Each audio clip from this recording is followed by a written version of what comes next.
Welcome in on a Monday edition of the Bill Michaels Show. Back at it, back in the chair, back home in Wisconsin.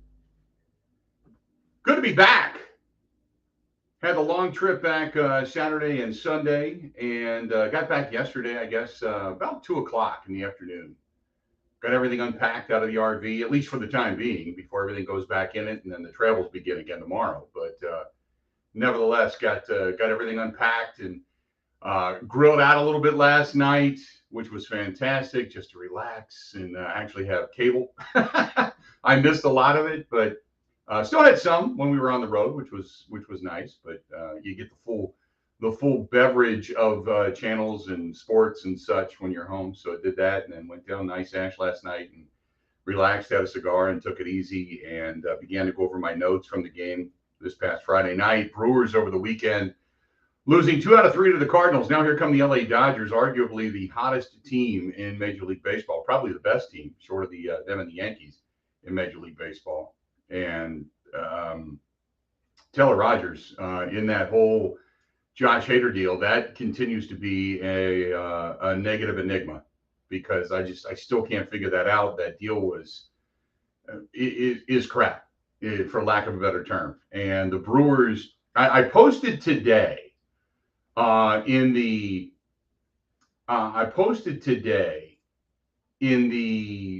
headlines, I said, are the Brewers showing signs of? The Brewers showing signs of, and put a question mark. And are the Brewers showing signs of being this really good baseball team that all of a sudden they're going to go on a run and they're going to hands down win the National League Central? Or are they showing signs of treading water and very slowly descending down the mountain? That's kind of the reason I left the question mark there. What are they showing signs of?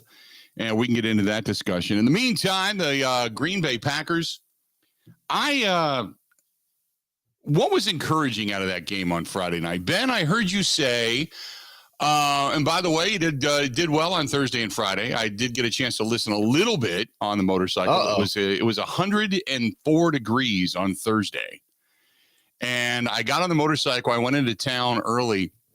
I had to get a couple things from the grocery store, so I threw the app on. And by the way, for those that are listening on the app, you already know what I'm talking about. For if you're not and you want to find us, download the app. It's fantastic. I mean, it was really, really good. But when you said there were things that were encouraging about the game on Friday night, now I'm not one to sit here and pick constantly negativity. I do like to point out the positive. I think what we saw was there is a real depth on the defensive line. I thought the offensive line did okay. But tell me what was encouraging about that game. Well, I mean, first and foremost, the fact that football is back. It was encouraging. I could have multiple beers on a Friday and watch football. Yes. Number two, I mean, it starts and stops with me with Jordan Love. I'm not going to say he was, amazing by any means. Nope. But when I talked about what I wanted to see a flash of the improvement we've heard about. I wanted to see him push the ball down the field a little bit, connect with Romeo Doubs, just to show us at least the improvement that we've heard about. And he threw 3 picks, and you could talk about whether they're his fault. It wasn't flawless, but to me, it was wildly encouraging after what we've seen in the past and after what we've heard. I was excited to watch him, and I came away really impressed with where he's at. Now, when you look at the stat line, the basic stat line of Jordan Love, 13 to 24, 176 yards, a couple of touchdowns, 3 picks, and a 66 quarterback rating. You go, wow, what a bad day at the office. Terrible. 2 of the 3 picks were really not his fault. He put the ball where it was supposed to be. It came off the hands of the receiver or was fought away from the receiver. The third one, that was his fault. It was a bad pass. It was a wobbly, bad pass, and it looked bad. He had a couple of wobblers. I watched his footwork because they kept talking about his base. Got to have his base. His base is back. He's, his footwork for the most part was pretty good. It was different than what I had seen in the past. He had a better base. As far as his readability, I thought there were a couple of times where he looked off coverage and looked pretty good. But I also thought that, again, you had him open and you threw the ball after the window had closed. And whether that's going to come with time, I will have to wait and see. And I think the only way you're really going to find out is if he's actually a starter. Otherwise, I don't think you're ever going to know. But I'll say this. Jordan Love has gotten better. For everybody that has said, well, Jordan Love, he's come out and performed extremely well and he's looked good in this game. He has gotten better. He is still a far way away from being a starting quarterback in the National Football League. He just is. And I know people say, well, that's the negative. It just is. I'm sorry. That's more of a fact than it is just being negative. There's nothing dynamic there. Again, when you see glimpses and potential, and the potential is never realized, you are nothing more than potential that never was realized, which, in other words, as a first-round draft choice, you're kind of a bust. So in his now third year, where he's supposed to take this magnanimous jump, he looked better. I 100% agree. But did he look poised and dominant? And no, he didn't.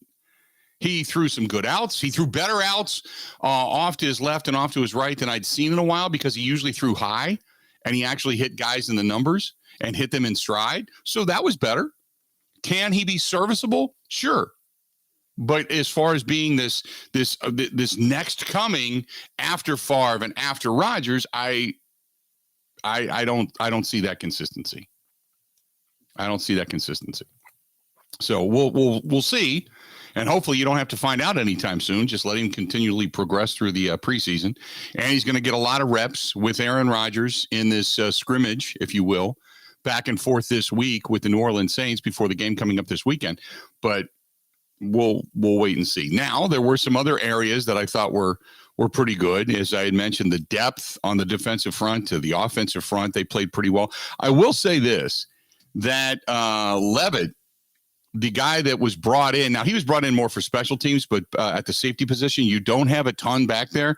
And Levitt got burned. He got toasted. And he got got caught looking in the backfield or just did not have the ability to get downfield with Danny Gray. But nevertheless, he got toasted big time. So there were some good plays, some bad plays, some things to take away. I want to get your opinion if you want to call us. I want to get everybody's opinion. 877-867-1670, 877-867-1670. That's the phone number. Hit us up over on Twitter at Bill_Michaels, at Bill_Michaels. If you want to look for Ben Z. Kenny, you can at Ben Z. Kenny. At Ben Z. Kenny over on Twitter as well. Facebook, go to facebook.com/The Bill Michaels Show. You can watch us and subscribe for free on YouTube. Go to youtube.com/Bill Michaels Show. Same thing over on Twitch TV. Email the program, thebillmichaels@gmail.com. That's thebillmichaels@gmail.com. What else did you take away from the game on Friday night, Ben? This was a guy we had talked about a lot, but number one, I was impressed with Tyler Goodson, the potential, maybe running back 3, and it's not going to matter much because you have 2 great running backs at the top, but the undrafted rookie, I believe from Iowa, he's very used to running behind offensive lines that can't block for him, and that kind of happened a bit on Friday, but he looks like explosive. He looks like an NFL player. So maybe he's a guy that can make the roster. Love what I saw from him.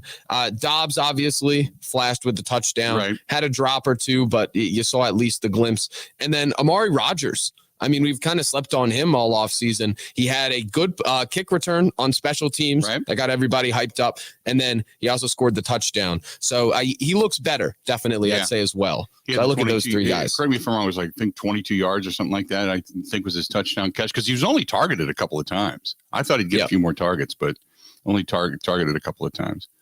But no, I agree with you in that realm. Etling. And this was stated, David over on the Bud Light live stream says Etling looked far more the part than Jordan Love did. In his brief stint, he looked good. I think he's more so of an afterthought. He's going to be a guy that's going to be inactive most of the season if they hang on to him. 6 of 8, 123 yards, had the 1 touchdown, sacked 1 time. The good news was Jordan Love had scramble ability.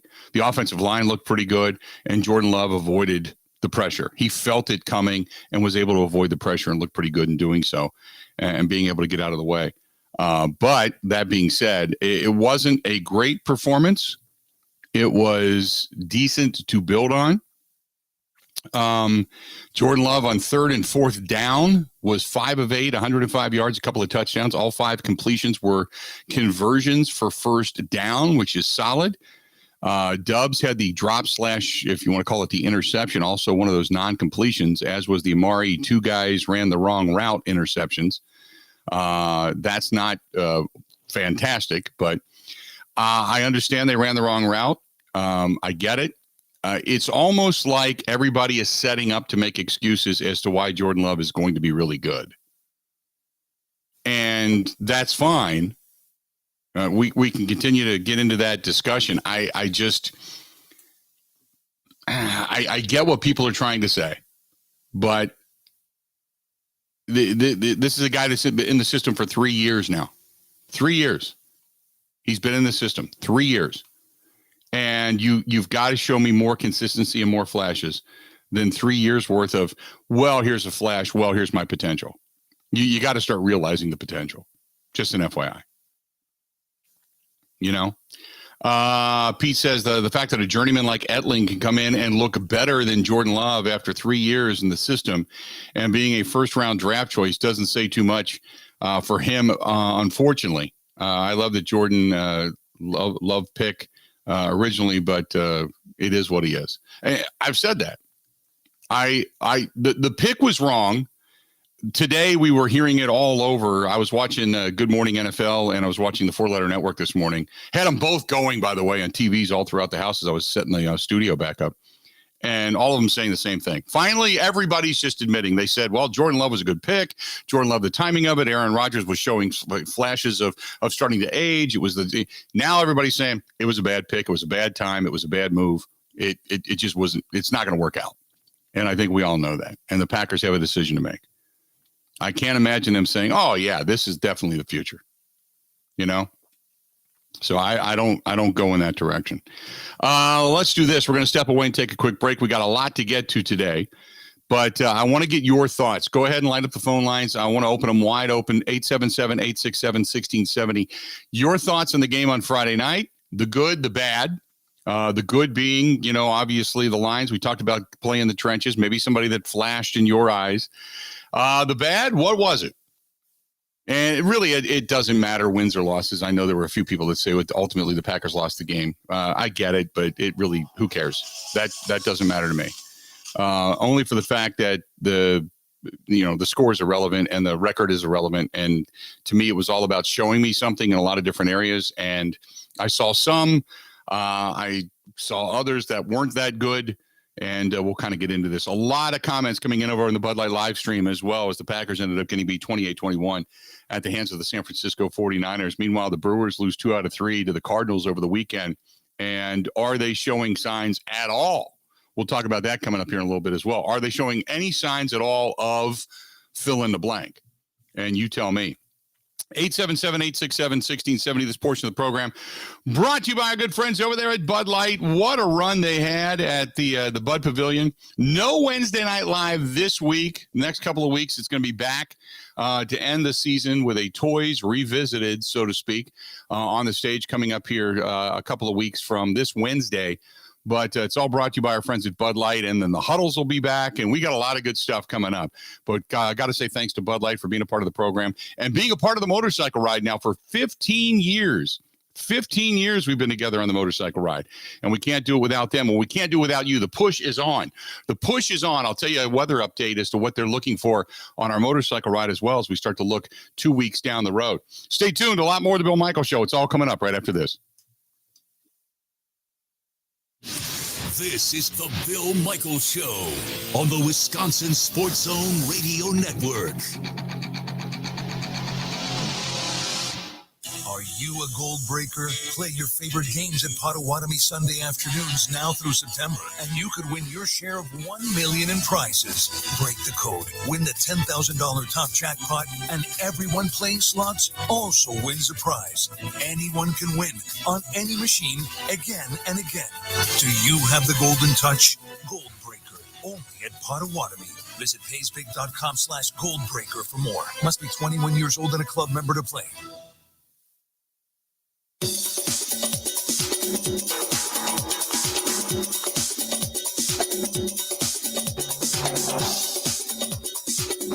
Bill Michaels will resume in 3 minutes.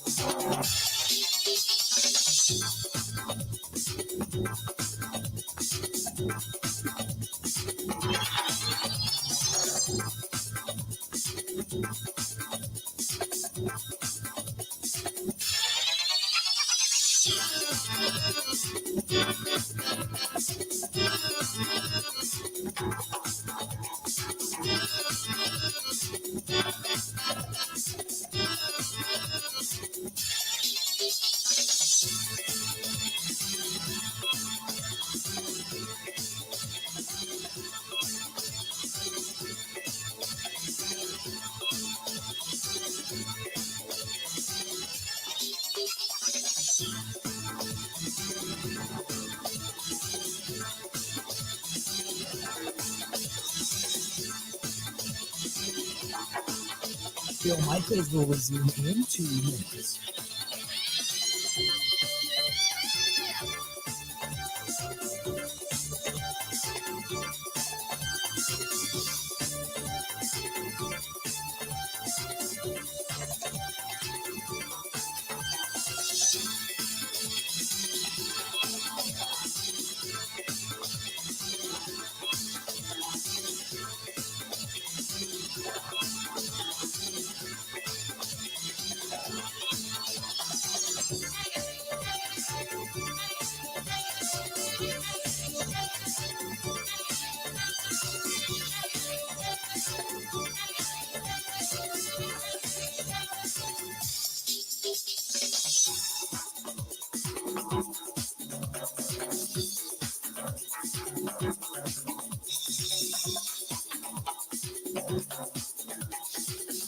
Bill Michaels will resume in 1 minute.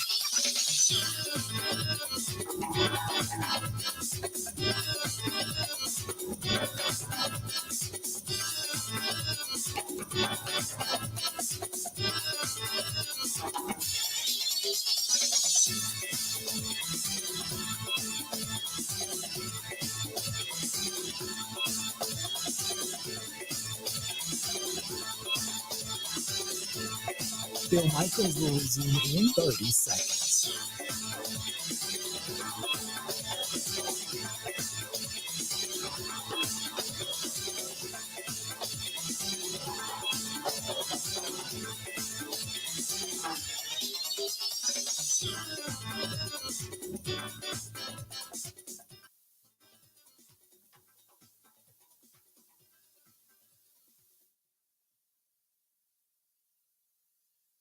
They're going to go for it on fourth down, T-Rock. Fourth down and 3 for the Packers here. They go empty again. 2 right and 3 left. 49ers bring pressure. 2 inside backers come down the sideline. Romeo Dobbs, a touchdown. This one's caught, and it'll be a Green Bay converting on third down and a touchdown. Davis takes it right down to the goal line. There's Danny Davis, the rookie free agent wide receiver from Wisconsin. Played really well, and they're giving him more snaps at safety. Quick throw out left to Amari Rodgers down the sideline. Hawkins trying to save the touchdown. He'll dive for the pylon there, and Green Bay has tied the game at 20. I think the game actually means a lot. Just being able to get those reps, seeing different looks in the defense, and just going against different guys. It's the intensity is a little bit higher, and I think the game action is a lot better than practice. Welcome back to the program. Some of the highlights from the game on Friday night. This portion of the program brought to you by our buddy Dwayne at Dwayne's Cover It All. They are up in Wausau, Wisconsin's best Canvas upholstery and boat cover provider. If you got office furniture, you're good to go there as well. He can help you out. Follow him on Facebook and get a good look at what he does. But go to Dwayne, D-U-A-N-E-S, Dwayne'sCoverItAll.com. That is Dwayne'sCoverItAll.com. Call him 715-870-2119. 715-870-2119. Again, 715-870-2119. Welcome back to the program. I'm Bill Michaels. Ben Kenny producing the program as well. 877-867-1670. What did the Green Bay Packers show you on Friday night? When you walked away from that game, what were you thinking?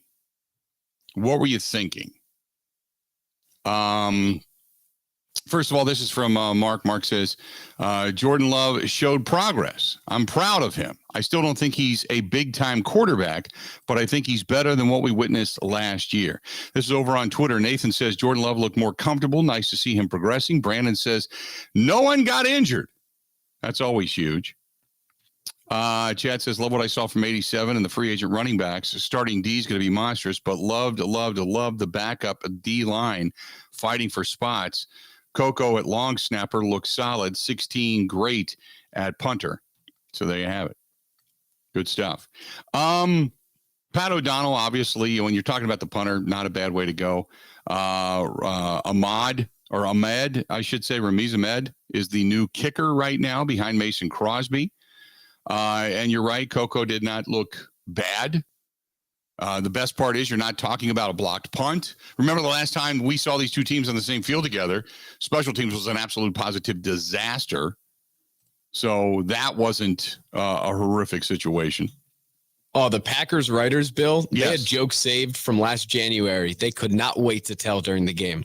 They all, as soon as the Packers completed a punt or a field goal, they all tweeted the same joke about how they couldn't do it last time. Oh, really? Okay. Proud of them. I did watch some of Twitter.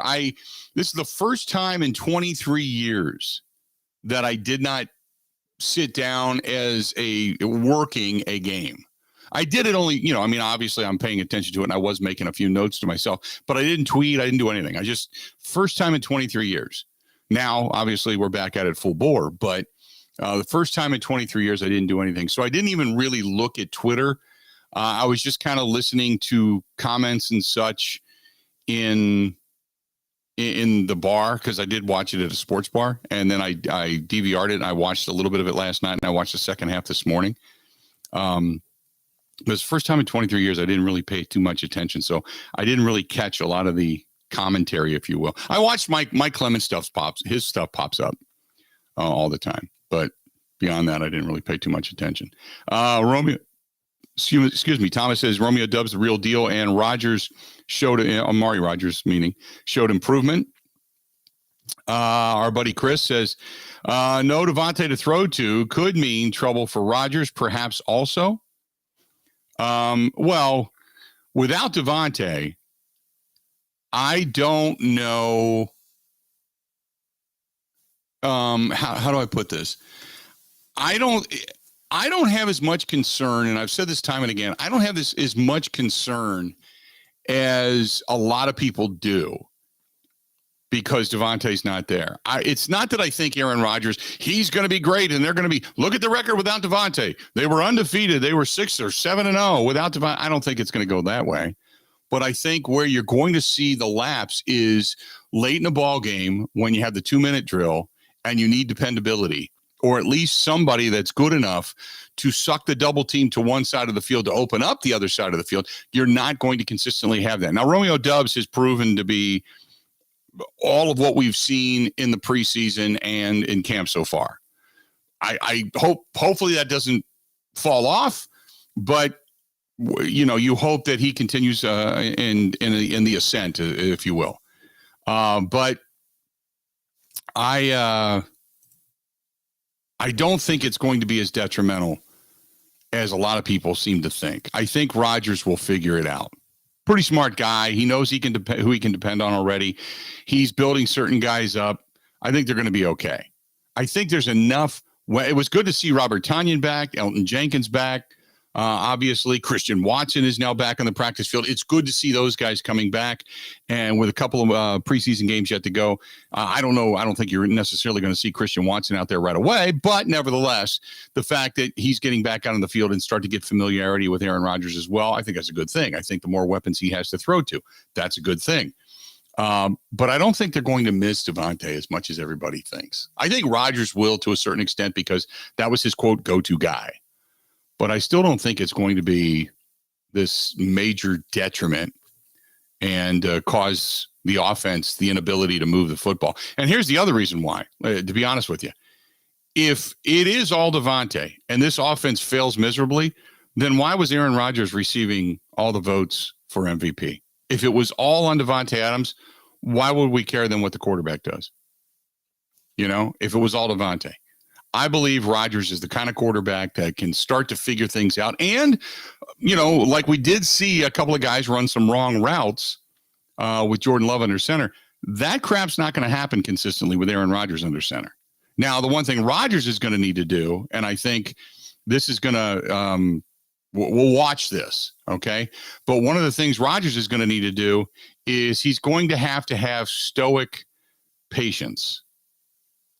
And by that, I mean, you can get into guys, but don't get into guys the way we've seen him get into guys where he just doesn't throw him the ball anymore.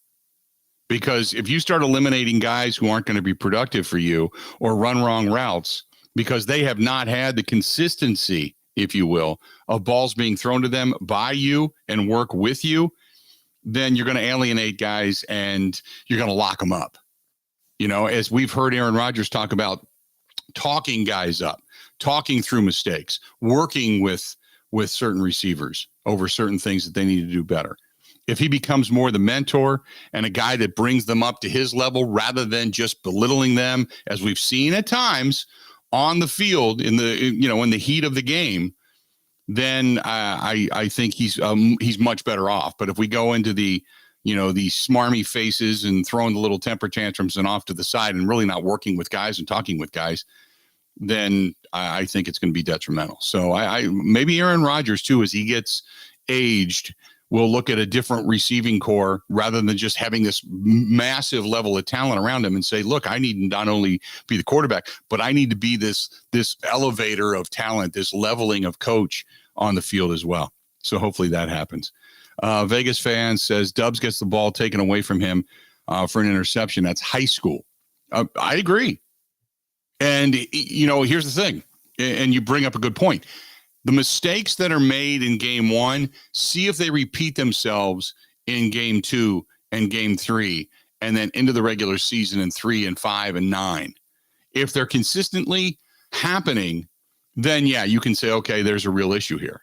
But since he was a highlight reel for an interception for Jordan Love, my assumption is that doesn't happen. And you're also going to see this offseason from your rookie season into your second season. I guarantee you are going to see him come back next year bigger and ripped because of what happened. Guarantee it.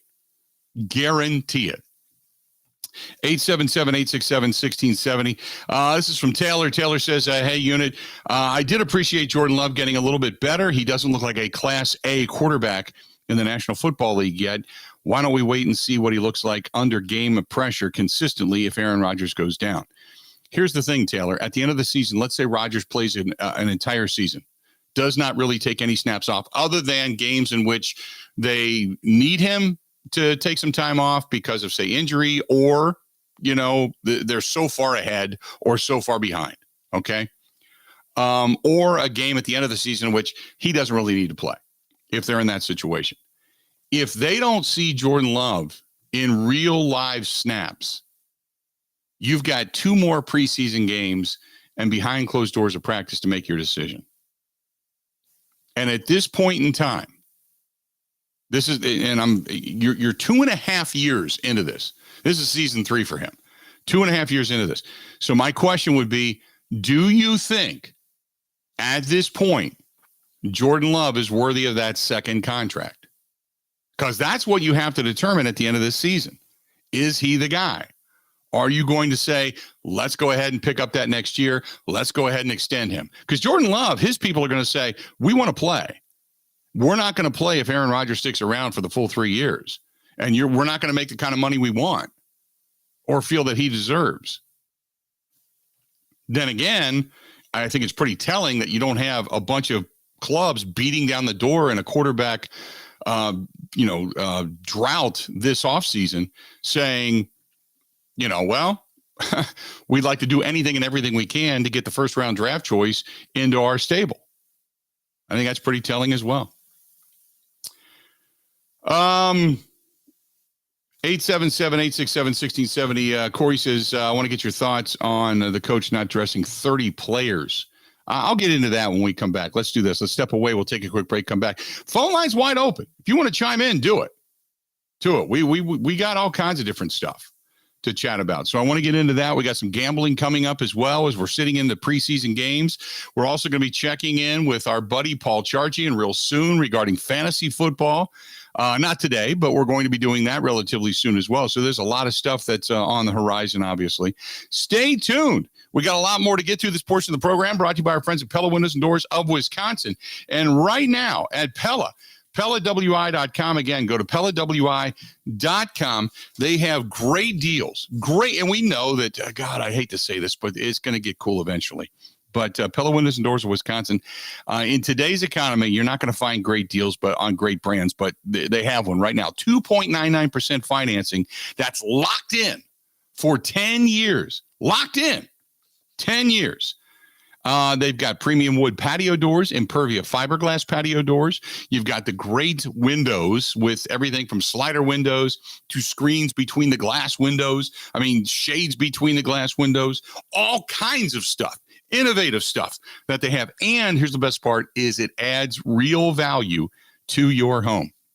Not only are the different offers out there getting harder to come by with such a crazy economy right now, but this one's good and it's good for 10 years. So don't miss this opportunity right now to have beautiful Pella windows and doors installed while paying only 2.99% interest across 10 years. Go to PellaWI.com. That is PellaWI.com, or just call them direct. Call them 855-PELLA-WI. That's 855-PELLA. 855-PELLA-WI. More of the Bill Michaels Show next.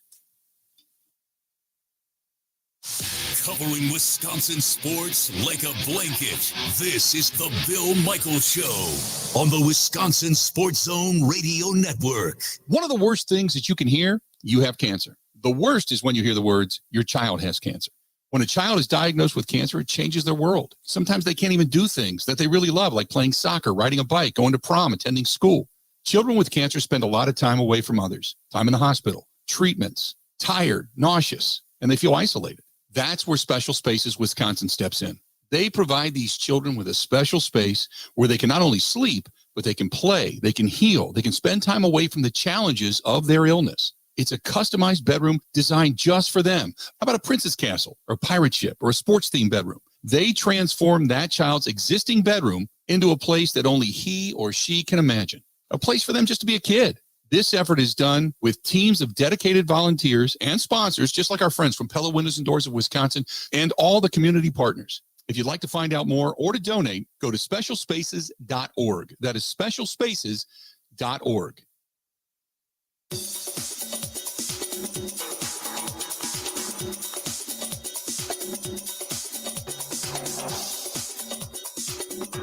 Bill Michaels will resume in 5 minutes.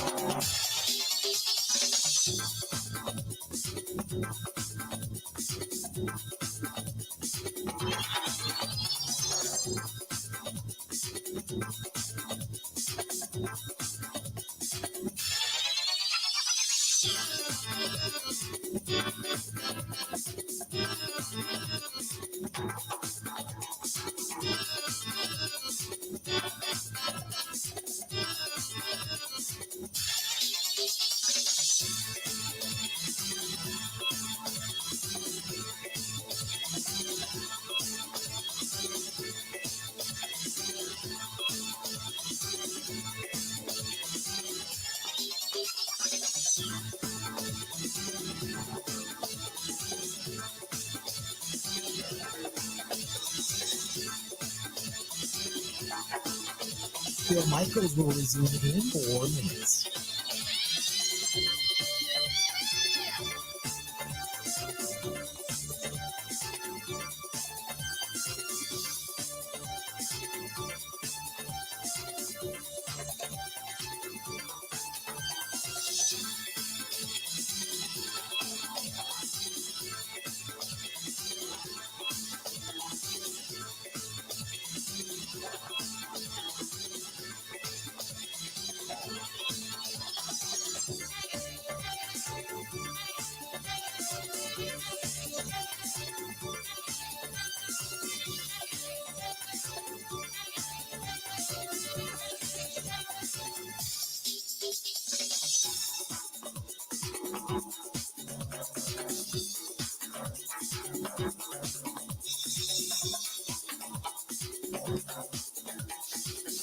Bill Michaels will resume in 3 minutes.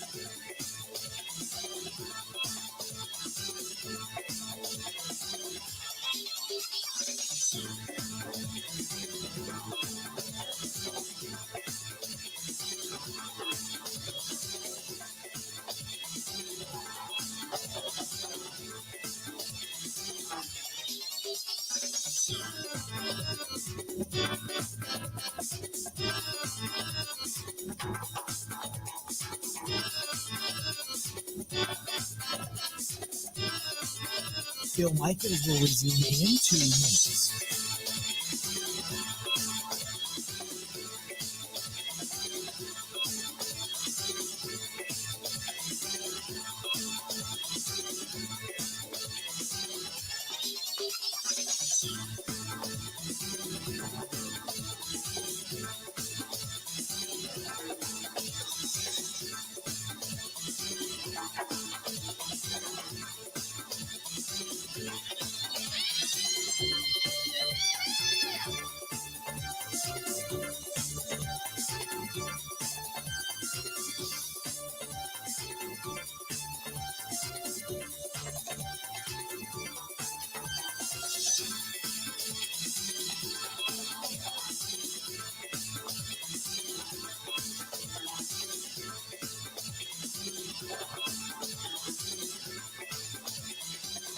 Bill Michaels will resume in 1 minute.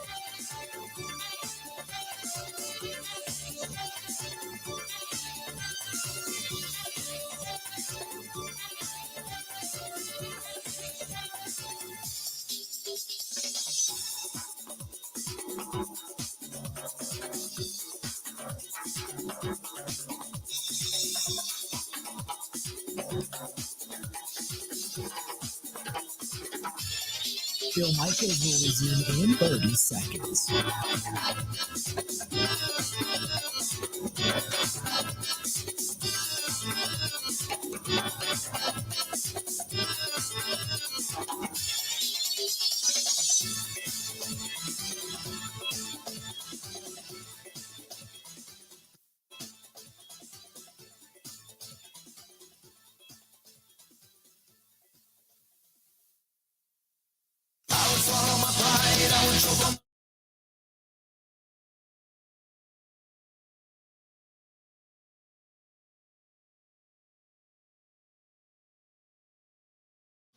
Welcome back to the program. Need your help. Need your help big time. If you're a motorcycle rider and you have not gotten signed up yet, please do. We had a great night last Thursday night on stage out at the Pappy Hoyle Campground in the Full Throttle Saloon in front of, I don't know how many thousands of people it was.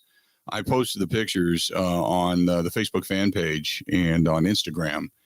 But man, what a night that was. It was so cool to be able to get out there for that 30th anniversary show at Jackal and then speak to the crowd.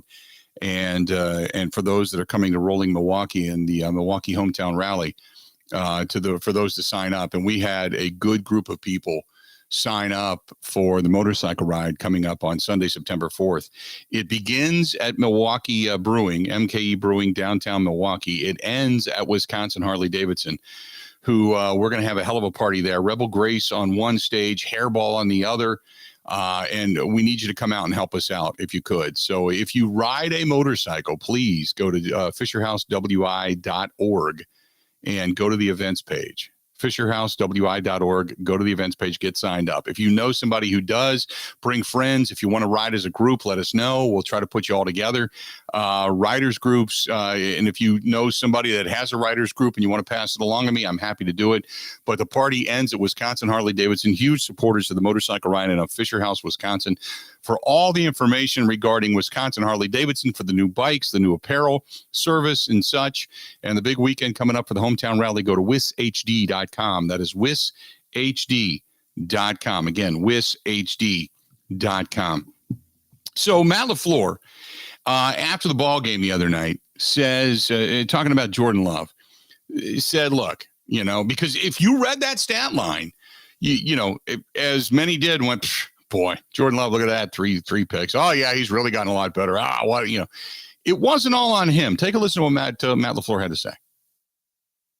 Two of those you can totally take off him. The third one, again, we had two busted routes because the ball really shouldn't have gone there on that play, but he had nowhere else to go to the football, and he forced it in there, and, the defender made a good play, but, we just got to clean up everything around him. Got to clean up everything around him. He's right. And again, I have been what I consider to be, if you want to say hard, I mean, people all the time say, man, you're so hard on Jordan Love.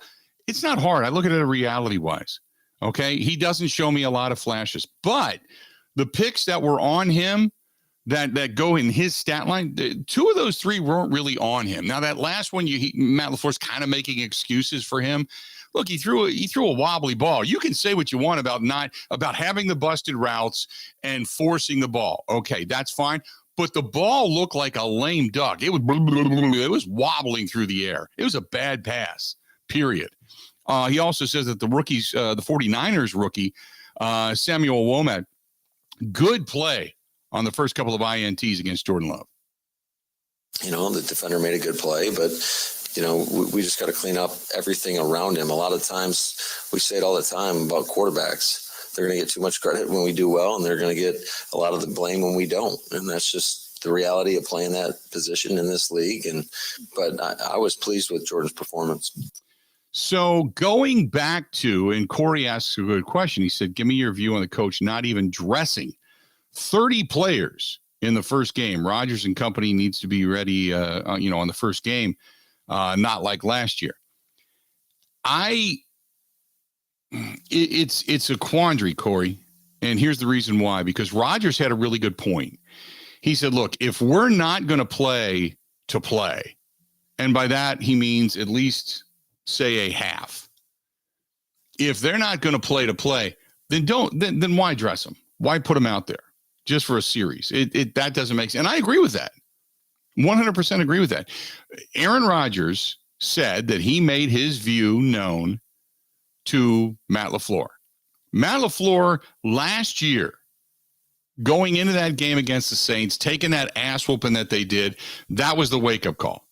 My assumption is, again, going back from learning from your mistakes, whether they dress a bunch of starters or not, that week leading up to that first game of the season is going to be a drastically different week. Last year was a really weird year because it was the welcoming back and airing of grievances for Aaron Rodgers. And that, to me, took away from a lot of the focus that was getting ready for the regular season until you took a humiliating beatdown for the first game of the year. Remember, New Orleans, they were displaced. They had weather. They had a hurricane rolling in. That game was moved. And everybody just thought, the Packers are going to go in and just roll. They're going to win this game because New Orleans they're practicing all over. And instead, they focused, man. They focused. And they came out and beat the Packers because the Packers were doing the great big welcome back to Aaron Rodgers. And, oh, my God, it was the Aaron Rodgers love fest. This year, not so. This year is get ready for the regular season. So to me, there's a difference this year. Now, whether they dress everybody or they don't, I don't care. And I've said it all along. I don't care about the regular season. But I want to see them learn from mistakes of the past. Jordan Love speaking of mistakes, talks about how he feels about that 2 TD performance despite throwing 3 interceptions. I felt it was good. We were moving the ball well. First drive, the 3 and out, and then, to bounce back and be able to have that touchdown to Romeo, that was huge. And then obviously just the turnovers, the ball wasn't bouncing our way tonight. A couple of just missed fortunate plays. And then, the last one, Omari just missed the inside on a ball. But other than that, I think we were moving the ball great. They did move the ball. His conversion, solid. He, again, give him his props. Completely agree. And here's his reaction when he heard that Matt LaFleur says, look, the interceptions, stat line, really not Jordan Love's fault.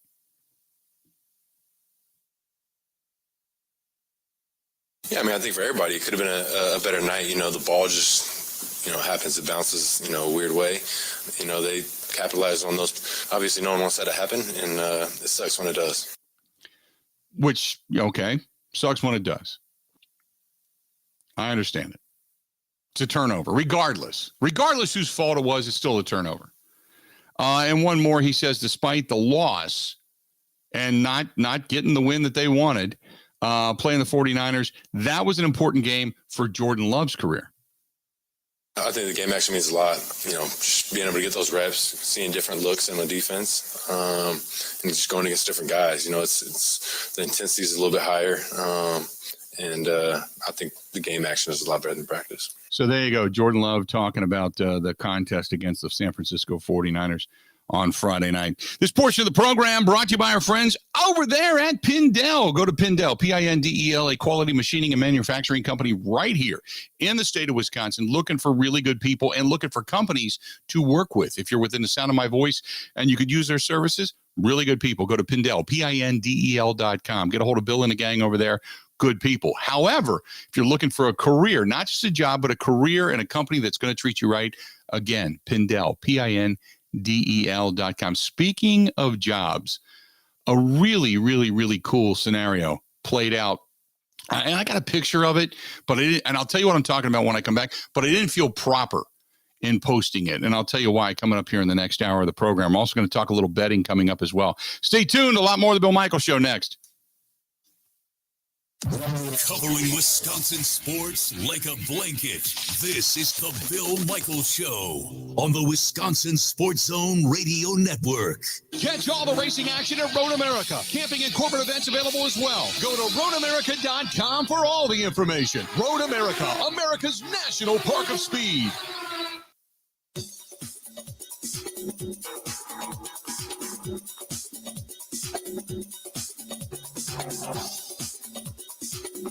Bill Michaels will resume in 3 minutes.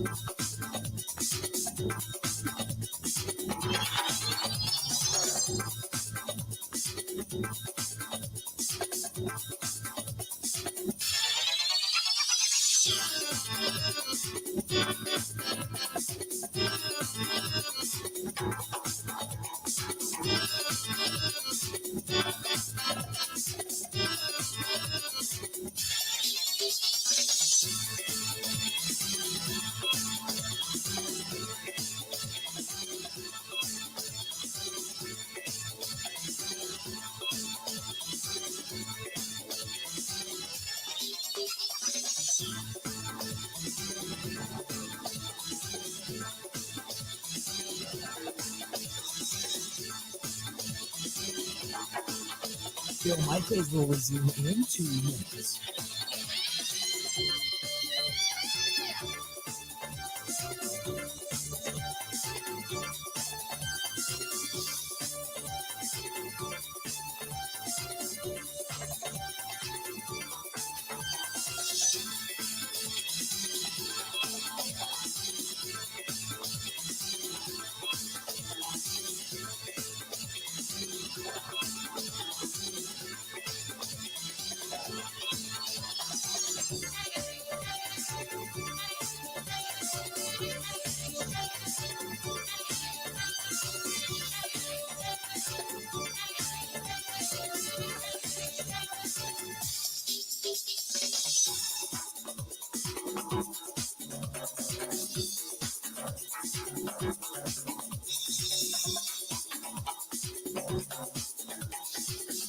Bill Michaels will resume in 1 minute.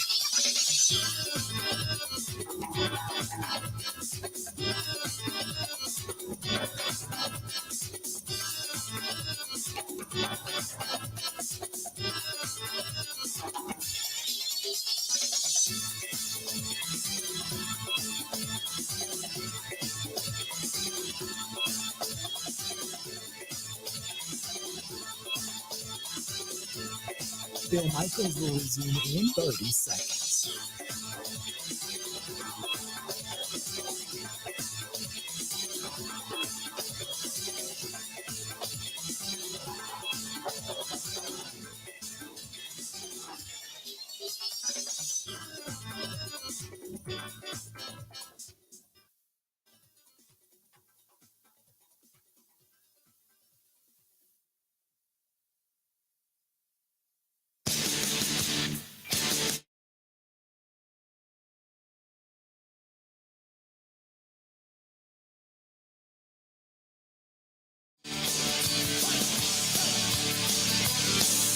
Glad to have you back. Hey, there's a great company we work with called Wabam, W-A-B-A-M. Go to Wabam, go to getwabam.com. That's getwabam.com. Whether it's cleaning supplies, ceramics to shine up your car, your boat, your motorcycle, industrial, janitorial, they carry it all. And they're all over the place now. There's different kiosks in Wisconsin Harley-Davidson. There's different kiosks in different power sports industries. Plus, look for the Wabam race team all throughout the great state of Wisconsin. Go to getwabam.com. That is getwabam.com. Joining us now on the hotline, our buddy Matt Mitchell. He's from the Action Network to talk a little bit about the sports betting aspect of things. Matt, how you doing? Doing great, Bill. Thanks for having me. Glad to have you again. So some of the NFL preseason bets, there's a lot of things to get into, a lot of things to talk about. Obviously, over the weekend, didn't get a look at a lot of starters and such. So there's a lot of things that prop bets that we can look at, most yardage, most catches, quarterbacks, MVPs, all that kind of stuff. What really kind of draws betting interest this early in the season as we start to look? Because, as far as Aaron Rodgers winning another MVP, I think most people, while he is a good quarterback, without Davante Adams and doing it back-to-back years, my assumption is he's way down on the betting list, right? He is. And one prop that has caught my attention and a lot of gamblers' attention is his season total passing yards. So how many passing yards he'll have for the entire regular season. That number right now is 3,950. So almost 4,000 total yards. That's a healthy number. Mm-hmm. And I know it's Aaron Rodgers, but a lot of times people are hammering those unders because you have so many different ways to win. He could get hurt. He could struggle early. The weather could play a factor later. And seeing these guys he's throwing to, I love under that number. The other bets that I know are coming in are the Rams going to be able to repeat? Are they going to be better this season than what they were last year? Obviously, they made some additions mid-season that helped them get over the hump. Will Matthew Stafford's numbers be better? Big numbers coming in right now on the Rams as well, right? That's right. Rams right now are 11-1 to repeat as champions. I think that's probably a fair price, so I wouldn't take it. Leaders right now, Buffalo Bills 6.5-1, Tampa 7.5-1. Kansas City 10-1, but I think there's a lot more value further down the board with teams like Denver and Russell Wilson taking over 17-1. Even San Francisco 16-1. If you're going to tie up your money for that long, you're definitely going to want a bigger number and a bigger payout down the line. Talking with Matt Mitchell, the Action Network. Go to Action Network HQ at Action Network HQ over on Twitter. Also, I know the rumor mill's still really hot with whether or not Jimmy Garoppolo does or does not stay with San Francisco when he gets shopped around. From what I understand, many people thinking, is it going to be the Raiders? Why would he end up with the Raiders? Yeah, the Raiders is an interesting rumor to me based on their current satisfaction level with Carr. I do know I would be extremely surprised if he's still wearing a 49ers number on week one. Trey Lance is looking more and more ready, and I don't think they want to pay him. So my guess is he will be dealt somewhere. across the bay, or not across the bay anymore, out to the desert in Las Vegas seems like an unusual destination as far as I'm concerned, with so many teams in need of a big arm. The Raiders just aren't one of them. Yep, no doubt. I don't think I think, by the way, let me ask you this. Does Trey Lance end up, if he does get the starting nod, I know there's some bets as to where he ends up as far as rankings and all that kind of stuff. What prop bets are there on Trey Lance right now? Let's see. You could bet Trey Lance to lead the league in passing yards. Actually, his season total is 3,300.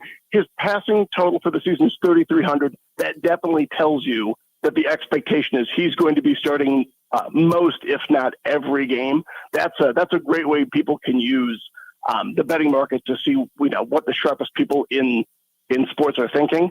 Seeing a number like that, if you don't think he's going to start, then you can bet under. He might have 0. But having a number that large tells you that one way or the other, he'll be starting a lot of games. That's incredibly informative, and you can bet him to lead the league in passing yards at 40-1. That's higher than Jalen Hurts. That's higher than Trevor Lawrence. That's definitely telling me that the belief is he'll be starting week 1. 2 questions for you before I let you go. One being Cincinnati, they get to a Super Bowl and then they lose. It's usually the team that loses the Super Bowl does not find its way back into the postseason the next year. So what is the odds that Cincinnati does not find its way into the postseason? They are 22-1 to win the Super Bowl. Right now, their make the playoff odds are Cincinnati is minus 144 to make the playoffs. So they are favored to make the playoffs. You can get plus money on them to miss. I don't think they'll miss. I think their division's too weak. The Pittsburgh Steelers look dreadful. So I would guess they'll sneak in, especially with a quarterback as good as Joe Burrow, if he doesn't get hurt. But yeah, it'll be a very, very steep climb for them to return all the way to the Super Bowl. And then the Green Bay Packers, their win total has adjusted a little bit. They bounced around. I know some different money has come in. Are they a 13-win team again this season? No, I think that's wild. They performed so much better than expectations, both from a fan perspective and from a metrics perspective. They were really punching above their weight class. They covered at an incredible rate. I don't think that's sustainable. I don't think they get to 13. I don't think it's particularly close. Matt, it's always good to talk to you. We'll talk more football and games and such on Friday. Great to get you on, and we'll get back at you at the end of the week, okay? Thanks, Bill. All right, buddy. There you go. Matt Mitchell. Read his stuff over there on the Action Network. Action Network HQ, at Action Network HQ.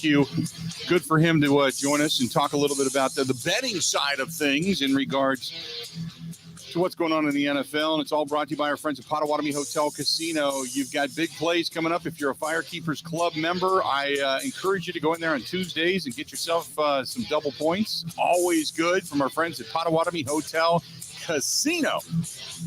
A lot more, including Matt LaFleur, coming up next.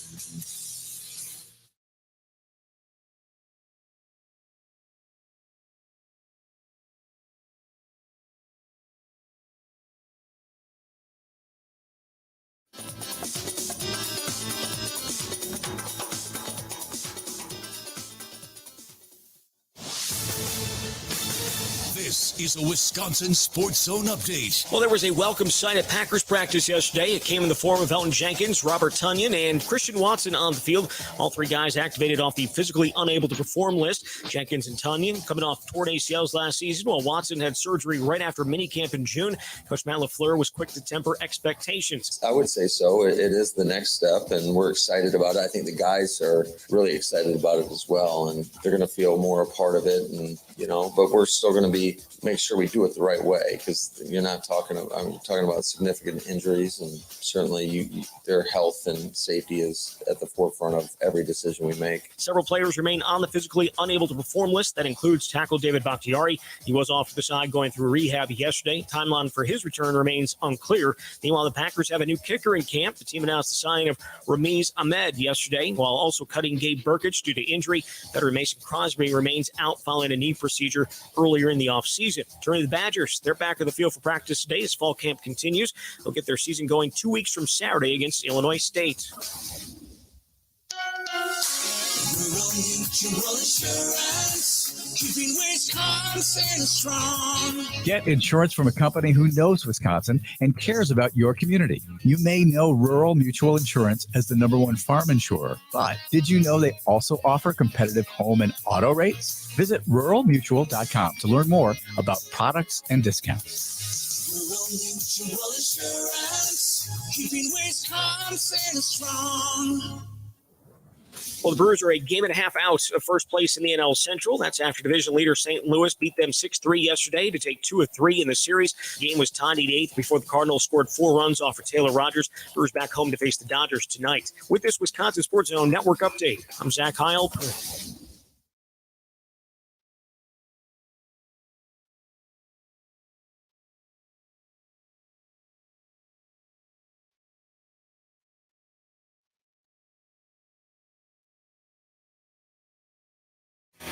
Welcome back to the program, hour number 2 of the Bill Michaels Show. Welcome to all of you on the network as well. La Crosse, Madison, Eau Claire, Viroqua, our friends in Marshfield, Menominee, Marinette, everything.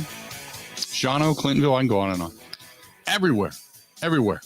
Joining us now this time each and every week after the Green Bay Packers post a win and or a loss, our buddy Eric Baranczyk of the Green Bay Press-Gazette now joining us on the hotline. EB, how you been? Welcome home. Oh, man, Bill, how are you doing? It's been a long time. It's so glad to be back, and I appreciate the opportunity to talk to you and have your listeners listening to my gobbledygook on occasion. Thank you. No, it's good. It's kind of like Groundhog Day. It always means that football is now on, and that portion of our broadcast season gets underway. So I guess we'll dive in the sense that what did you just take away? If you had some positives, some negatives, and such coming away from the game on Friday night, what were they?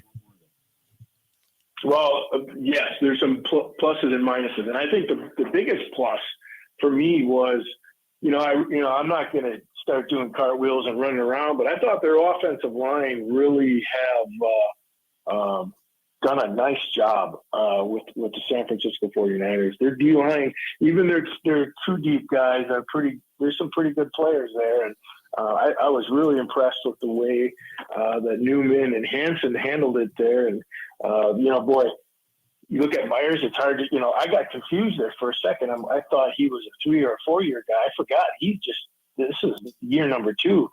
And I really like the command that he has on the field, calling plays. And more importantly, when he gets out to the second level, he's still got some knee bend and able to make adjustments and block. And, there's 2 things you watch. A, how many offensive linemen are laying on the ground? Unless they're laying on top of someone, that's a bad sign. And B, can they get to the second level and still have knee bend? And all 5 of those guys are able to do that. So as disastrous as it could be to go through the entire season without Elton Jenkins or Bakhtiari or even a couple of games, I think they can get through a couple of games without him and let those guys really heal up and get their bodies right and get ready to play so that in October, November, December, January, they're ready to go. The couple of interceptions for Jordan Love, those weren't his fault. I completely side with Matt LaFleur on that. You cannot have the ball ripped out of your arms for an interception as a wide receiver, and that is one of those highlight reels that you never want to see if you're a rookie coming into the league, but yet you're going to learn from it and probably you'll never let it happen again, or at least you would assume. But the last throw, that last interception, that was while I understand the routes were broken off, the pass itself was not good. And so 2 out of the 3 interceptions I'll give Jordan Love a pass for. That last one was definitely on him, in my opinion. Well, I think the high one to the tight end, you got it. Yes, the tight end got his hands on it, but that ball is thrown in his stomach. That's not an interception. So I am a little bit harder critic on quarterbacks, especially when you watch, Aaron Rodgers play. There's, Aaron Rodgers throws that ball. It's 1 interception, right? And that's the difference between an NFL quarterback who is great and a guy who's on the roster. And, he's got to make better decisions. That last one that he threw there, hit the check down, fight another day and be able to give what the defense or take what the defense gives you and make some better decisions. But as long as we're talking about Love, I will say this, you know, it is his third year, and you can see that the game has finally slowed for him. He has, you know, a lot of people don't understand how difficult it is. You know, you break the huddle and you line up. Not only are you just doing the cadence, but you got to do the cadence, okay? And you got to look for pressure. Where's it coming? You might have to make adjustments to the protection. You have to look at the secondary and find out, because there's a lot of option routes running the NFL, and you got to find out what coverage they're in, who's going to be the open guy, because maybe coming out of the huddle, you were focusing on one guy. Well, they're in a too deep zone. Now that guy's covered up. I got to hit someone underneath, or I got to hit someone streaking up the middle. Try to hit someone. You know, there's all that stuff that's got to get processed in 10 seconds. Oh, and by the way, you got to get the cadence too. Mm-hmm. So when the game slows down for quarterbacks, all of those things just happen so quickly. And that's the real difference. Because you look at any roster, there's a whole bunch of guys that can throw the football. That's usually not the problem.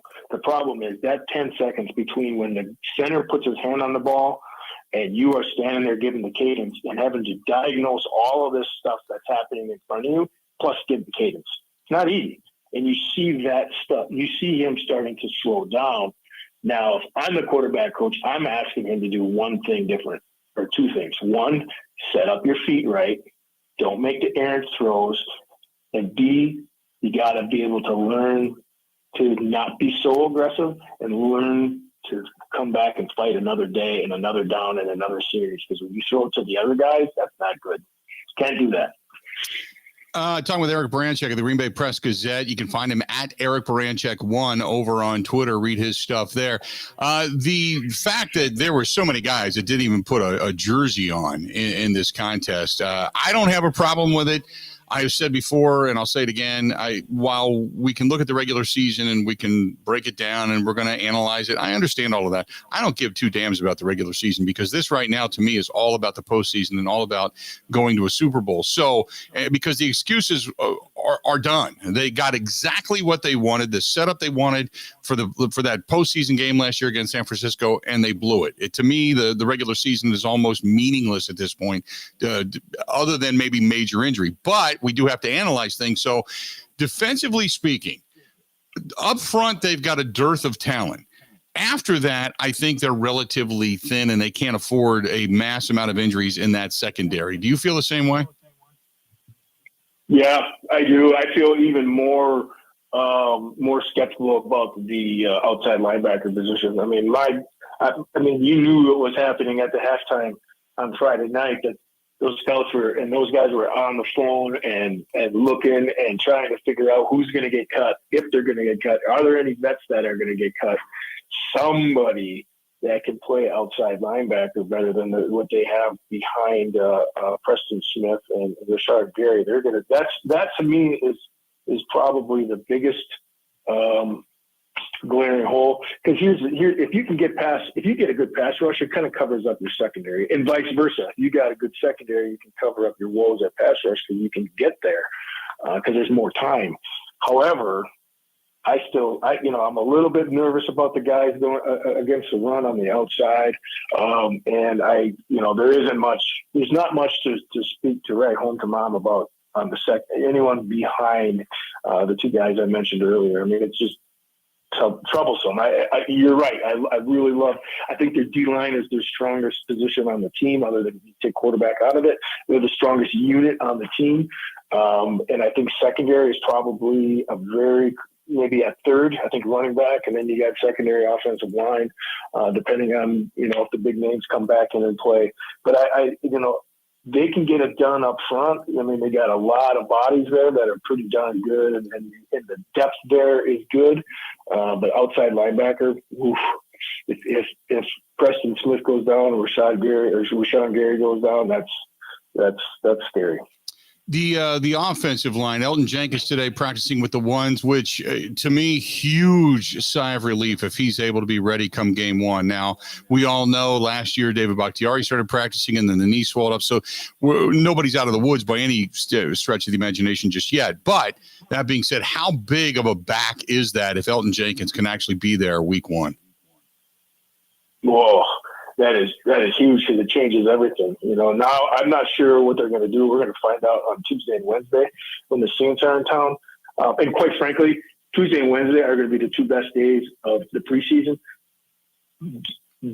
Those 2 days, like last year when they scrimmaged,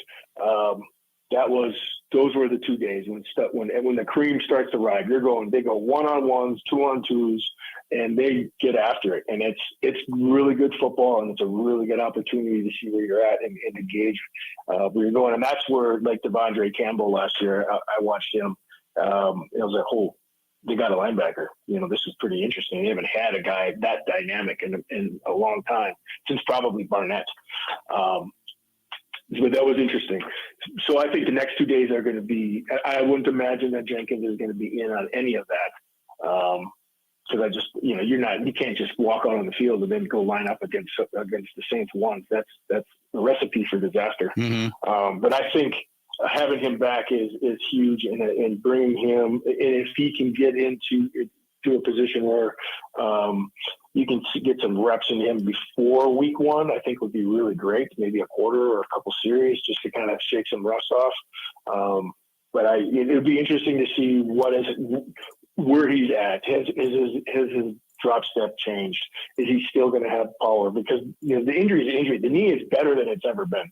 After you get your knee surgically repaired, in most cases, unless you have a lot of cartilage damage, if it's just ligament damage, which him coming back this soon appears to be the case, that knee is stronger than it's ever been.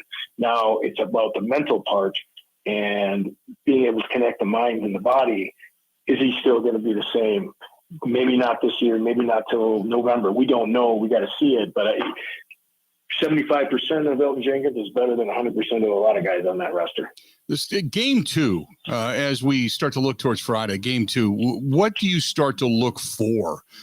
We've now seen guys get their first taste. They've had family night. They've had the jitters. They had that anxiety. Now they've come through the tunnel of a visiting team. Now they're going to come back to Lambeau. So give me game two and the projections and or what you're looking for out of this team. Well, I'm looking. Game two of the preseason is probably, just like in the regular season, is the game where there's going to be the biggest step in performance between the entire roster. The guys that might have looked good last week, maybe that's their ceiling and that's it. So what I'm looking for is guys to elevate their play. Because they're seeing now they got the tape of themselves being able to see stuff in live action. I don't care what anybody says. Live action practice versus live action in a game are two different things.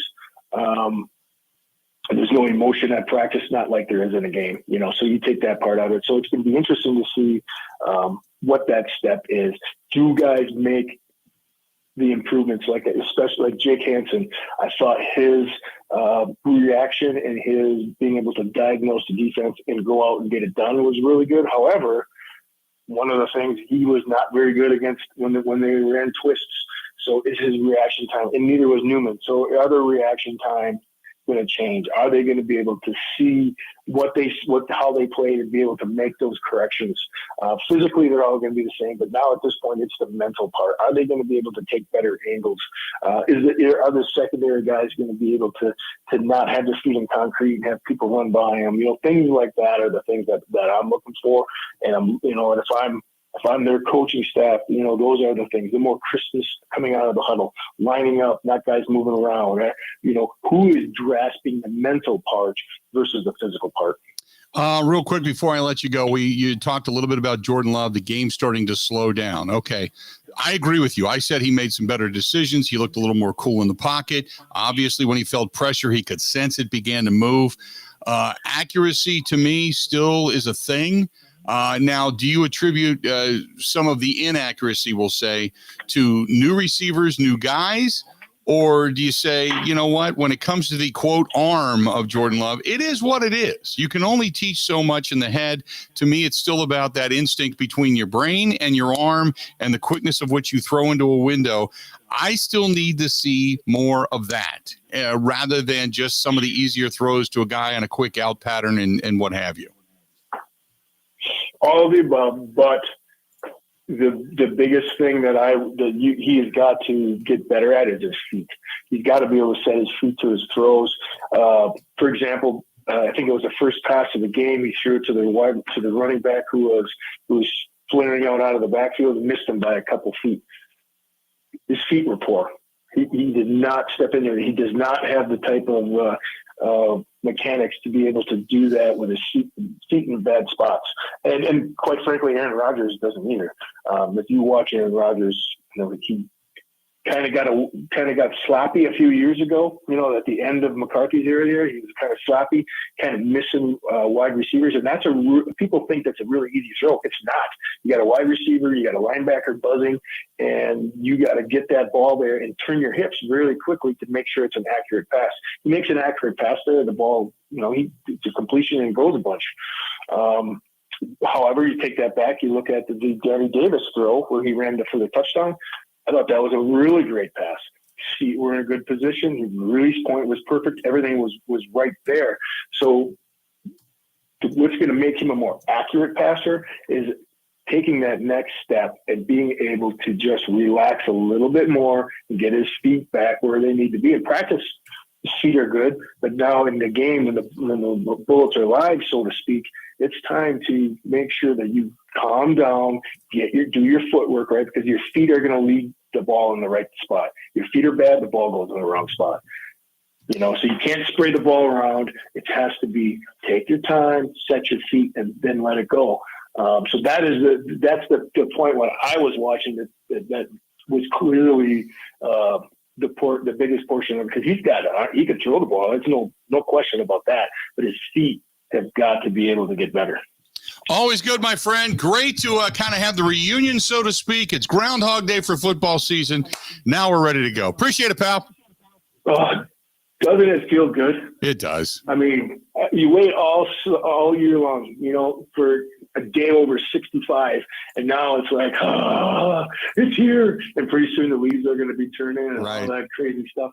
Man, how awesome is it to watch real football again on Friday night? Yeah, it's good to have football back. When you talk about the leaves turning, I came home yesterday and I was unpacking and I was in the front room of my house and I looked out to the tree that's up against my house and I went, there's like 20 leaves that have all changed. They've gone from green to red. And I on one hand, I felt really sad, and on the other hand, I felt really excited about football season. So I'm torn right now. I'm torn. Yeah, you're gonna have to pack up that bike pretty soon. Yeah, well, that ain't happening until at least the end of September. So I got about 6 more weeks worth of riding to go. So, but looking forward to the football season, pal. To you. Make sure you wear a helmet. Yep, appreciate it, pal. All right, be good. Talk to you soon. There you go. Eric Baranczyk of the Green Bay Press-Gazette joining us for a couple of minutes on the hotline, and he is back with us again this season. Always good to chat with him. This portion of the program brought to you by our friends over there at Kunes, Kunes, KunesRV.com. That is KunesRV.com, Wisconsin's fastest growing RV dealer. And I got to say thanks to them. The Big Unit Cruiser was not only pleasurable and comfortable and wonderful, and towed the trailer, the 20-foot trailer that we had with the bikes in it and the golf cart in it and such. But in addition to that, it was just the eye turner. The Nexus RV was the eye turner by far at the campground, and they had over 1,500 campsites that were filled at Pappy Hoyle, and every time people drove past, they stopped. They wanted to come in and see it. They wanted to look at it. Just a different color scheme. I'll show it to you. If you haven't seen the pictures over on the Facebook fan page already or on Instagram, I'll show it to you. I'll do a walkthrough video coming up here really soon. But Kunes RV, Wisconsin's fastest growing RV dealer, your travel and camping experts. And if you're in the market for a motorhome, a fifth wheel, a camper van, travel trailer, you still got plenty of time to get one and to maybe enjoy the Northwoods, maybe enjoy the fall. some good nights in the RV while it's heated, and then outside in front of a fire pit at the end of the day, throw the s'mores out there, or maybe have some ciders and some beverages, whatever it happens to be. We still have Tomahawk, the riding season to go to. Stop into one of their many RV locations right now and take advantage of all their great, and they're trying to keep it as low as possible, the APR financing on a lot of the models. Kunis RV also offering top dollar for your trade-in. Again, go to Kunis, Kunes, KunisRV.com. That is KunisRV.com. When we come back, we're going to hear from the head coach of the Green Bay Packers, Matt LaFleur, up next on the Bill Michaels Show. Ready? This is the Bill Michaels Show on the Wisconsin Sports Zone Radio Network.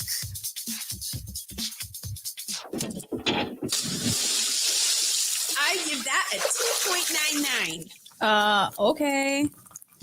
Hey, Dad. What's wrong? That woman over there. Don't look. What did she do? She judged my dive. Gave it a 2.99. Isn't that weird? Hey, that's Gina Della from Pella. I'm going to find out what this is all about. Excuse me. Why are you judging my daughter's diving? I know who you are. I'm sorry? Judging? Yeah, she said you yelled out. Oh, no, I wasn't talking about her. I was finalizing this month's special at Pella Windows and Doors of Wisconsin. That's funny. What's special? Pay only 2.99% interest for 10 years. On new Pella windows. Really? 10 years? Yep. But it's the middle of summer. You can't get a deal on installing new windows during the warmest season. You can at Pella Windows and Doors of Wisconsin. Oh, 2.99. Dad? Oh, not you, sweetheart. The deal at Pella Windows and Doors of Wisconsin. 2.99% for 10 years. Visit PellaWI.com. Approved credit.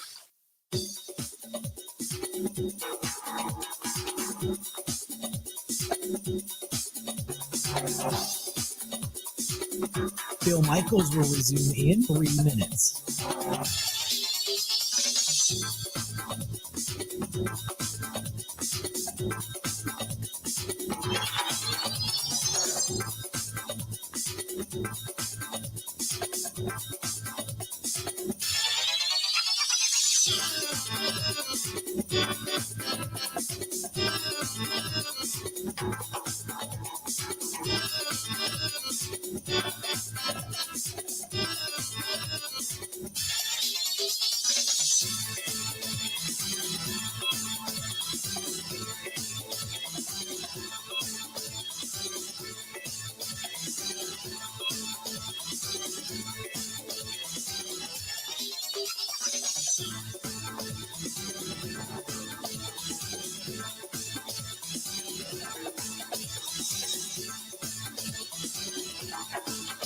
Bill Michaels will resume in 2 minutes.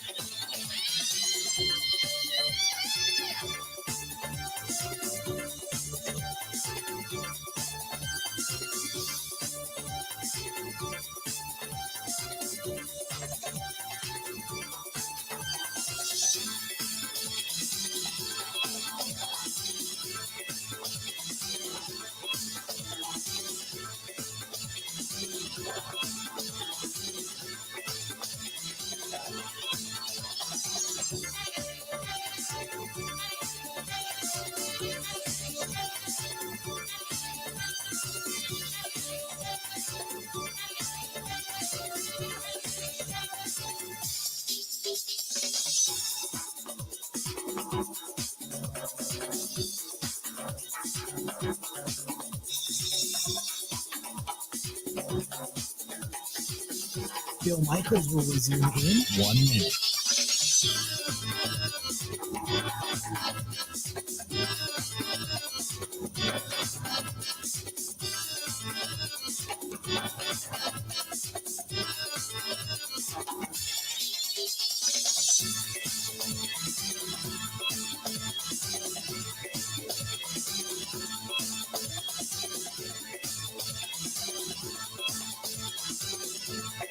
Bill Michaels will resume in 30 seconds.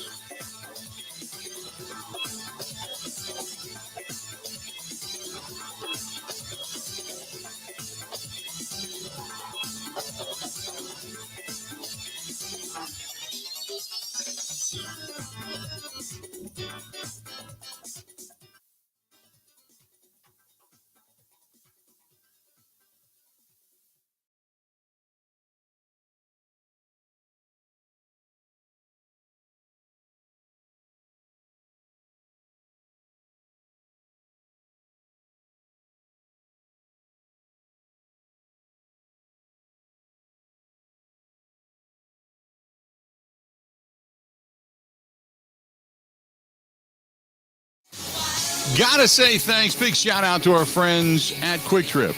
Oh my goodness. What a great week we had out in Sturgis, and they are the ones that power the big unit cruiser, and we can't say thanks enough to them. But still going on, only halfway. Keep playing the Mountain Dew Pool Tab game daily for your chance to win the Winnebago Revel. And so much more right there. All you got to do is download the Quick Rewards app, put it on your phone. It'll tell you how many times you visited there. You put your number in, what your rewards are. You got to click the pop-up on it, but all you got to do is check out the Quick Rewards app. It goes all the way through September 18th, and you could win your chance. You could get a chance to win the Winnebago Revel. There's extra entries, including coupons, and you can do it with Mountain Dew energy drinks, Muscle Milk, Evolve, all that kind of good stuff. Get the extra plays right now at Quick Trip, and you could still win yourself some really cool prizes. Also, big time sponsor of the Green Bay Packers. Good stuff. 877-867-1670. Had a lot of people on over the last half hour. Let's get to the phone calls. Let's go to Larry listening to us in Port Washington. Larry, how you doing, man? What's up?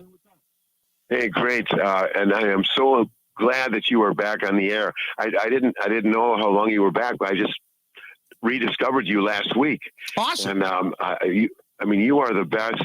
Nobody comes close to you. I was just going into withdrawal, without hearing you on the radio. So I'm so excited that you're back. And I appreciate are you still the big unit? I am. Well, I'm still, 6'6". The weight fluctuates, but everything else is the same. So yeah, I'm good to go. Okay. Well, yeah, I was pulling for Jordan Love, all through the first half, and as long as he was in the game, and I thought, well, he seems to be doing okay, but I just wasn't excited about what I was seeing.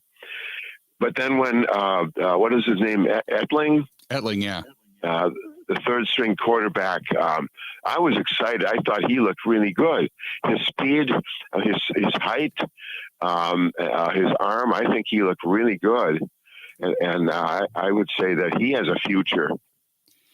Yeah, he's not a small guy. He's like 6'3", 6'4", something like that. They always list him a little bit bigger in football, so maybe he's like 6'1", but nevertheless, a 6-foot quarterback, not a bad way to go. He looked good.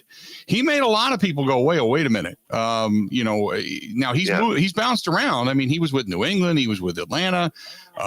Seattle, Denver, Jacksonville, now in Green Bay. It's not like he's found himself a home and been able to say, without a doubt, he is the coming, but he looked good. And then, now you take into consideration whether he was doing it against the 4s and the 5s and guys just trying to make a squad. You got to throw that into consideration. But no, I agree with you. I thought he came in and impressed, especially for absorbing part of an offense so quickly. You know what I mean? Yeah. And now I also I like to pay attention to the offensive line, and I love John Runyon. Following him since he was at Michigan, and how he, I remember this one game, he was left tackle playing against this all-American pass rusher from Ohio State, and he shut him down. And from that point on, I thought, boy, I hope the Packers can draft him. Mm-hmm. He shut him out. I forget the name of the Ohio State player, but he had no tackles, he had no sacks, and but anyway, I like what Jake Hansen is doing. Last year he was like their backup center, mm-hmm. but he just he seemed too light and not strong enough. But I think he must have addressed that over the winter, because he looks good. They even have him at starting at right guard, yeah. What do you think of him? I like Jake Hansen. Usually in year 2, year 3 is when you really start to progress. Jake Hansen looks like he's more comfortable. Also, they made him more versatile, which I think is solid. Going back to your comments regarding Runyon, I think the day Runyon walked through the door, remember they called upon him in game 1 to come in and get some work at the guard position, and played extremely well. And it kind of opened my eyes. It was very similar to when Brian Bulaga had to come in almost right away and fill in for Mark Tauscher.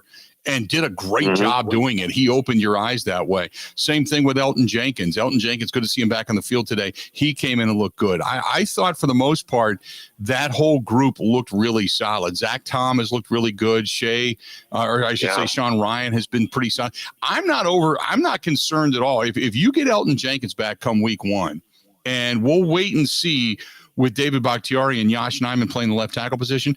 If you got Yosh Nijman, John Runyon, Josh Myers, Royce Newman, and Elton Jenkins as your starting offensive line, I'm not concerned. Yeah, I like that too. I like the way that mix looks, kind of pans out. And then if David Bakhtiari is back and can even come close to playing back to form, oh my God, you got one of the best offensive lines in all of football. Right. And what was your opinion about Jack Heflin in the defensive line? I didn't know too much about him, but he seemed to be playing pretty well. The thing that you hear all the time about Jack Heflin is high motor. He reminds me a lot of Tyler Lancaster. It's just that blue collar work dog. He may not have all the talent in the world, but he comes in every day with the mentality of kicking ass. I also thought TJ Slayton looked better in this game. Yeah. He showed up. Yeah, he's 330 pounds. I think he can substitute once in a while and do a pretty good job. Yep. He's a big dude that if he comes out and starts to show something and gives Kenny Clark a little bit of a breather every now and then, and you've got that rotation of fresh legs up front, go back to the year that and I'm not saying they will, but go back to the year they won the Super Bowl when they had C.J. Wilson and they had Pickett and they had B.J. Raji and they had Elton Jenkins they had Cullen Jenkins. And I mean, you go through that whole list of guys, Howard Green, they had big bodies they could rotate up front and they kept them fresh and it was solid. So hopefully that continues to stay for the defensive front that they have. I think they're really deep there. They built it up really well. I think Danny Davis had a good game. I think he's got a chance to at least make the practice squad. I do too. I think they're going to hang on to him for the practice squad. I would completely agree with you. Appreciate the phone call, man. And thanks for finding us. Thanks so much. Always appreciate the compliments. Let's do this. We're going to step away. We're going to take a quick break. Going to hear from Matt LaFleur, head coach of the Green Bay Packers. Today, practice got underway. We're going to get his thoughts as they effort out onto the practice field. Also, the note of the day, Elton Jenkins starting with the ones over at the right tackle position. So that's solid, and that's good news as well. And also coming up a little bit later on in the program, the top 25 for college football. Far too early to ever really truly predict, and I think it sucks, but it's out, and we at least have to make a mention as to where the Badgers landed. Stay tuned. We got a lot more of the Bill Michaels Show next. This is the Bill Michaels Show on the Wisconsin Sports Zone Radio Network. Are you a gold breaker? Play your favorite games at Potawatomi Sunday afternoons now through September, and you could win your share of $1 million in prizes. Break the code, win the $10,000 top jackpot, and everyone playing slots also wins a prize.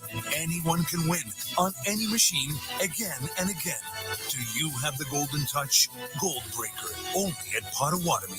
Visit paysbig.com/goldbreaker for more. Must be 21 years old and a club member to play. Catch all the racing action at Road America. Camping and corporate events available as well. Go to roadamerica.com for all the information. Road America, America's national park of speed.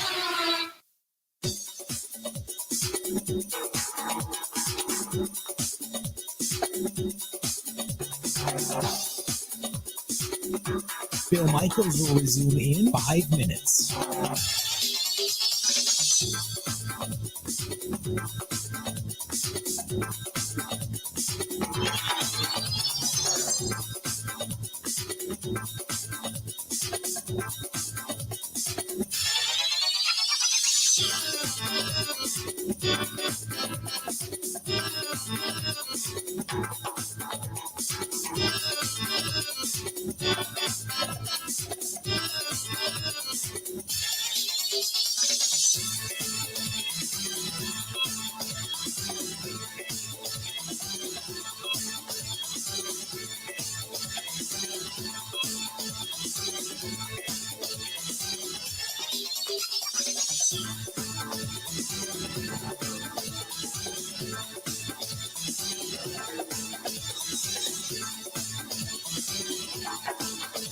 Bill Michaels will resume in 4 minutes.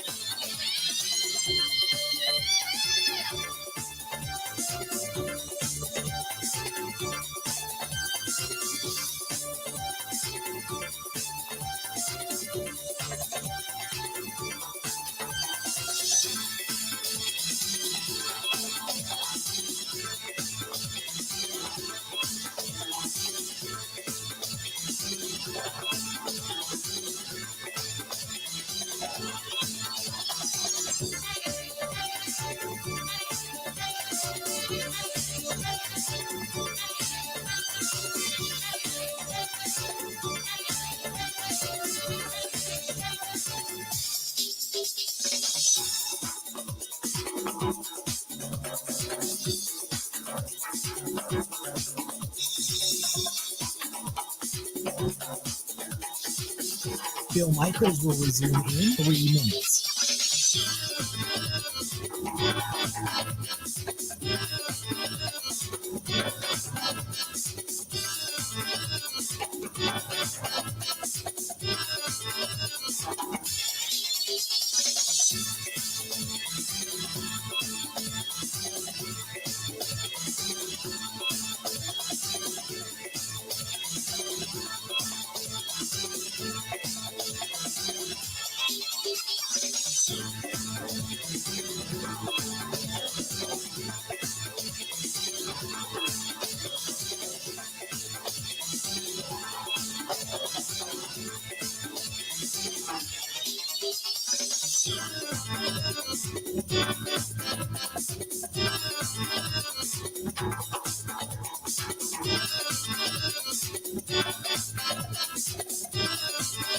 Bill Michaels will resume in 2 minutes.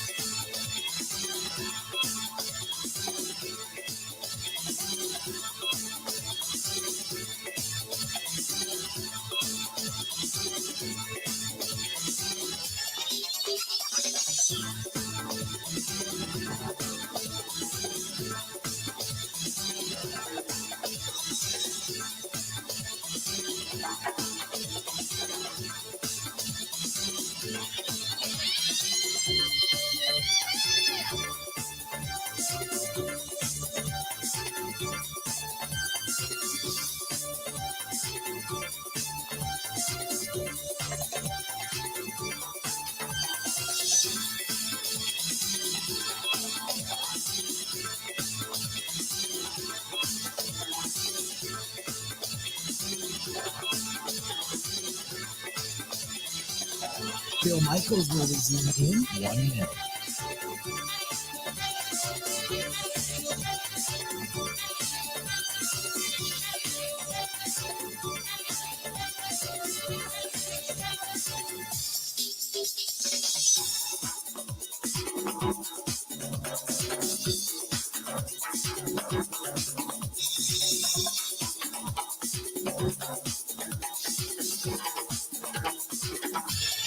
Bill Michaels will resume in 30 seconds.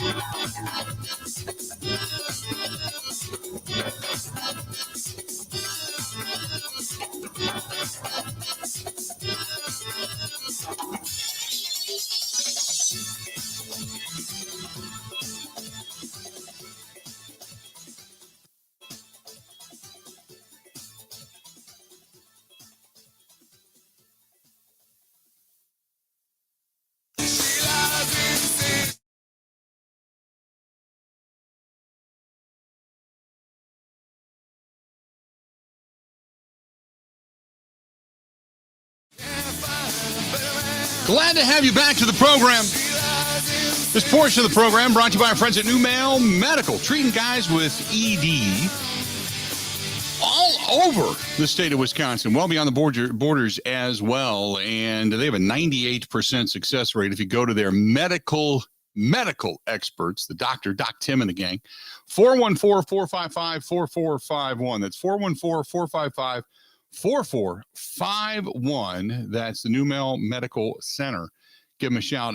Well, if you have low T, if you're moody, if you're sluggish, if you're tired, if you don't have that it all the time, it could be low T. So go in and get your numbers checked if you're over the age of 30, or maybe you just want to shed some pounds and you want to start looking better, feeling better after a summer where you were kind of sweating profusely through it. And you're thinking, man, the holidays are going to be around the corner. I'm going to put on even more weight. I need to change some things right now.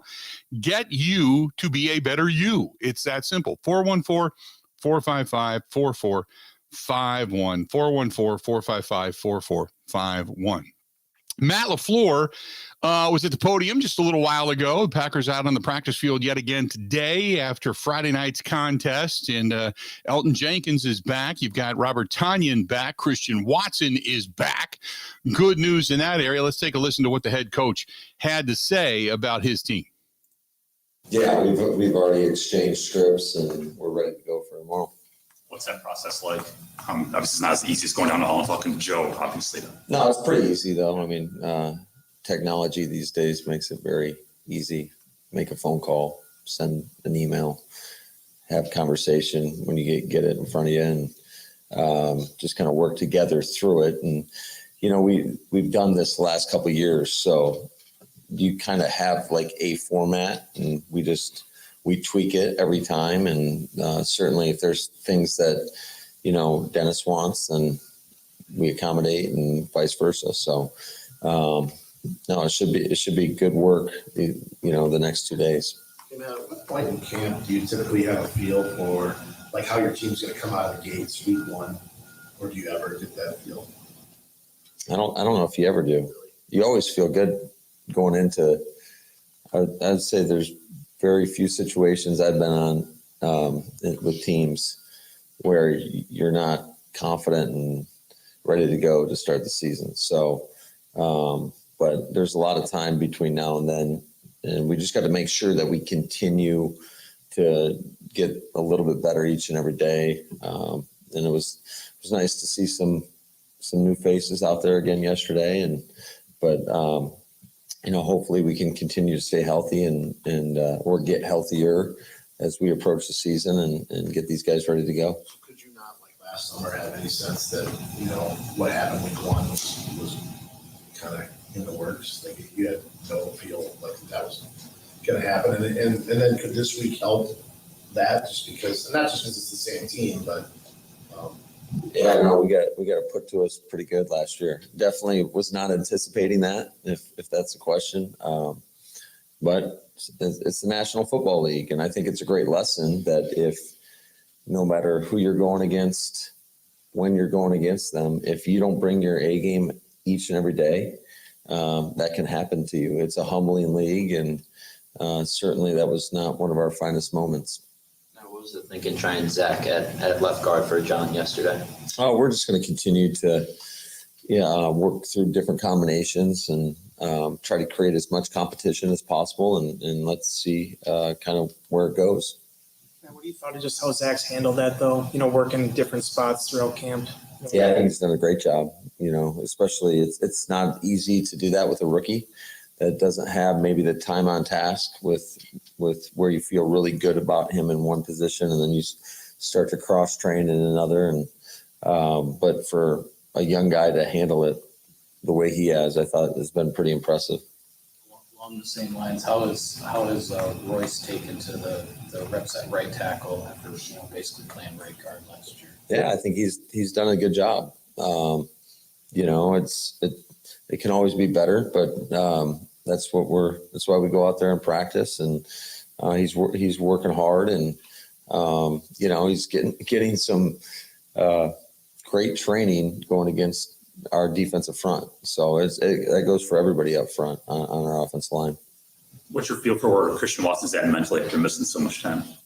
I think he's in a good place, but until you get out there and do it, and you don't, you know, you really want them. I think you get a better indication when you get the call it periods where there's no script, where you're just rattling off plays. That's when you really know if a guy has got it kind of locked down. I think that's even more difficult in training camp than it is going into a game, because in a game you game plan, you have, you know, certain ways how you're going to run whatever play it may be.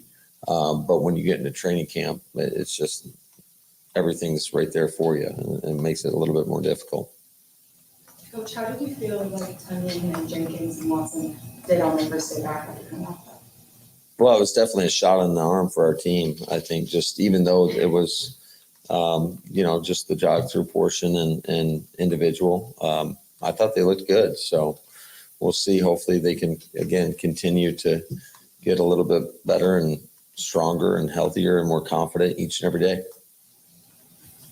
Do you think this is the biggest week for the ones, getting this live work with the Saints, seeing as they probably won't play in the next 2 preseason games? Who said they won't play? Well, if they don't. Okay. Well, yes, if they don't, then I would say that is correct. It is a big week, but they're all big. I mean, you got to take advantage of every opportunity we go out there. And I don't mean that just as coach speak.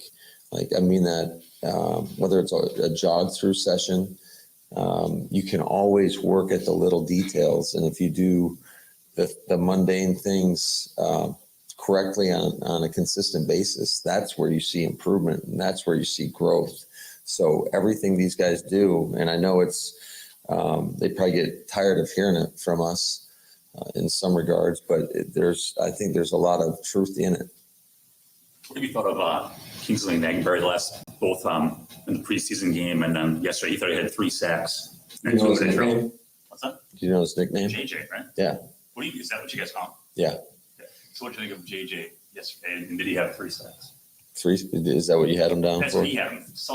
Oh, okay. I gave him the choice of 2 or 3, and if I gave him the choice of 8, I should have said 10. I'm sure he would have.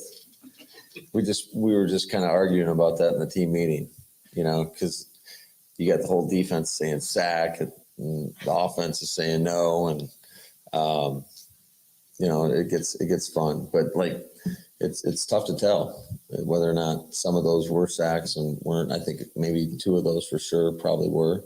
But no, I think he's given great effort. I think a big thing for him is just going to be his ability to help us on special teams as well. Just that role. We need, our backups in that position to contribute in that area. And, there's still a lot of growth, not only on the defensive side, but with teams in particular. And so hopefully he continues to get better in that area and as well as more developed as a defensive player, as a pass rusher. I think for a lot of guys in that position in particular, there is a learning curve.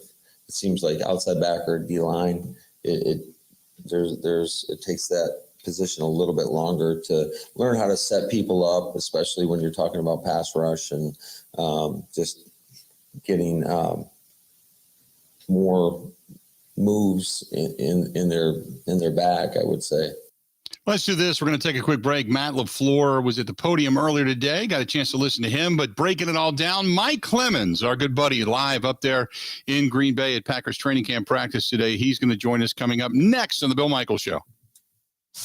Covering Wisconsin sports like a blanket. This is the Bill Michaels Show on the Wisconsin Sports Zone Radio Network. One of the worst things that you can hear, you have cancer. The worst is when you hear the words, your child has cancer.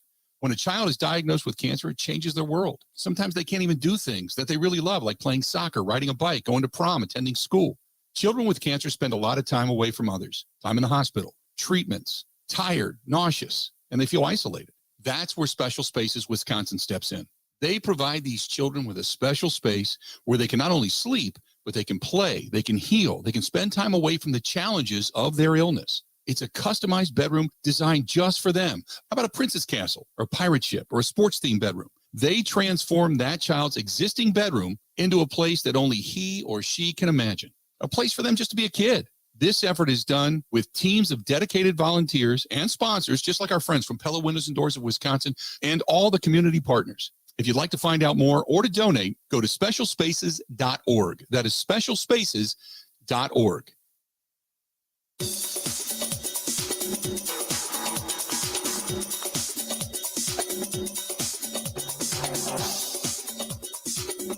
Bill Michaels will resume in 3 minutes.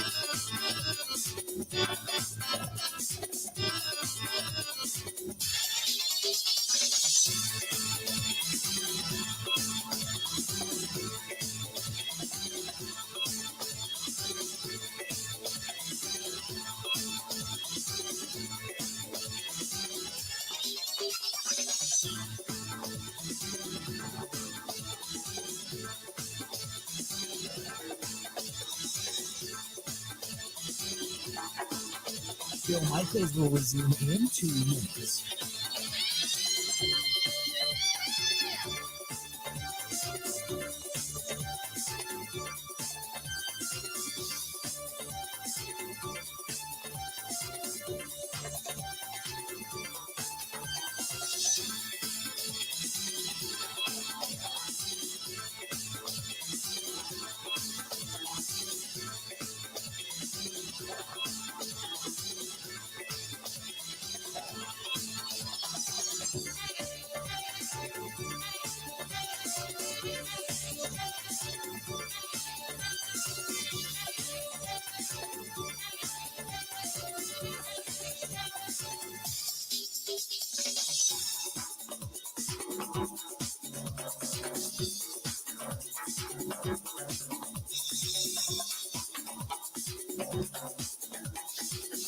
Bill Michaels will resume in 1 minute.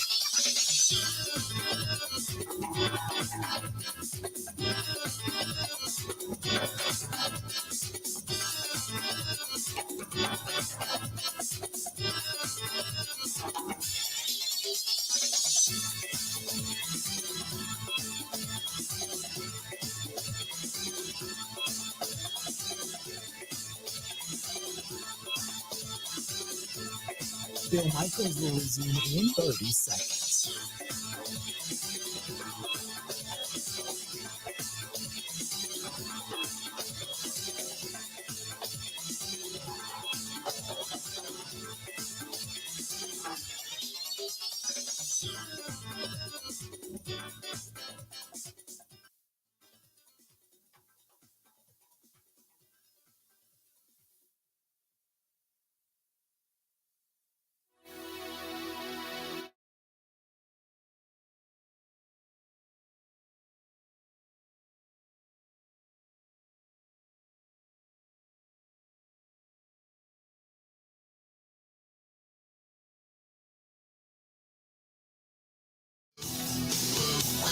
Welcome back to the program. Glad you're with us. Hey, our buddy Mike Clemens live up in Green Bay, brought to you by the Bay Motel Green Bay, having a big tailgate party this Friday.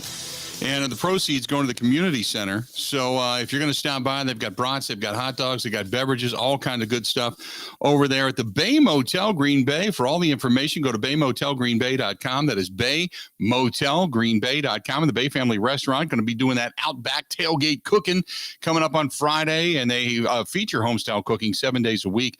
Call them for information. 920-494-3441, 920-494-3441, or go online at baymotelgreenbay.com. That is baymotelgreenbay.com. Mike Clemens now joining us on the hotline. Michael, so you get Elton Jenkins back at the starting right guard or right tackle position today, which I guess is the biggest news, right? Absolutely. Kind of surprised when coming back from San Francisco Sunday morning, Matt LaFleur says, okay, well, I got 3 guys coming back. Christian Watson, the wide receiver, the rookie who had the knee surgery after the mini camp, Robert Tunyon from a torn ACL, and Elton Jenkins, who, he is such a great offensive lineman and player. And then, there was some other conversation, and I kind of stopped the press conference and said, Matt, wait a minute. This is pretty amazing. You got Elton Jenkins back in just 9 months from a torn ACL, right? And here's what LaFleur said. Yeah, I'd say so. I think Elton's done everything that everybody's asked him to do, and in regards to the rehab process, and he's been super disciplined, and he's putting the work in, and now that'll be a big boost when he is fully cleared to help us out, because there's not too many guys that are, number one, as talented as he is, but are also as versatile as he is. We can put him anywhere on that line. Shoot, we probably could line him up at tight end. Maybe we will. I don't know. There's one better story about that. But then, Mike, you obviously have the Saints coming to town. That's a big deal because you're probably going to see a lot more work between those two teams than you probably will with the starters on Friday night.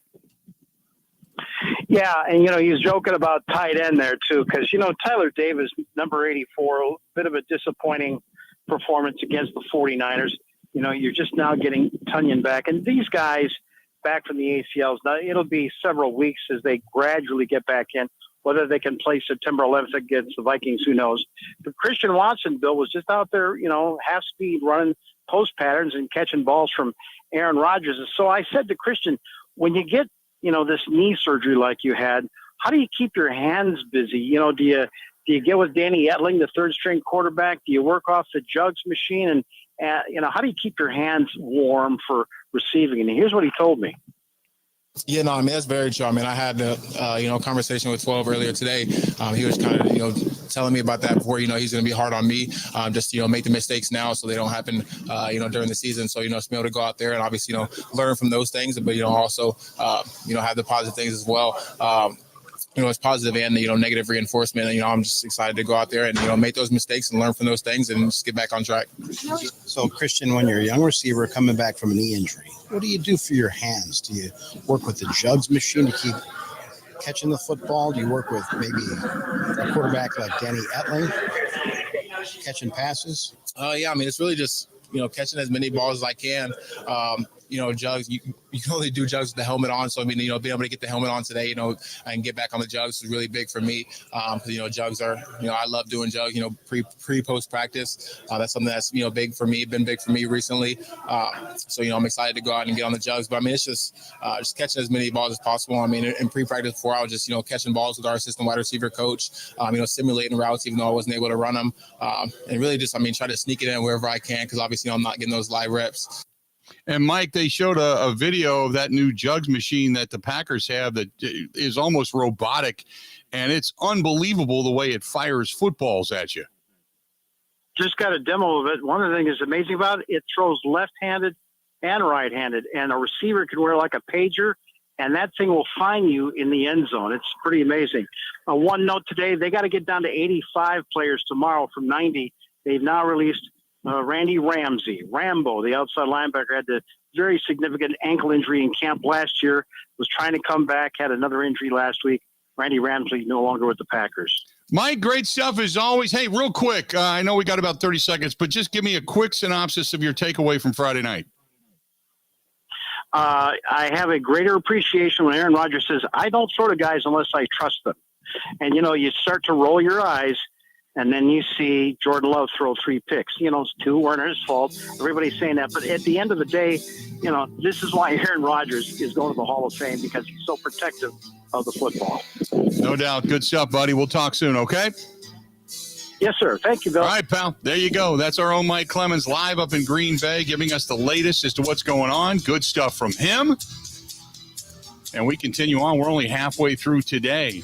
Brewers not living up to expectations in the second half of the season, to say the very least. The top 25 is out, and more Packers coverage to get to as well. This portion of the program brought to you by our good friends over there at Forgotten Fire Winery. We'll talk more about them coming up. They had a big weekend as well. They had some great entertainment, some great music. Obviously, people stopping up at the winery in Peshtigo, asking for the Bill Michaels package and such. And it's up in that area. If you want to go a little north of Green Bay, you can find them up in Peshtigo. Not a bad way to go for a little visit. Stop up there, ForgottenFireWinery.com.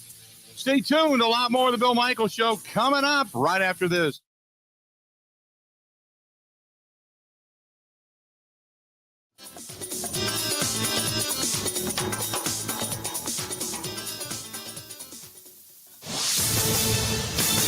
This is a Wisconsin Sports Zone update. Well, for the first time since January, there is Packers football to watch today. The team's going to get the preseason started tonight in San Francisco. Most of the starters and veterans not expected to play. That includes quarterback Aaron Rodgers. Instead, it's going to be third-year quarterback Jordan Love under center. He's looked better in training camp in the last 2 years. Knows how important the 3 preseason games this year are for him. Yeah, I think I have things that I want to improve on, just from a quarterback perspective, things I've talked about, that base, just having that rhythm. And I think when you get into a game, you kind of just want to be able to keep that same rhythm you have. It's a little bit different in practice. It might be a little slower, and then it picks up a little bit in the game. So, just trying to take what I've been doing. Want to save even more at Fleet Farm? Well, now you can with Fleet Rewards. It's free to sign up, and there's no credit card required. Using Fleet Rewards is easy. Earn points every time you shop. Plus, get exclusive member offers, birthday and anniversary perks, free tire rotations, and more. Download the Fleet Farm app or create an account at fleetfarm.com/rewards to start earning points today. Fleet Farm, proudly serving the Midwest since 1955.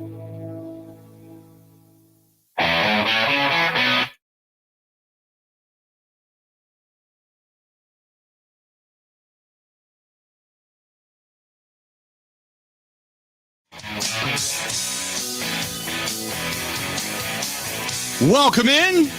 Talking Packers. Disappointing Brewers weekend. Top 25 is out. Glad to have you on board today.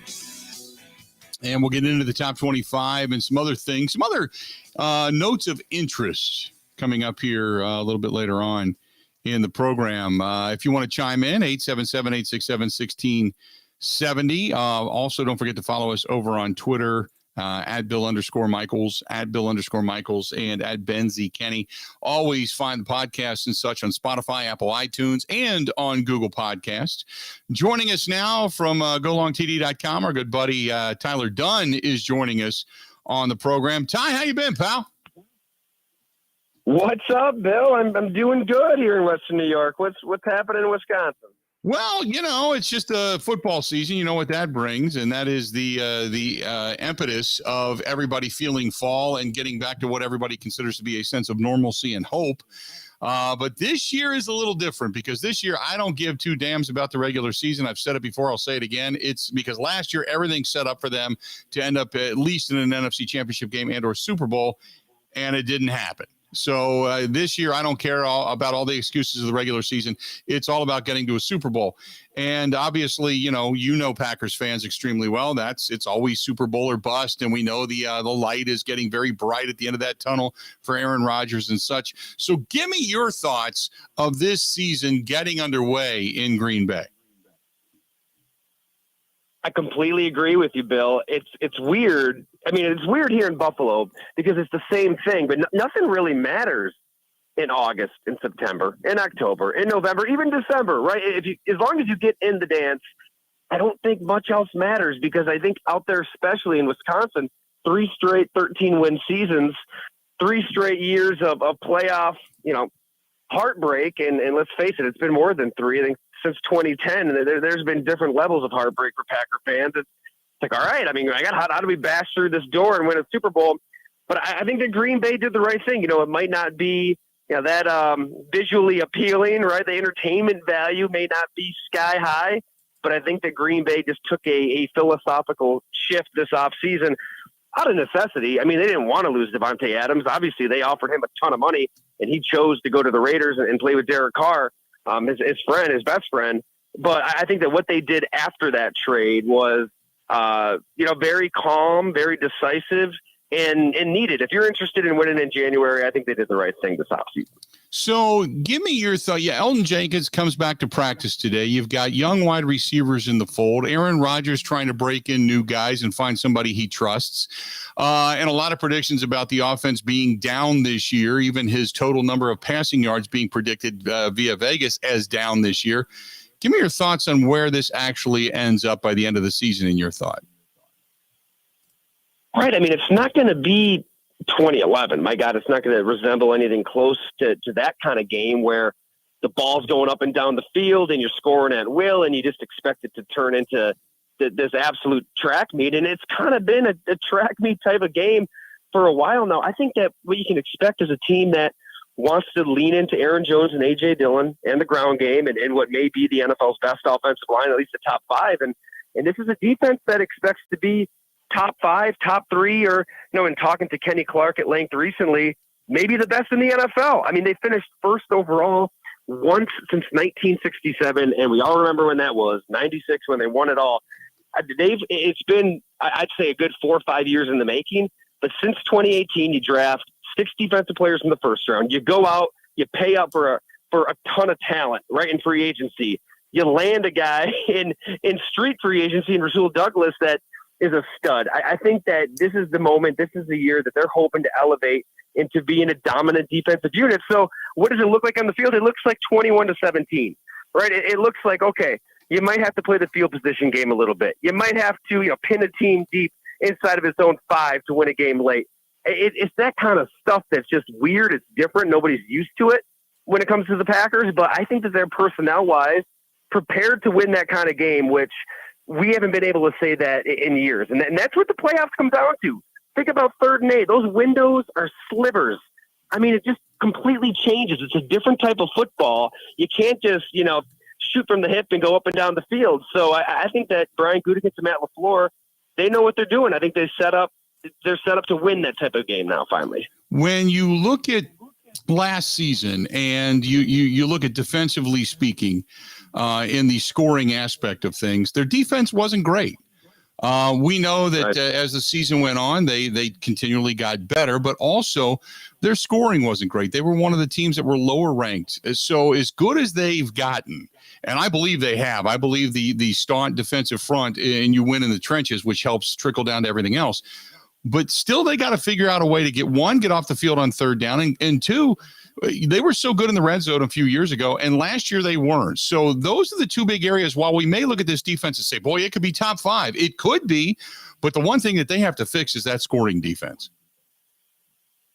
You know what's crazy, too? This didn't even really hit me until Kenny Clark mentioned it. We had that story up. If people want to check it out, golongtd.com, where he said, look, in primetime, when the lights are on and the nation's watching, they get up for those games defensively. I mean, you think back anecdotally, we all have those moments of this defense just forcing turnovers and getting pick sixes and wreaking absolute havoc.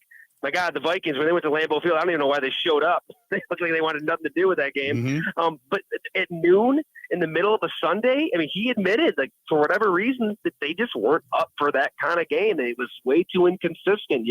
You have a team like those same Vikings with Kirk Cousins throwing it all over the place, or Christmas Day, the Browns. I mean, they ran wild, and if they run the ball in that final drive, they probably win.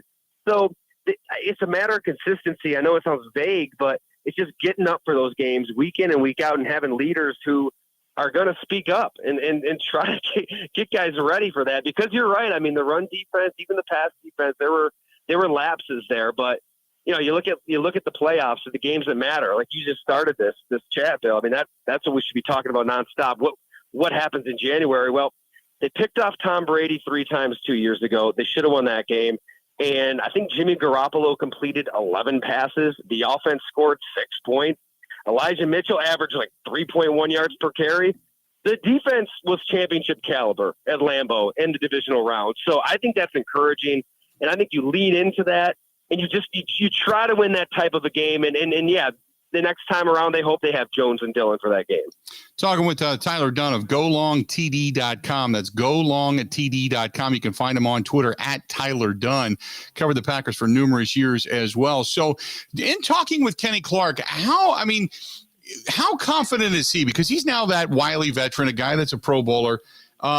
You tell me how he seems as they're kind of on the precipice of this season, defensively speaking. Yeah, he's been a quiet guy for most of his 6 years. And, we got together right at his house in De Pere back in January. When we talked then, it was more about, his family situation, his dad being in prison for a murder. He insists he did not commit. I mean, some really emotional, traumatic type of stuff. And so this time I had a camp. We talked all football for over an hour, and he really went out of his way to talk in a way. I've never heard Kenny Clark talk. I mean, he says he wants to be the greatest nose tackle ever, maybe one of the greatest defensive tackles ever. He says he is the best in the game right now. And he's like saying this again and again, kind of like to speak it into existence because he knows the work he put in. I think, you lost Davante Adams. You lose maybe the best wide receiver in the league. But if you were to talk to Kenny Clark, he'd tell you they're gaining a future Hall of Fame talent, best defensive tackle in the game. He did a lot of Pilates. He went on a keto diet. He did all sorts of stuff. I mean, studying film to a different degree. He played at about 320 by the end of last season. He's hoping to stick around at 305 this year. So if you look at pictures of him, he looks skinnier. He looks like a different player. And he's trying to kind of balance that, being a nose, taking on 2 guys, driving them back, yet somehow finishing. He was close to so many sacks last year and didn't get them, that if he can kind of put it all together, yeah, you do have a dude up front who can wreak havoc, and now has Jerron Reed next to him, Devontae Wyatt next to him, Quay Walker right behind him. I think he's excited as anybody that this is a different team and a different defense because, frankly, he's a different player. So losing Davante Adams as a defensive player, it doesn't mean a lot to you because you still have your defensive guys around you.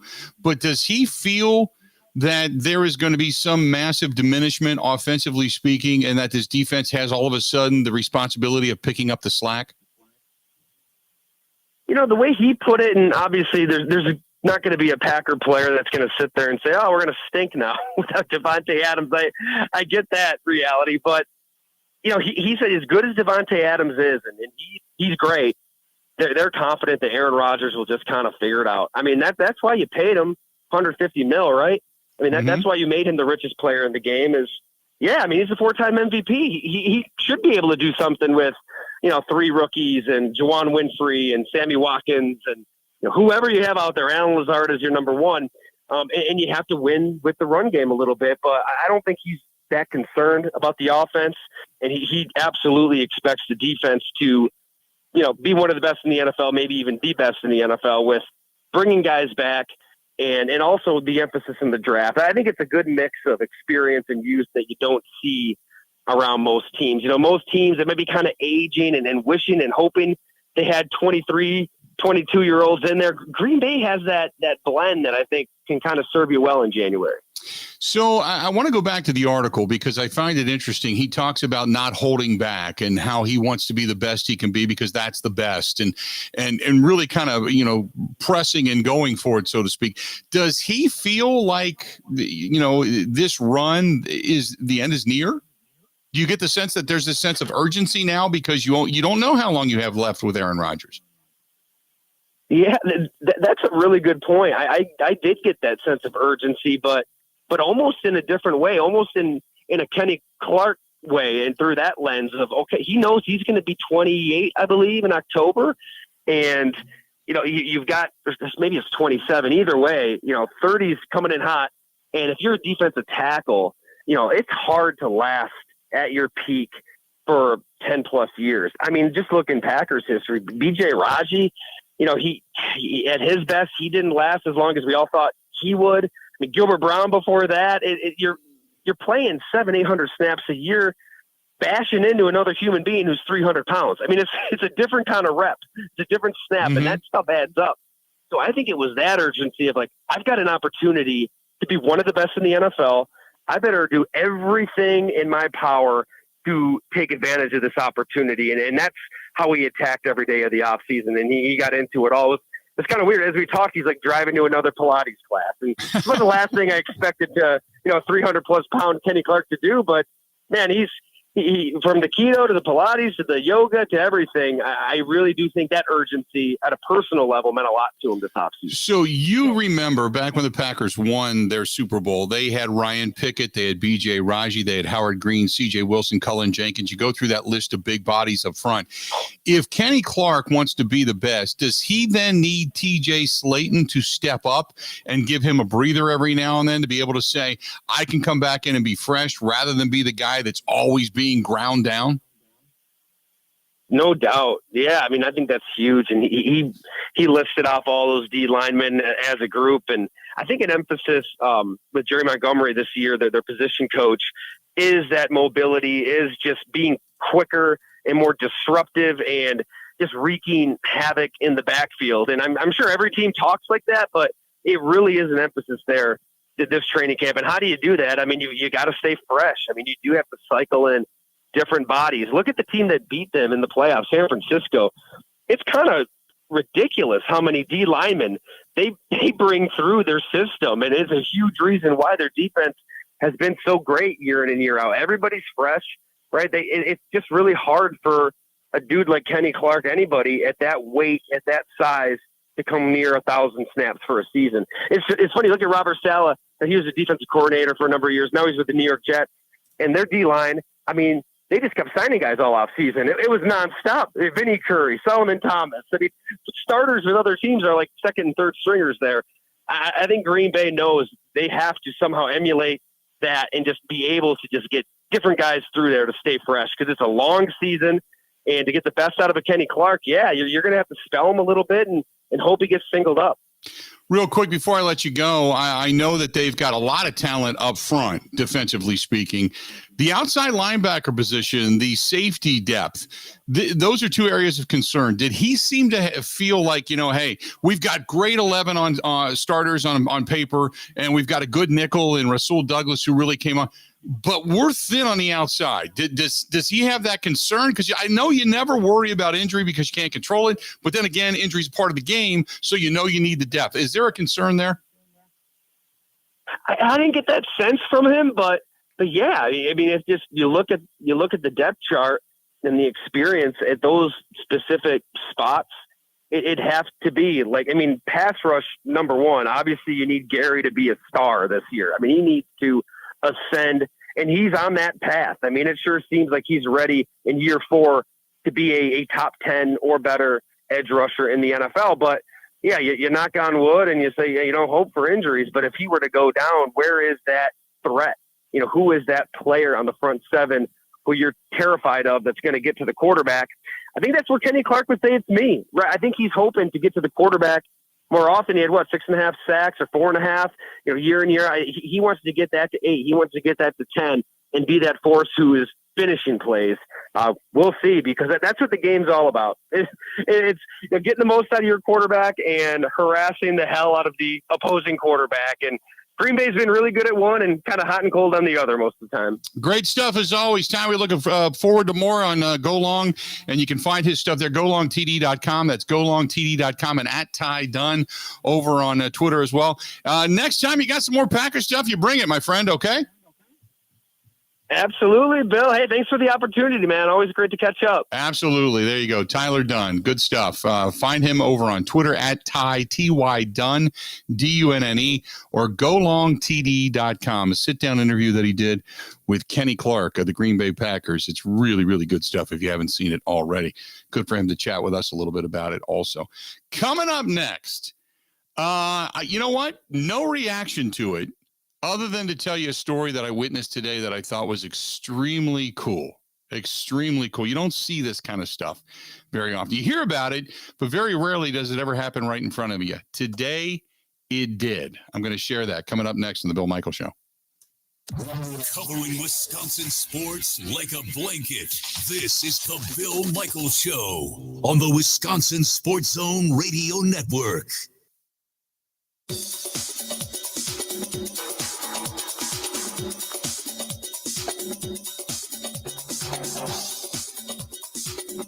Bill Michaels will resume in 3 minutes.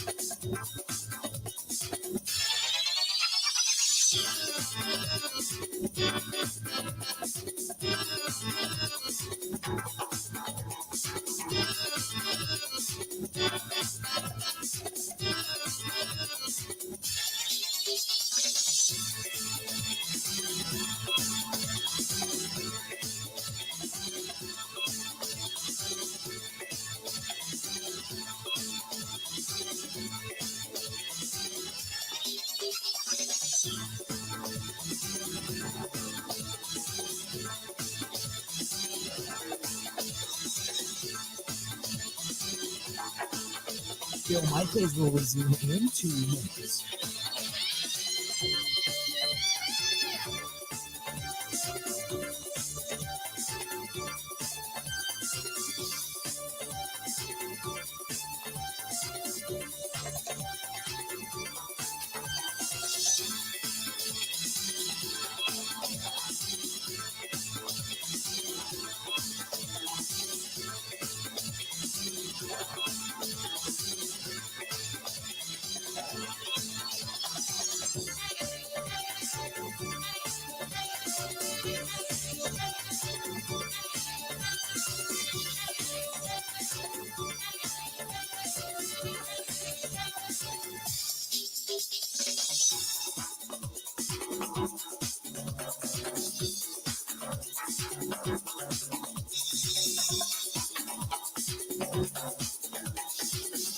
Bill Michaels will resume in 1 minute.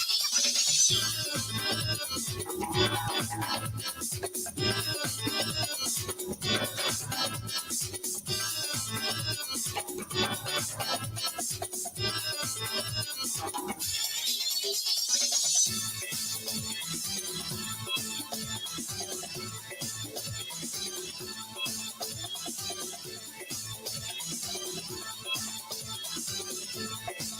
Michaels will resume in 30 seconds.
Eight 867-867-1670. You want to find us, please go ahead and do so. So I was telling you before I went to break, you don't get a chance to witness this stuff very often. I think we've all been in a situation where somebody at a drive-through line maybe bought you a cup of coffee and you kind of do the pass it along type of thing. Today, I went over to Quick Trip this morning. I had, just because we had been gone for the last 8-9 days. And I really didn't, when we got home yesterday, we didn't go grocery shopping or anything like that. I just kind of crashed and took it easy. And there was a couple of things I needed this morning and I wanted to fill the car up. I had some things to run around with after the show today, but I went over to Quick Trip and I'm at Quick Trip this morning. And there's a Quick Trip right on Moreland Avenue, right in front of Blaine's Farm and Fleet. So apparently, now this again happened right in front of me today. But I came out after I went into Quick Trip and I was filling up my tank with gas. And this car, not a great car. Okay, it was clearly a car that's seen its road, right? Seen its miles. And his kid gets out, and this car pulls in like next to him. Okay, and from what I could gather of the conversation, it kind of went like this: this guy gets out. He's probably late 20s. Okay. The car is a small car, a really small car. And it's loaded with stuff. And this guy gets out of the car next to him as this kid gets out, and he's like, you could see he had this crumpled bit of dollars and change and stuff in his hand. And this guy gets out and he said, "Hey, I heard you over at Farm and Fleet." Now, apparently what the conversation was is this guy went into Farm and Fleet, wanted a job. And as he sat there and filled out the job application at Farm and Fleet, at Blaine's Farm and Fleet, he was explaining to the girl that worked the front desk that he was either homeless or really down on his luck. I couldn't gather totally from the conversation, but the gentleman that had pulled in next to him had heard the conversation when he was walking in the door at Farm and Fleet. And as he was walking out, he saw this young man who was applying for a job walk to his car and leave. And he couldn't catch up with him until he got into the Quick Trip. He pulls into the Quick Trip and he said, "Hey, I heard you talking to the girl at the front counter. I didn't mean to eavesdrop. I'm sorry." He said, "I don't ever take pity on anybody, and I'm not taking pity on you." He said, "I want to give you a hand." He said, "I appreciate the fact that you're filling out the application. You want to work. You've got a willingness to work, on and on and on." He bought him. He said, "I want to buy your gas." He filled up the guy's tank of gas. He said, "And here's $50. He said, "I hope it gets you some things that you need. I hope if you get the job that, you'll be able to pass it along someday." And the guy sat down there as he's pumping gas and broke down and just started to cry. Now, again, I didn't want to make a deal out of this. I did take a picture, but I thought, it's inappropriate because it's got the guy's license plate and everything. And if he is down on his luck, you don't want to publicize anybody like that, but just, you don't ever see that kind of stuff. But it happened right in front of me today.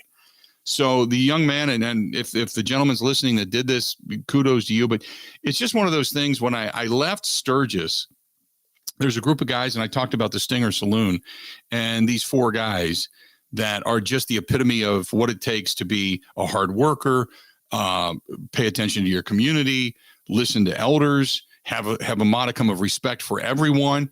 And then I see this when I get back. One of the first things I see this morning is this guy stopping in and going, "Hey, I'm not taking pity on you. I just want to give you a hand.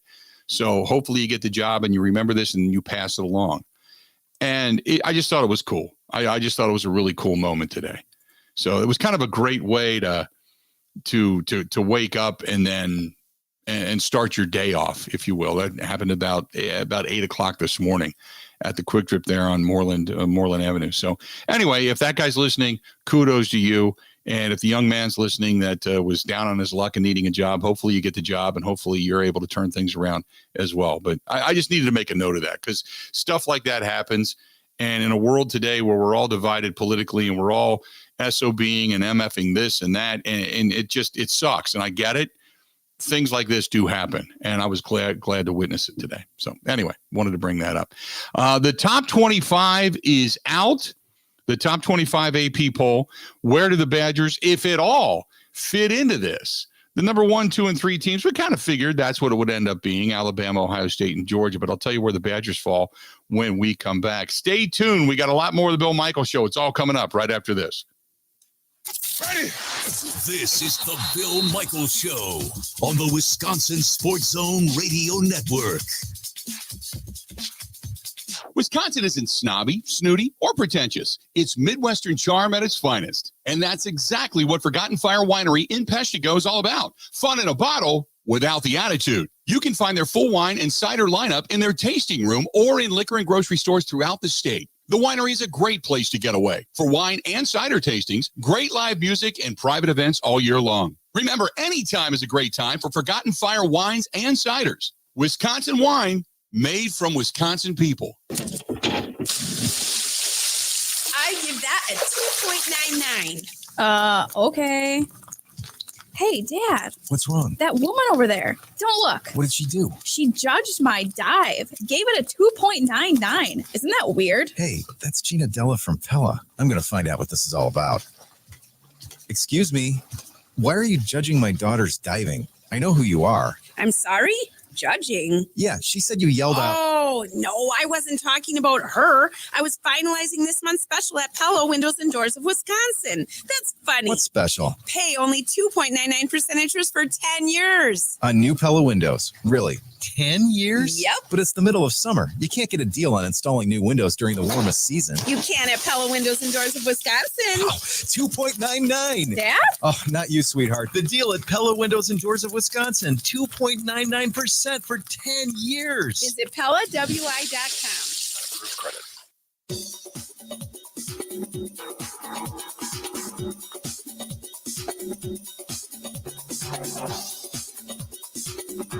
Bill Michaels will resume in 5 minutes.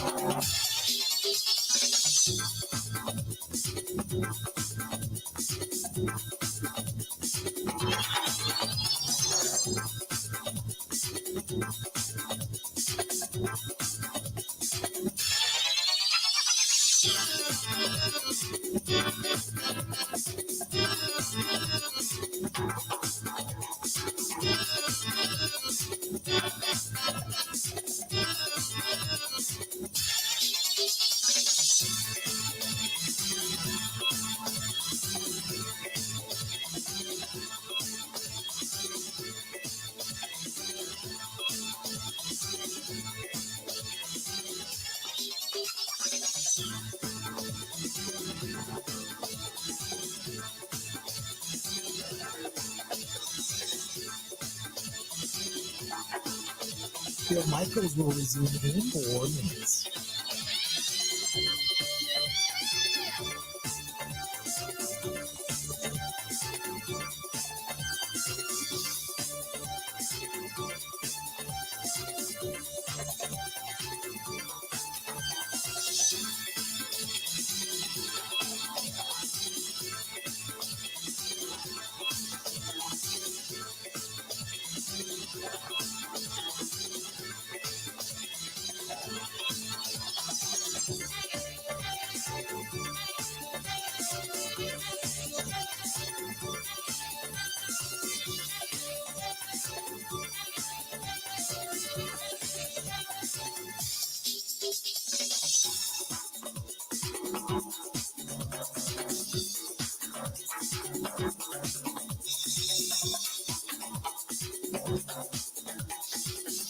Bill Michaels will resume in 3 minutes.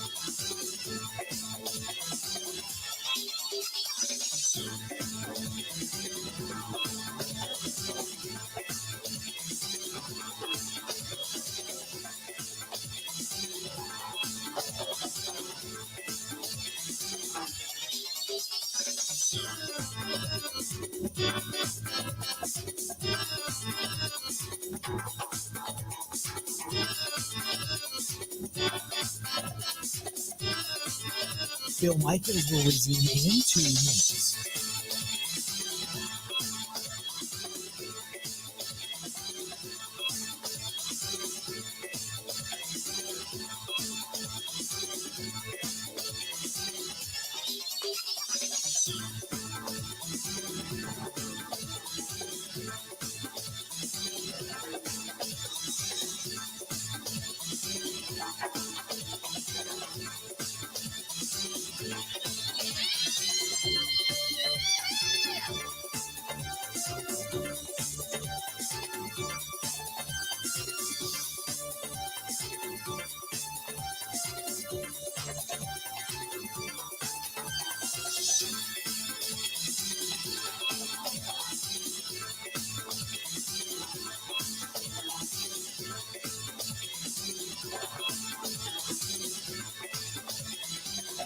Bill Michaels will resume in 1 minute.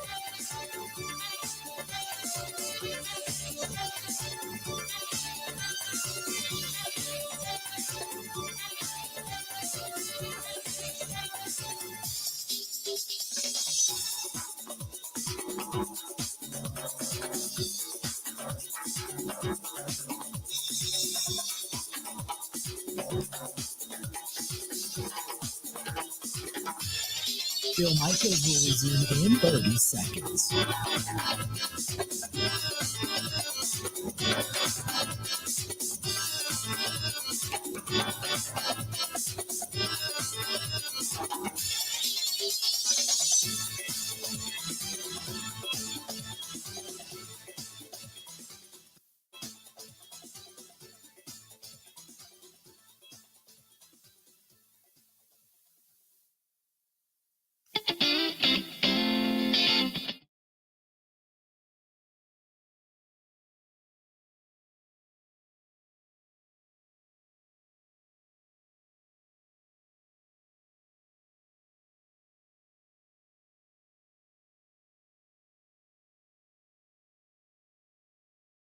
Over the weekend, quite a few people out of town that came into Milwaukee, and also people coming into Milwaukee this week for the Dodgers series as well. Stopping at Stenny's. Stenny's, second in national in Walker's Point, and a great place. I've always said it's the best sports bar and kind of like the Cheers of Milwaukee, but also if you're going to be going to the game, take the shuttle. Let Stenny's do the driving. Our buddy Billy drives the shuttle, so take the shuttle from Stenny's to the ballpark. They'll drop you off. They'll pick you back up. You come back down. You get some great food in you.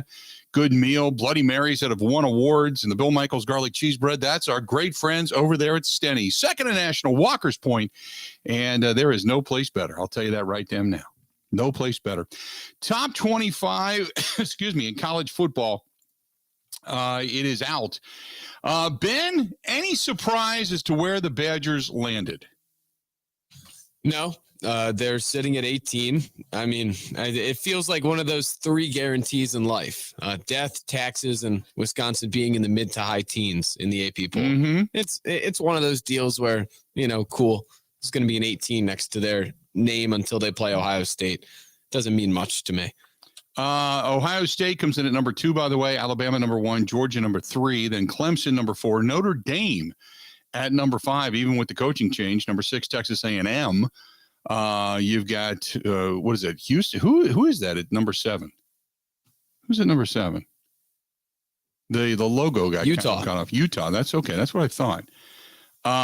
Because it reminded me of Houston, but I knew it wasn't. Michigan coming in at number 8, Oklahoma at number 9, Baylor at number 10. And then you got Oregon, Oklahoma State after that, and it goes on. And you got Michigan State, by the way, at number 15, talking about the Big Ten. And then the other Big Ten team is Wisconsin, sitting at number 18.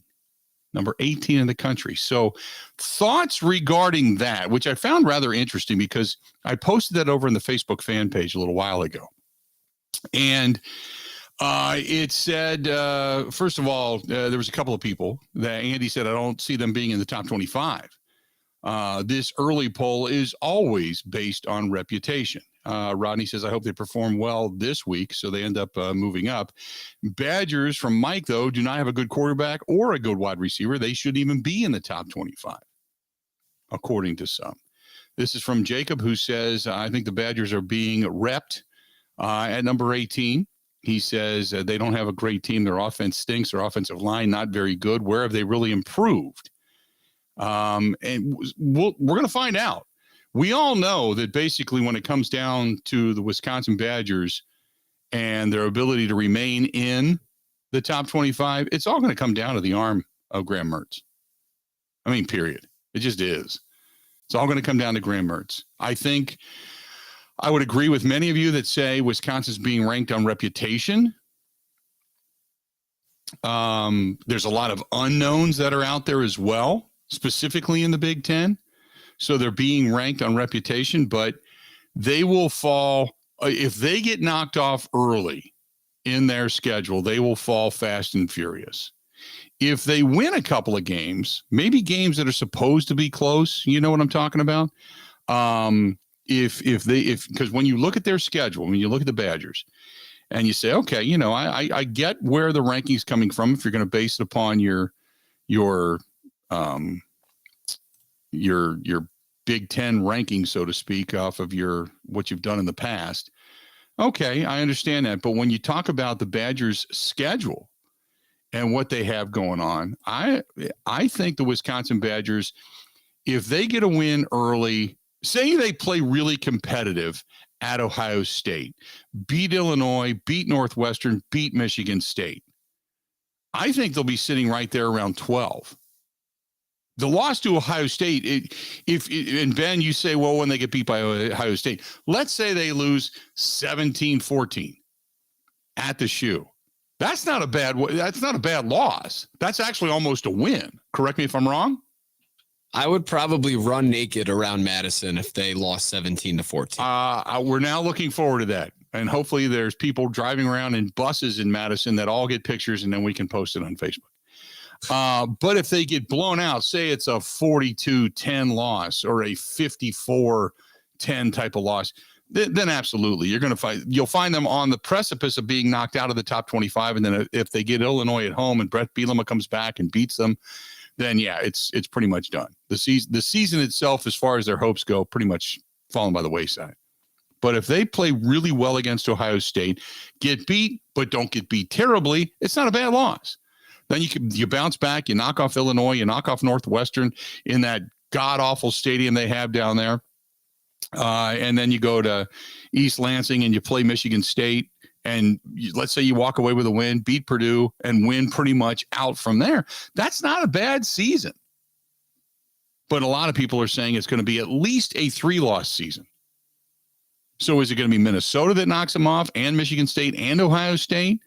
They don't have to play Penn State. They don't have to play Michigan. You know, they do have Nebraska on the road, but I think Nebraska and Iowa, for that matter, are both kind of wild cards at this point to see exactly how good they're going to be. And you're going to face probably the best of them by the time the end of the season rolls around, because there should be something on the line to play for. You taking it as a 2-loss season, Ben, or a 3-loss season? If I had to choose between one of those two, I'd say 3. Given most of their tough games are on the road. Now, they have not had trouble with Nebraska, but still they have to go there. Going to Iowa will not be easy. The Michigan State game is my wild card. If they win that game and the passing game looks good, they find some explosiveness, which is the key there, aside from not turning the ball over. If they go look great in that game, then that sets the table for what could be a very interesting and successful stretch run. If they fall to Ohio State and then fall at Michigan State, then I think your best case scenario would be 3 losses, and maybe you still win the West if you could beat Minnesota. Their over-under is set at 8.5, by the way. Yeah. So that's more borderline 3 to 4. Right. I would take the over for that number if I had to, gun to my head, pick a side. Right. But 9-3 feels like the most realistic outcome. How big of a year does Braylon Allen have? Because if Braylon Allen and the offensive line have a huge year, it takes a huge amount of pressure, obviously, off of Graham Mertz. Big on the scale of, Braylon Allen last year to Jonathan Taylor. Like the bar is, kind of exponentially high. I think he has a huge year, but there's also a guy in Ches Malusi right next to him that is very effective. Right. And both of those backs are better with 20 touches instead of one of them getting 30. And they'll both be fresher towards the end of the year. So I think in terms of efficiency, he's towards the top of the country with that, but maybe not the crazy stat lines we see from Taylor and those guys. You've got some experience on the offensive line, from an offensive line of last year that while it was adequate at times, it got its ass handed to it untraditionally, more than a few last year as well. So I think if you're going to look for the biggest leap this year, not only in Graham Mertz, but I think in the offensive line collectively, they weren't great last year. And normally we've seen really, really good offensive line play out of the Wisconsin Badgers. They've got something to prove as well. I think the defense is going to be okay. Until the defense is not, you kind of just say the defense is going to be good. You just kind of lean in that direction. They always seem to find a guy or two that comes on really big that begins to set the tone defensively speaking. But this year, to me, I think the tone has to be set right from the get-go. It's got to be set by the line of scrimmage, and Nelson and Beach and company and Brown and company. They're the ones that have to set the tones this year. Just my opinion. Let's do this. We're going to step away, take a quick break. Are they showing you anything right now? And if so, what is it? I'm specifically talking about the Milwaukee Brewers, who since that trade just have not been able to find their way. I know they beat Tampa Bay a couple, and that's tremendous. But again, you had a golden opportunity in St. Louis, and it all went by the wayside. Going to talk more about that when we come back. Stay tuned. This portion of the program brought to you by Lyle and the gang at J&L Tire Service. Going to be heading out that direction actually today, as a matter of fact, dropping off Lyle's trailer. But great people and even better service out there. Every time I go there, I always say, hey, how's business doing? And he always comes back with a story of somebody who came in, heard about it here, and came in and either got an oil change, it was very satisfactory, or some long haul driver, tractor trailer, somebody that had an issue on the road and they found it and they came in and were pleasantly surprised, as I was when I had my trailer done there. And they found some of the imperfections. It cost me a little more money, but they found some problems that I now have a lot of peace of mind. And the trailer that I took out and back to Sturgis, no problem. New tires, had the axles greased and taken care of, everything. They gave me the thumbs up, and I felt really confident that I wasn't one of those people stuck on the side of the road. They do a lot of great work in many different facets at J&L Tire Service right out there in Johnson Creek, just north of 94, the Goodyear station. You can drive by and see it from the highway. I highly recommend stopping in. We'll be back right after this. Coming up, more of the Bill Michaels Show. This is the Bill Michaels Show on the Wisconsin Sports Zone Radio Network. Warm summer nights, cool beverages, and that smell coming from the grill. Steaks, chops, dogs for the kids. There's nothing better than a relaxing cookout. Where does it all start? Heaven? No. Pasture-raised beef from a second-generation Wisconsin family-owned farm. Better yet, how would you like the best beef delivered right to your doorstep? To see all that they have to offer and to place your order, go to ScholzeFamilyBeef.com. That's SCHOLZE FamilyBeef.com. Catch all the racing action at Road America. Camping and corporate events available as well. Go to roadamerica.com for all the information. Road America, America's national park of speed.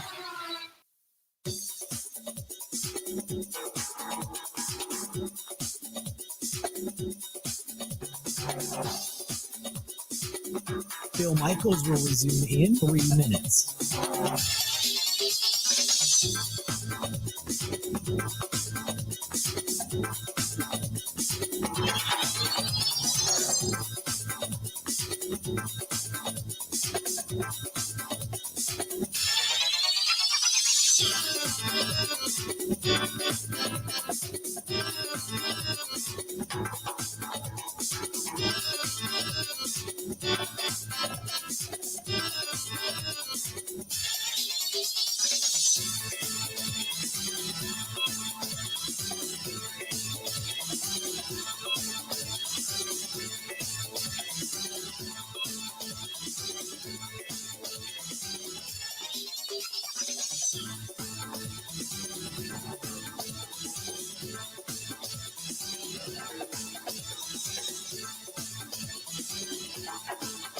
Bill Michaels will resume in 2 minutes.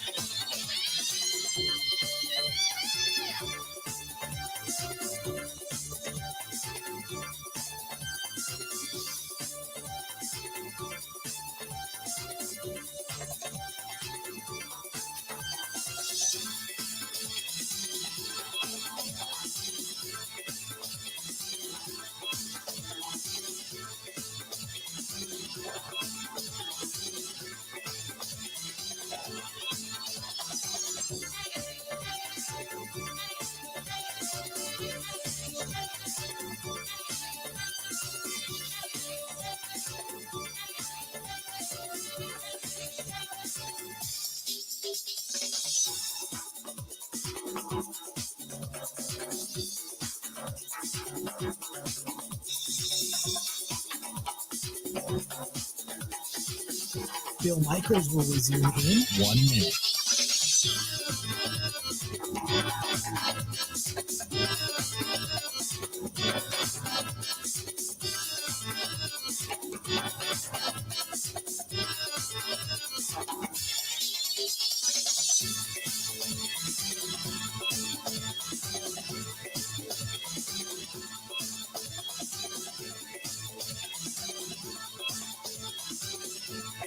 Bill Michaels will resume in 30 seconds.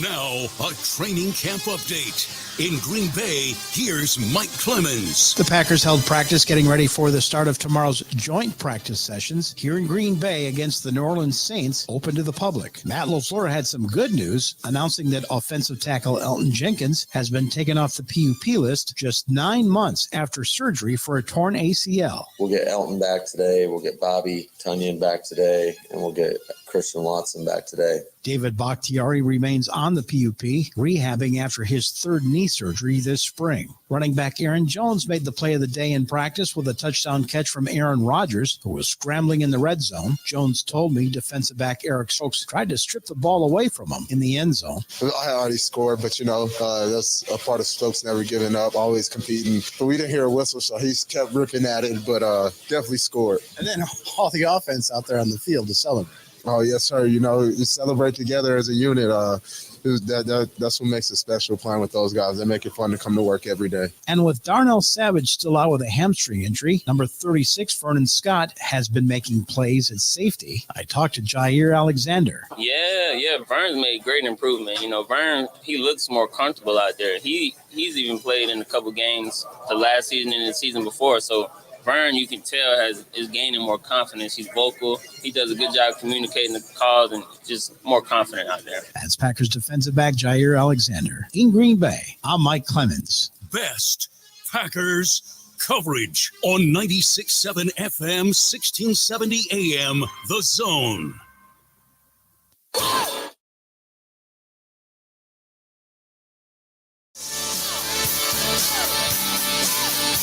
Home tonight and then back out on the road. Going to be in Wausau tomorrow. Looking forward to that. And then going to be in La Crosse on Wednesday. We have cigar dinners that are coming up. So really looking forward to getting out and about and hanging out. And La Crosse Wednesday and tomorrow going to be in Wausau, saying hi to our friends up there. And reminding people in Wausau, if you don't get the program, get to the app, download the Zone Madison app on whether it's your Google Play Store or whether it's your Apple Store, whatever it happens to be. Download the app on whatever device you have, and you can listen to the program there. You can always find us, thebillmichaels.com, and really looking forward to it. Speaking of cigar dinners, when we were out in Sturgis, went to Deadwood Tobacco Company. And I love that place. If you've never been to Deadwood, it is so just cool, authentically cool. But we were in the bottom of this old building, what used to be a brothel, actually, which is now the home of Deadwood Tobacco Company. And we were there, and there was this woman that was kind of directing people, because there's a ton of tourists, for different cigars and different types and different flavors. And I started talking to her. And she had talked about coming to Wisconsin. I said, "Oh, where do you go?" And she says, "Go to the Nice Ash all the time." Knows Joette and the staff down there extremely well. And she's a tobacco rep, but she was not only out in South Dakota, but she also comes to Wisconsin very often, and talked about how much she loved the Nice Ash and what they've done down there. We were down there yesterday, as I had mentioned a little bit earlier, after we got back and unpacked and went down and relaxed for a little bit. And I've been telling you, 323 West Main Street, downtown Waukesha, under theniceash.com. That's theniceash.com. Great place. Music on the weekends, entertainment, always good, and TVs everywhere. So as football season is upon us, get down there. You can start checking it out on Sundays. They do kind of like potluck there and such. So there's some food in the joint, but a really good place to go. That's theniceash.com. Theniceash.com. The Milwaukee Brewers over the weekend dropped 2 of 3. And ended up getting beat yesterday at the hands of Albert Pujols and the St. Louis Cardinals. Taylor Rogers continues to struggle and is 1-6 with a 5 ERA. They get doubled up 6-3 yesterday. Ben, have the Brewers shown you anything? And I asked this question at the beginning of the program today. Have the Brewers shown you anything that would lead you to believe they've got a run in them? The answer is yes. And that glimpse came after the All-Star break before the trade deadline. And things have obviously changed since then. Okay. Where I stand today, the answer is no. Right. See, I completely agree with you. There is nothing right now that makes me think that this Brewers team has this big run in them. And look, they're still a team that's, a game and a half out of first place. They're still a team that has played extremely good baseball for the majority of the season. I keep waiting for them to, quote, bust out. But there is nothing right now in this team and just in the body language. Now, again, when you're winning, it's different. We understand that. But there is nothing even in the body language of this team that says, man, they got comebacks in them. They got excitement in them. Maybe a little bit over the weekend. I didn't get a chance to watch, or a little bit over last week. I didn't get a chance to watch a ton of Brewers baseball being out there because I had to watch it mainly in highlights. And when, you get some come from behind wins and such, and you knock off Tampa Bay, it's not a bad way to go. And you thought, okay, you're going on the road. You got a little bit of a head of steam, and then you run into the buzzsaw that is the St. Louis Cardinals, who are trying to track you down and overtake you and stay ahead of you in the National League Central. Not a lot great there. And I keep looking at this thing going, what makes me, other than the fact that it's going to be, you would assume it's going to be an exciting race down the stretch. What makes you think that this Brewers team has it in them to say, oh yeah, here we go. No problem. Because they won 3 out of 4 against Colorado.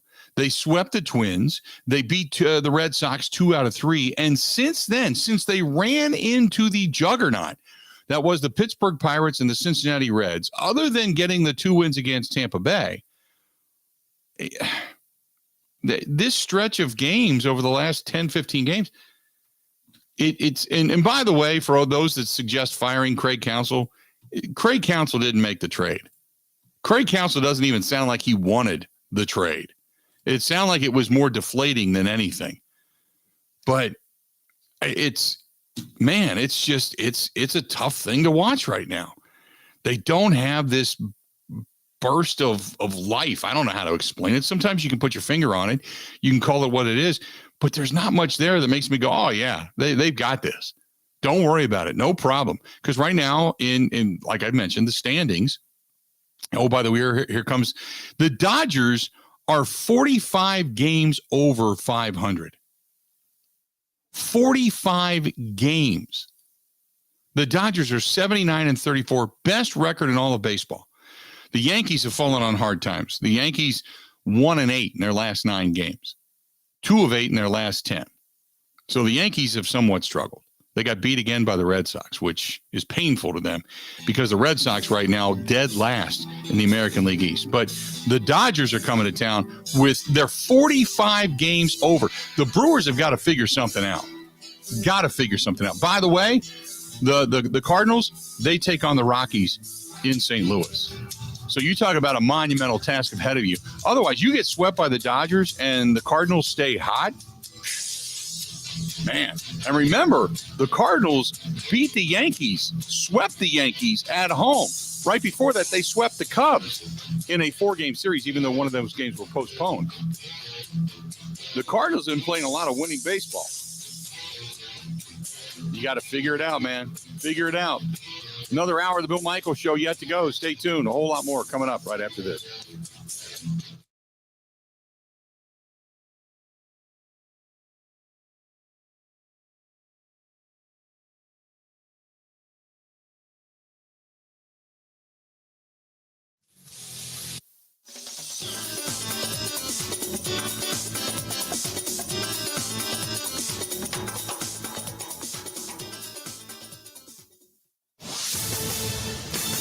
This is a Wisconsin Sports Zone update. Well, the Packers were on the field this morning for a short practice as they get ready for the next 2 days of joint practices with the Saints. It'll be the third time under Coach Matt LaFleur they've done these joint sessions. We've done this the last couple of years, so you kind of have like a format, and we tweak it every time. And certainly if there's things that Dennis wants, then we accommodate and vice versa. So it should be good work for the next 2 days. Today was the second practice back for wide receiver Christian Watson. He's coming off surgery in June soon, and the rookie definitely has some ground to make up. I think he's in a good place, but until you get out there and do it, I think you get a better indication when you get the call-up periods where there's no script, where you're just rattling off plays. That's when you really know if the guy has got it kind of locked down. Again, it'll be the Packers and Saints at training camp tomorrow. Turning to the Badgers, they will start the year at number 18 in the AP poll. That was released this morning. They're one of 4 Big Ten teams in the poll. Meanwhile, star running back Braylon Allen held out of practice today. UW says he's a little nicked up, and they're just being cautious with him. Wisconsin opens the season 2 weeks from Saturday against Illinois State. Want to save even more at Fleet Farm? Well, now you can with Fleet Rewards. It's free to sign up, and there's no credit card required. Using Fleet Rewards is easy. Earn points every time you shop. Plus, get exclusive member offers, birthday and anniversary perks, free tire rotations, and more. Download the Fleet Farm app or create an account at fleetfarm.com/rewards to start earning points today. Fleet Farm, proudly serving the Midwest since 1955. Well, the Brewers are back home tonight to open a set against the Dodgers at American Family Field. It's going to be a 4-game series. They do so having lost 8 of their last 12 games and sitting 1.5 games back to St. Louis for their first in the NL Central after seeing the Cardinals take 2 of 3 over the weekend. With this Wisconsin Sports Zone Network update, I'm Zach Heil.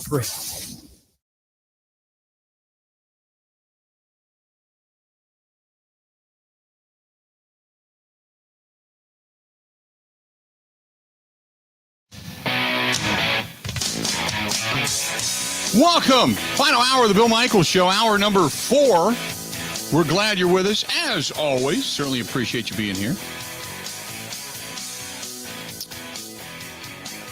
Our good buddy Mike Clemens, always, by the way, brought to you by our friends at the Bay Motel Green Bay. Bay Motel in Green Bay. They have, they're clean, cozy, comfortable, quiet, just like home. But coming up this Friday, they're having a tailgate party, 11 to 5. Brats, hot dogs, hamburgers. They got that big backyard grill, beer, soda, mixed drinks. Proceeds go to the new community shelter there in Green Bay. They have free parking and shuttles to the game against the Saints.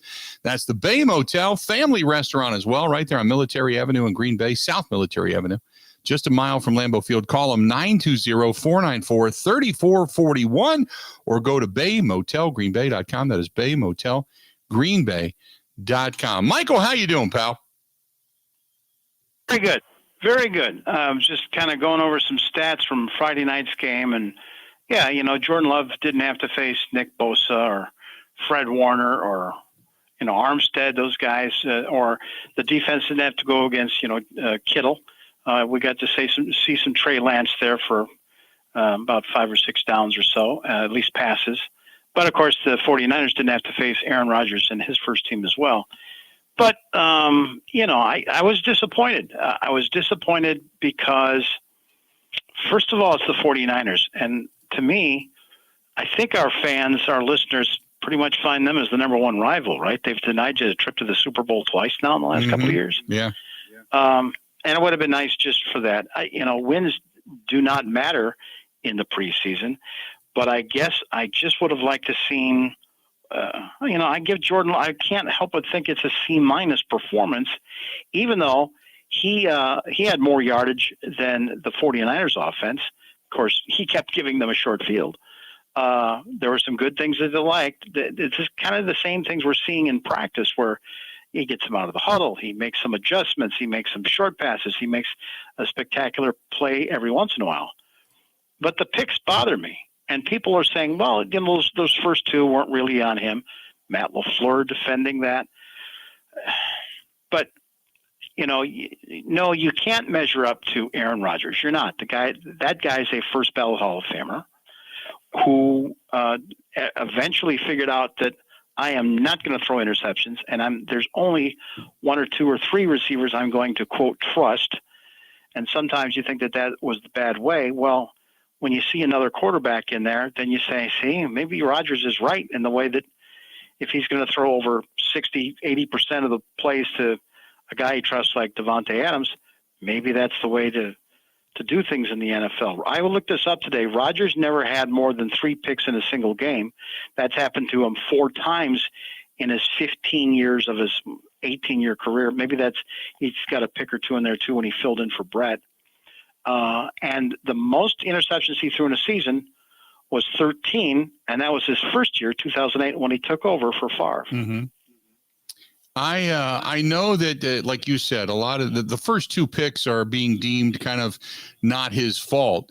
That last one, Mike, and I said this before, his consistency in throwing the football, there was a couple of passes that they floated into nowhere, and nobody was around to pick it off, but they floated into nowhere, whether it was bad route running or what have you. But he did not throw the ball with consistent authority. Now, that back shoulder pass that he threw to the rookie Danny Davis down the sideline, that went for a touch. That was solid. That was a really good play. But, finishing 13 of 24, 176 yards, three interceptions, and 4 carries in there as well. But when you started to really look at his footwork, at his base, all the things that everybody was praising, it wasn't great. It wasn't terrible, but I expected more out of the quarterback play than what I actually got. Is that a fair way to assess it? Yeah. You know what? What's frustrating for me right at this moment is I can't explain it, and I'm trying to figure out if somebody else can explain it. You're talking about now the third pick to Amari Rodgers. So I think it was single back, one tight end.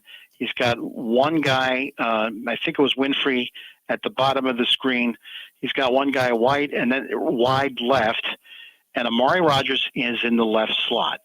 At the release of the ball, it looks like, man coverage, I think. All those guys look like they had somebody. And this Womack guy who came up with a couple of big plays in the game and a couple of picks, he's taking the inside leverage on Amari Rodgers. And Amari apparently is going to run some kind of not a slant, but a skinny post over the middle. So he's taking that cut away from him. And then he turns and he's right there with him step for step. And at the point where you go frame by frame, you say, okay, where are you looking? Do you have any other options? He didn't. Love didn't really have any other options. I don't know if you throw it away. I don't know if you tuck the ball and run. But that's the point. So why doesn't this guy have any other options? There's not a dunk off pass. So then you take it to the next frame, and now he's throwing it and then you say to yourself, whoa, what are you throwing to? What are you throwing to? This, Amari Rodgers is covered. The guy's got inside leverage. You're trying to throw it between the hash marks about 15 yards downfield. How do you think that Amari in 3 steps is going to beat this guy? And he didn't. He ended up throwing right to the corner, and he got the pick. And, it cost you another drive, and it ends up, costing you points on the board in a preseason game. Mike, aside from the quarterback aspect of things, Romeo Doubs has shown his flashes and why everybody has been raving about him in camp. He also showed that there is this ability at times to lose concentration and have a couple of drops, balls yanked away from you and things like that. Give me your thoughts on how some of the younger guys performed in this contest. I think, Dobbs is a guy that one guy that we have in every camp that can flash through camp and then, ends up at the back of the line once the real football starts. And coaches will warn you and, retired players will warn you okay, enjoy the Cinderella story while you can. But, they're not, Jordy Nelson will tell you this over and over again. He'll start out returning kicks. He'll play some special teams. And then about week 7 or 8, if somebody gets hurt, maybe he'll get a couple snaps. And they've got that. Some people think, Bill, that Sammy Watkins is on the bubble here. I don't believe that. Now, Sammy's not actually had great days. There are some times where the ball touches his hand and he doesn't bring it in. And the next thing you know, the Packers defense has got another pick in practice that everybody's tweeting about. But when they rested him the other night, I thought, oh no, they consider him one of the top 3 guys. And I'm sure maybe that's what Rodgers wants, but we haven't seen him necessarily light the place on fire 2.5, 3 weeks into training camp. So I guess you'd like to see a little bit more progress in that department. But, at wide receiver, when you go with the veterans with Cobb and Lazard and Watkins, and then they talk a lot about Juwan Winfrey, at least Aaron Rodgers certainly does, and Dobbs has got a spot in there, and then it gets to be a battle between Samori Toure, the 7th-round pick, Danny Davis, making smart plays. that running back, it was at Baylor, who catches the ball over the middle from Danny Etling and runs, I think it was 68 yards. Really nice catch. It's what he didn't do. Danny Davis from Wisconsin is down there, and he's kind of trying to help get in the way of defenders chasing after that running back that's headed for the end zone, and he actually pulls up his hands when his teammate carrying the ball runs past him, so that he doesn't get any kind of an infraction or something like that. He's a really smart player, and at the very least, he's a guy that they can tuck under the practice squad, and who knows, maybe he'll be a really undersized possible slot receiver, in the National Football League for the Packers or some team someday. So they look pretty good at that. At offensive line, I kept watching that and knowing full well that they were with second and third team guys that they're up against from the 49ers. The pass protection, actually, every time I looked at the film, Bill, over the weekend, the first 4 or 5 drives, they looked pretty good. I mean, the pocket looked pretty clean. And I thought that Jordan Love had a good 2 to 3 seconds to get the ball off. He didn't have a lot of time, but he had enough time that the plays called for. He got the ball out when he should be getting it. There's a couple of times when they were up to the line on 3rd and 1 in the first couple drives, and they had, was it Goodson was the first guy that they were running back, and then Patrick Taylor, number 27, they brought him in, and he just got stuffed at the line. So I thought, okay, is that because the 49ers anticipate a running play and they got 6-7 guys in the box? Is it bad blocking or what? And when I asked LaFleur about it, he said, or the runner picked the wrong hole. So there was some of that too, because that's what forced a 4th and 3rd. And then, Love gets his big touchdown pass to Romeo Doubs and makes him look like, the all-star we talked about. But that's where you want to see the change move. 3rd and 1. Can we get 3 yards with a running play? That part was disappointing as well. So, Mike, defensively speaking, as much as we talk about the offense and their ability and Jordan Love, and we analyze the hell out of that, give me your thoughts on the defense, because the defense had its moments to shine, albeit there were a couple of instances in which, the specific guys got burned.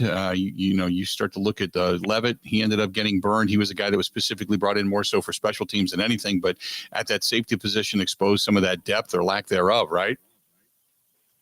Yeah, let's talk about this guy. This Dallin Levitt, number 6. He's a short guy, but supposed to have speed. He's another Rich Bisaccia guy from the Raiders. And so it's a guy that Bisaccia is saying, hey, listen, backup safety, maybe a gunner on special teams, a smart kid, 2-3 years in the league, et cetera.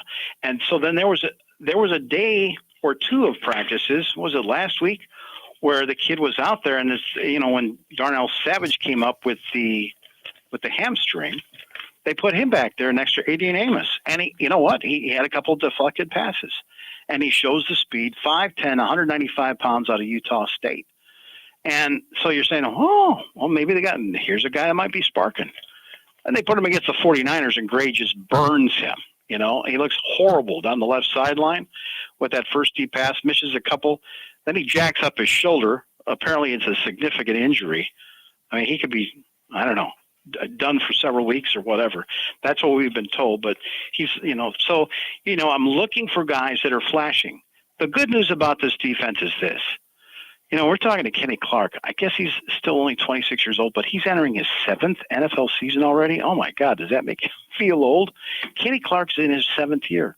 Rashawn Gary, who looks spectacular in practice, is entering his 4th season. You got Preston Smith in there. You bring in Jerron Reed from the Chiefs. He spent 5 years with the Seahawks and then last year with the Chiefs. You've got a defensive front that's in its prime. At outside linebacker, the only new guy, of course, is Quay Walker, and I thought he looked okay in the game, but he's going to grow. So your defensive front, and even with a couple of backup guys like T.J. Slayton coming back, there's a kid named Jack Heflin we just talked to. He's trying to make the roster. That's very strong. Then you've got this really solid defensive back system with Stokes, and you got Rasul Douglas, playing the nickel, and you got Jair Alexander. So you got these 2 speedy corners, and Jair and Stokes, and then you got a tough, smart always working, talking to Aaron Rodgers, Rasul Douglas. This guy is trying to be the leader. He's talking more. I mean, after he got that contract, man, they might really have something in Rasul Douglas, the way this guy's carrying himself. Then it drops off. Right. If one of those guys gets hurt, I don't know who you put in there. This John Shamar Charles, short, number 22 in his second year, he's made a couple of plays in practice and in the game the other night, but there's nobody you feel real good about the number 4 corner right now. And even after last week's game and so far in training camp, no one has stepped up at there. No one has really stepped up at backing up outside linebacker. Now you just tell me that Randy Ramsey has been released from the team after a year of a horrible ankle injury he suffered in camp last year and then got hurt again a week or two ago. And Nalila and Ladarius Hamilton, these are backup outside pass rushers. They're currently hurt. No one's flashing on that defense right now like that. Hey, real quick before I let you go, Mike, now I had put this question to a lot of different people that said, the outside linebacking position, is that outside linebacker as far as depth and backup, even on this roster right now? I ask you, do you feel like they are waiting for a cut down day to go out and find somebody that may be better than what they have? They always listen. Yeah, they're always looking. They're always watching the boards. They just went through everybody else's preseason tape. They're trying to find teams that are deep at a position, and if they think there's some particular, maybe the Steelers behind TJ Watt, they've got 6 outside linebackers, man. One of those guys are going to be free, and they keep that on their mind, and they'll jump after that guy if he gets released, or they're looking to trade.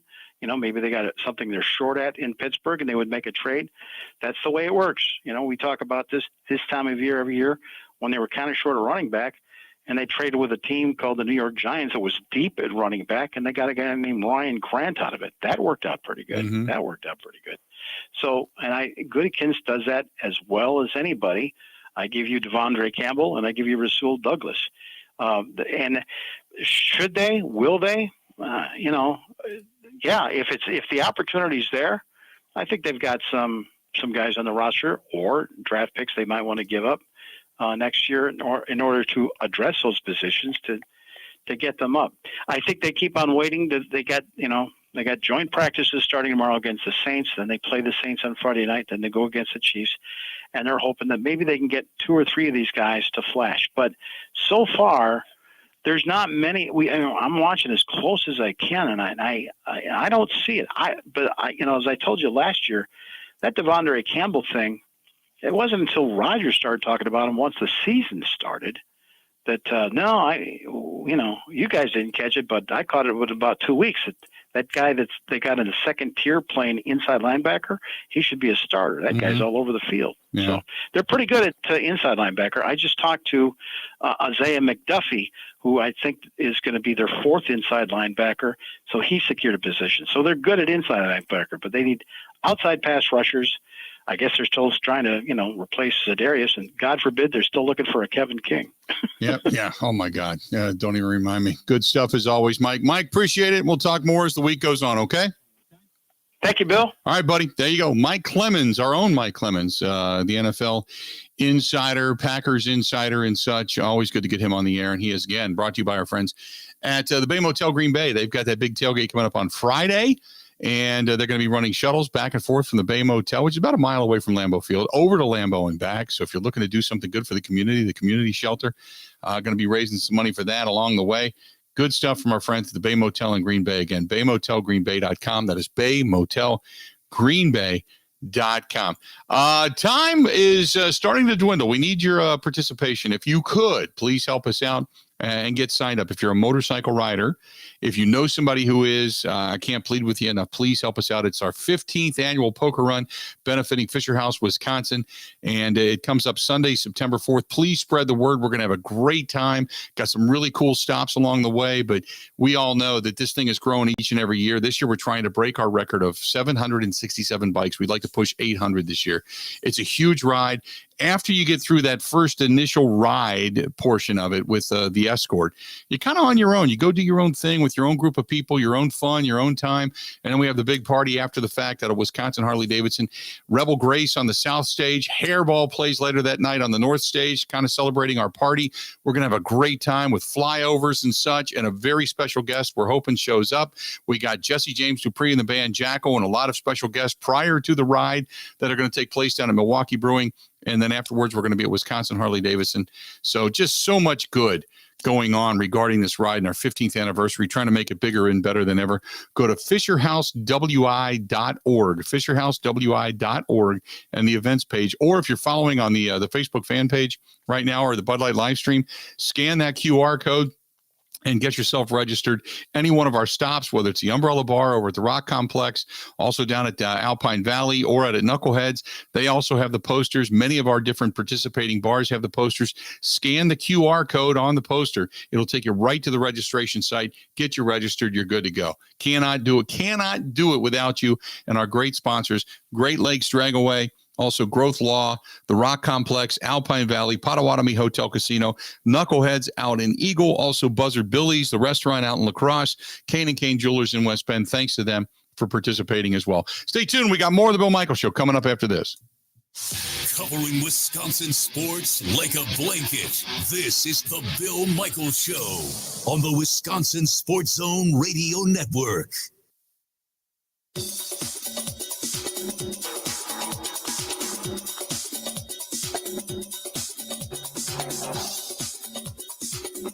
Bill Michaels will resume in 3 minutes.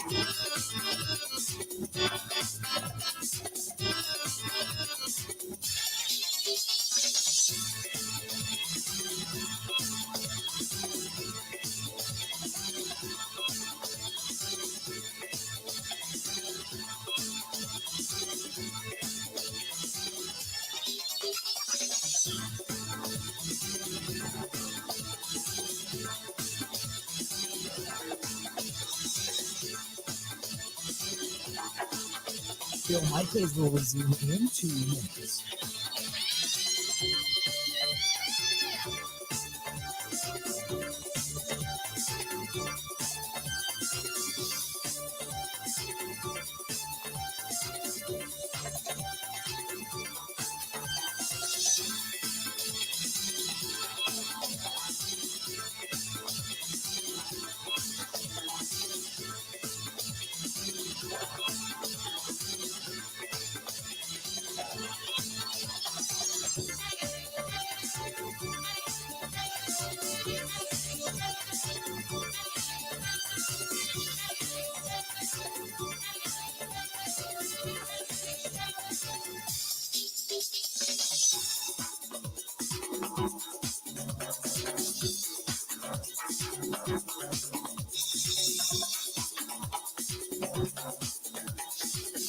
Bill Michaels will resume in 1 minute.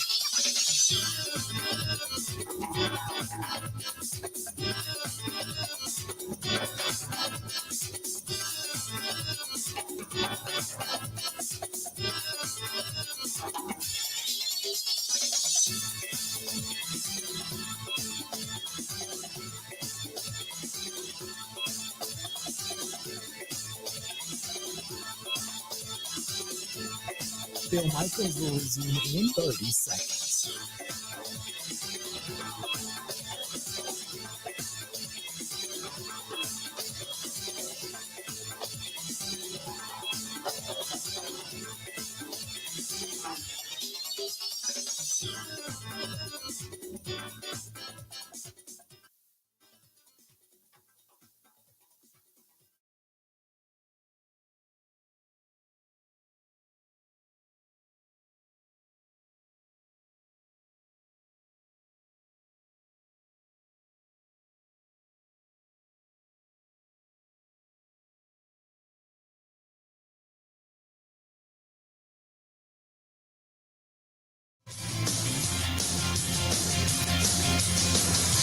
Glad to have you back. Hey, looking for a weekend getaway as the fall colors start to hit come mid-September and beyond. If you're looking for a great place to go, still a lot of time left, though, to get up and use the UTV and the ATV trails and such. But a great place, that is the Four Seasons, Wisconsin. The Four Seasons on the island in Pembine, Wisconsin, on the Muscano Island, which is just, it's a beautiful place. It's scenic.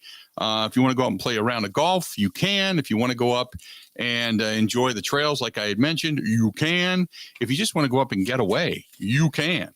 Get a hold of our girl, Barb at thefourseasonswisconsin.com. That's Barb at thefourseasonswisconsin.com, or call her 715-324-5800, 715-324-5800. But if you want to get the deal, and I've been whispering this to you because it's between you, me, and the fence post, get the deal. Make sure you use the promo code BillMichaels15, whether you call or whether you email or whether you go right there on the website and register, thefourseasonswisconsin.com, seasonswisconsin.com. Use the promo code BillMichaels15. You get automatic 15% off.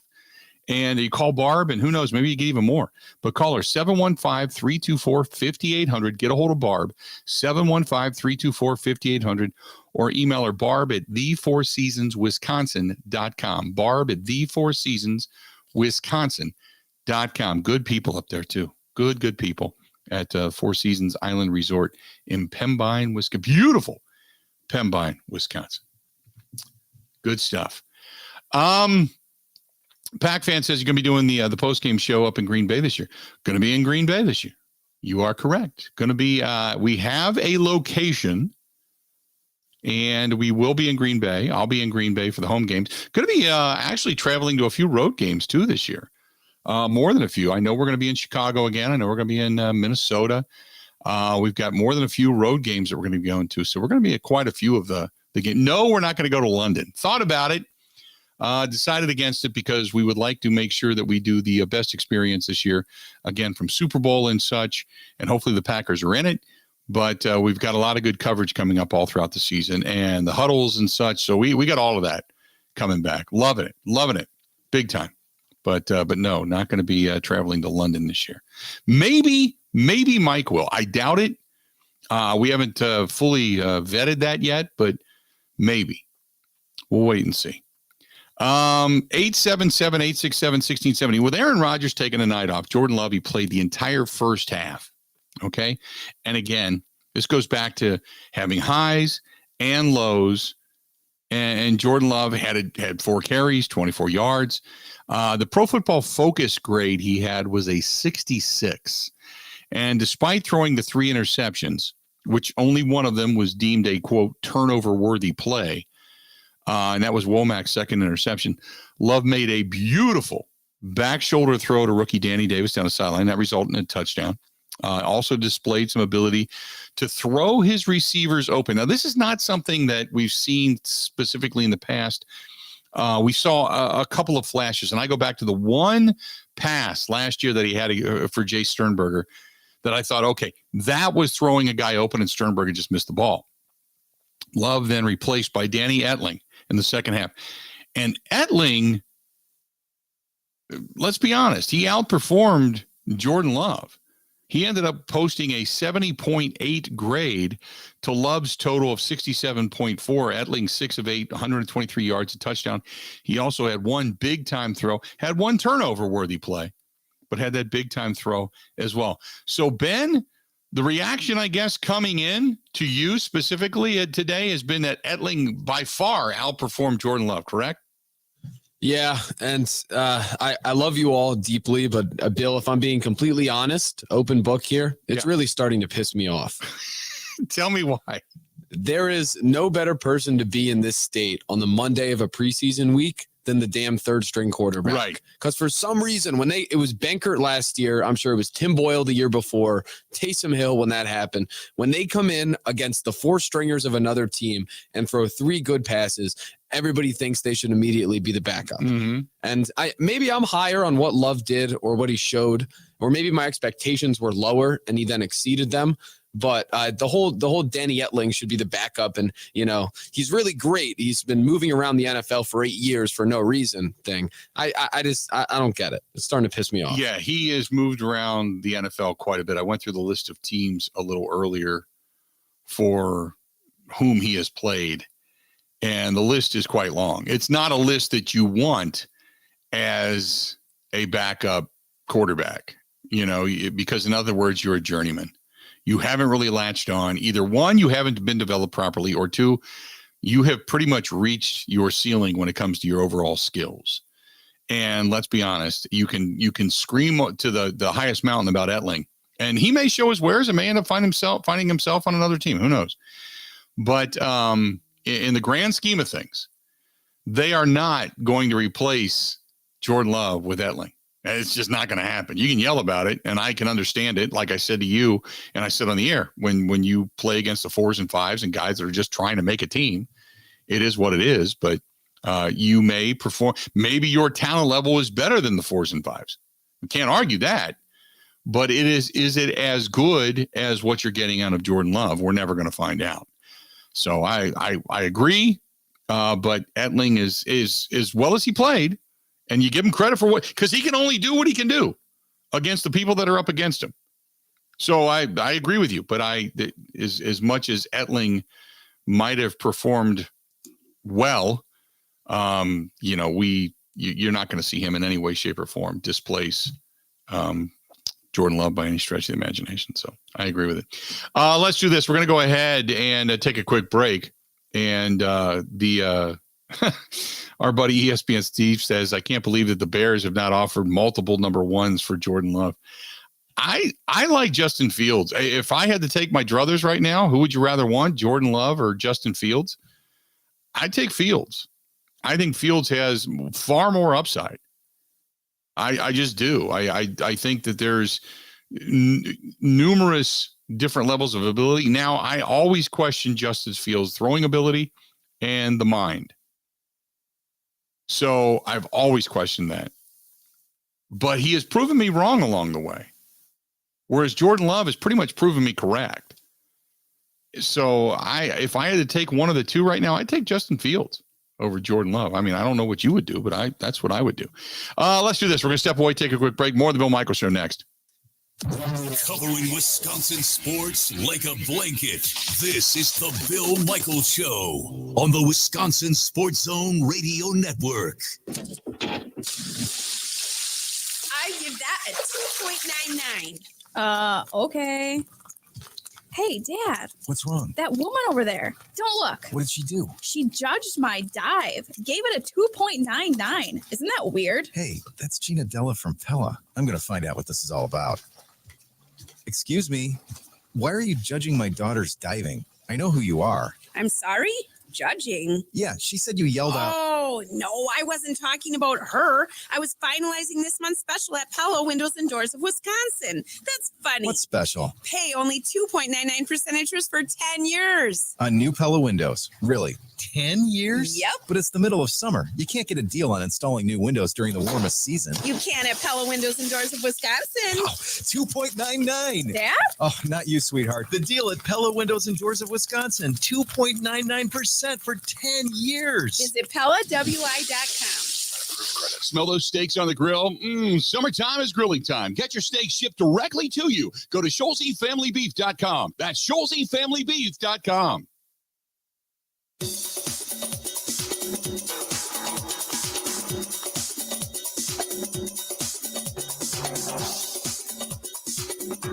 Bill Michaels will resume in 5 minutes.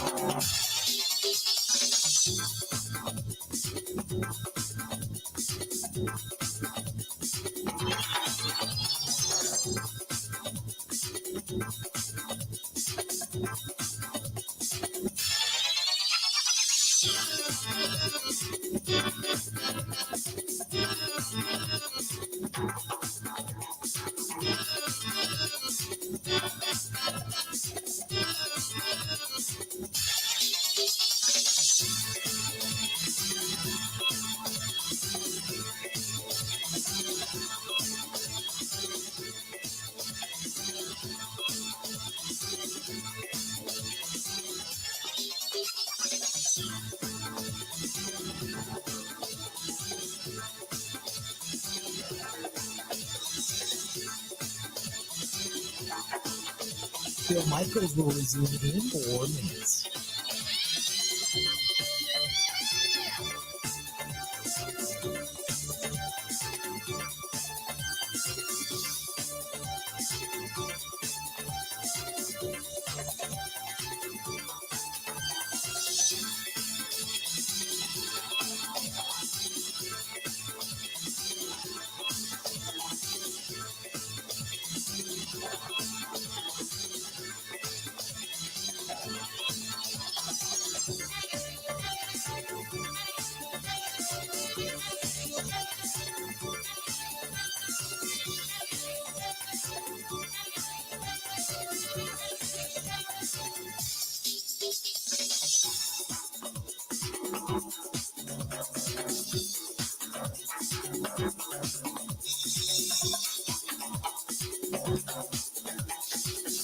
Bill Michaels will resume in 3 minutes.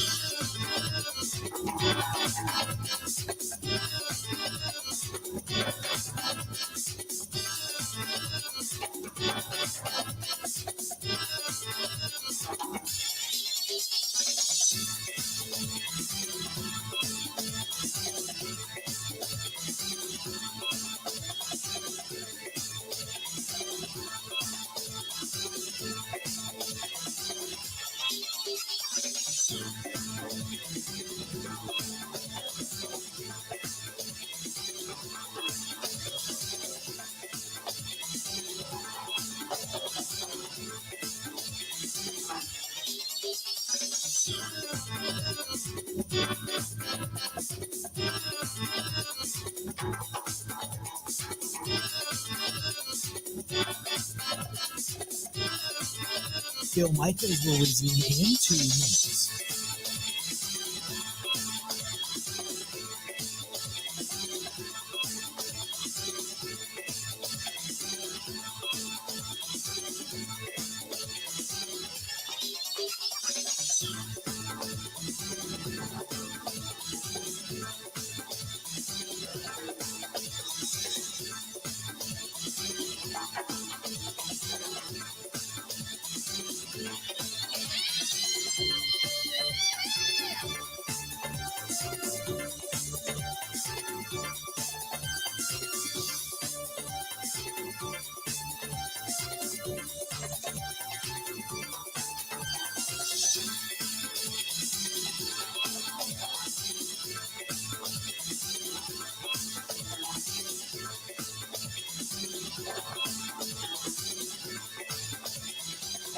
Bill Michaels will resume in 1 minute.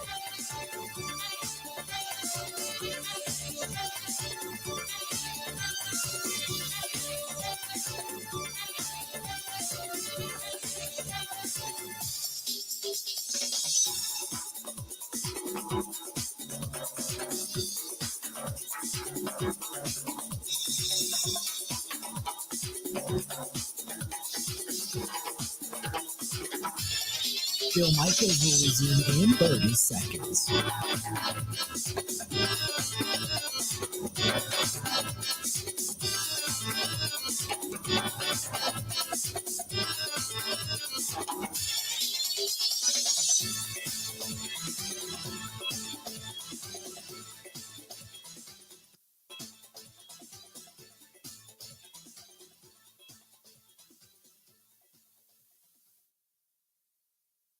You got to hit it.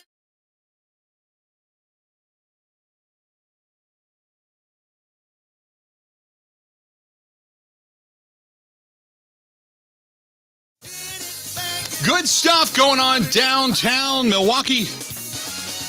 I am looking forward to Thursday night. Thursday night, why? Because I'm heading down to Calderon Club. Haven't been there in a while. And I got out and about and was craving some pizza and such. And, you know, when you leave town and you go out to different places, you're always looking for good food. But there is no better Italian food than down at Calderon Club in San Giorgio. Old World 3rd Street, downtown Milwaukee. And they pair it up with Cider Boys. When you go in and order the Bill Michaels, whether it's the penne pasta, the sashina, or the pizza over at San Giorgio. Either way, Great stuff, and I cannot wait to get down to say hi to Gino and Robin and everybody. By the way, they do come along on the ride, too. They support what we do, which is awesome. It works great for everybody. So looking forward to that. If you get downtown, it is Calderon Club, downtown San Giorgio, Napolitana Pizzeria, downtown Milwaukee, Old World 3rd Street, right across the street from the Hyatt. Glad to have you on board. The couple of different things here, kind of some emails to get to that I have not had a chance to really get to and read today yet, but I wanted to. This one's from Joe. Joe says, no way the Green Bay Packers are going to win 13 games again this season. If they win 10, they're going to be lucky. They're going to be on the outside looking in. And when it comes to the postseason, then what? They put all their eggs into this basket for 1 year with Aaron Rodgers. Not necessarily, Joe. Not necessarily. I mean, Rodgers can come back again next year. They would just have to kind of rework the deal because the amount of money overall he's going to make is going to be astronomical. So, and they'll have some contracts that are coming up that it can extend, but they have kicked that can pretty far down the road. So I don't know if I think Rodgers is here for at least 2 years, if not all 3. I don't think he goes beyond 42, to be honest with you, but that's just my thought. But I think it's the next 2-3 years before they end up, kind of having to figure out what they're going to do after that. And then he goes on to say, and if Jordan Love's not the guy, then who is? That's a great question. Danny Etling. Is Etling the guy? No, but I would agree with you that they have to. This is that season that you got to figure it out. Has there been anything that you have seen or heard from anybody in the media that would lead you to believe that Jordan Love is ready to take over as the quarterback for the Green Bay Packers should Aaron Rodgers, 1, go down, or 2, decide to call it a career after this season? Let's say the Packers are successful and they win a championship and Rodgers says, I'm going out the way I want to go out. That is on top, my second Super Bowl, more Super Bowl rings than any other Packers quarterback, not championship, but Super Bowl. So you take it. Tying with Bart Starr, more than Brett Favre.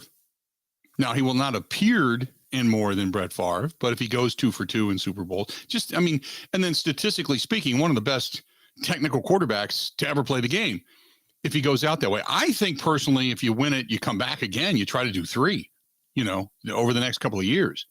You try for your 3rd to really set yourself apart. But say he wins and he rides off into the sunset. Is Jordan Love the guy ready to take over? I don't think so. But that's a determination the Packers have to make. Here's the thing. If the Packers keep Jordan Love just because of the pick he was, not because of his performance, then you don't have a very good general manager, which is why there's a lot of telltale signs to all of this coming up at the end of the season. If Jordan Love really performs well and sets the world on fire and everybody starts to go, this is the guy, then okay, you made a good move. And even though the timing of it wasn't great, at least you can appreciate it. If he hangs on to him because of position, and remember, Aaron Rodgers, and this was kind of a backhanded slap towards the organization. I thought more so towards Ted Thompson. Others seem to think it's more so towards Brian Gutekunst. But remember when Rodgers talked about, we know that there's certain people because of their draft position that are on this team, because it's the Packers, if history's taught us anything, or however he put that comment. Some people took it as to say, Jordan Love doesn't even belong here. You picked him high and you're keeping him on the team. Why? Because of his pick position? He wouldn't even be a backup on many other teams. He wouldn't be a starter on many other teams, yet he's a first-round draft choice. You jumped up to just admit your mistake and move on. Find somebody of quality to back up Aaron Rodgers. That's what the conspiracy believers believe. I think it was just because we've seen in the past there's been guys on this team because of their placement via Ted Thompson of their draft choice that have kept a roster spot. That's what I took it as. I didn't take it as, Jordan Love doesn't belong here. Did you in any way, shape, or form? No. See, I haven't either.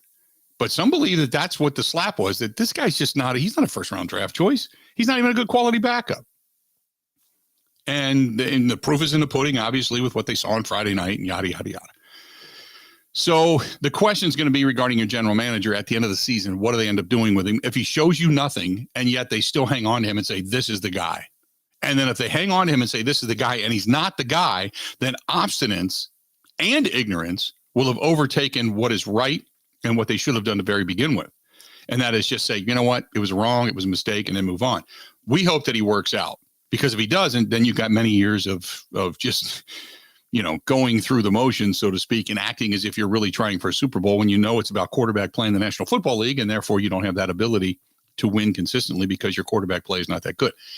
I'm going to wait and see. I'm just more interested in what the season brings.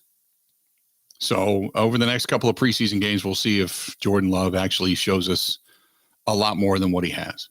We'll see.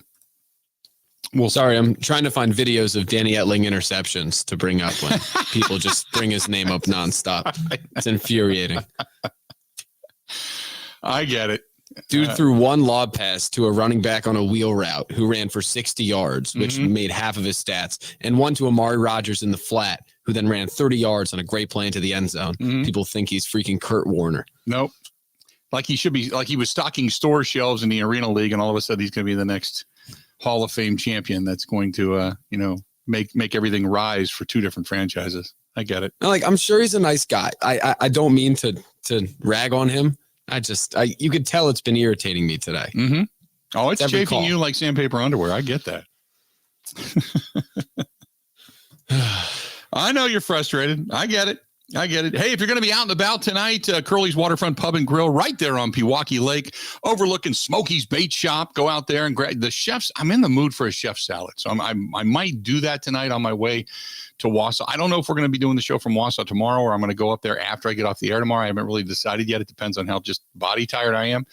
But going to be heading over to Curly's Waterfront Pub and Grill. Not for the pig porker like many of you have, but for that chef salad they have. Oh, my God, it's so good. But stop over to Curly's Waterfront Pub and Grill right on Pewaukee Lake, overlooking Smokey's Bait Shop. Still a lot of time to get back, sit back, relax, and enjoy, catch games there, or just enjoy what summer has to offer on the lakefront view. That is Curly's Waterfront Pub and Grill. Another segment of the Bill Michaels Show yet to come right after this. Ready? This is the Bill Michaels Show on the Wisconsin Sports Zone Radio Network. Catch all the racing action at Road America. Camping and corporate events available as well. Go to roadamerica.com for all the information. Road America, America's National Park of Speed.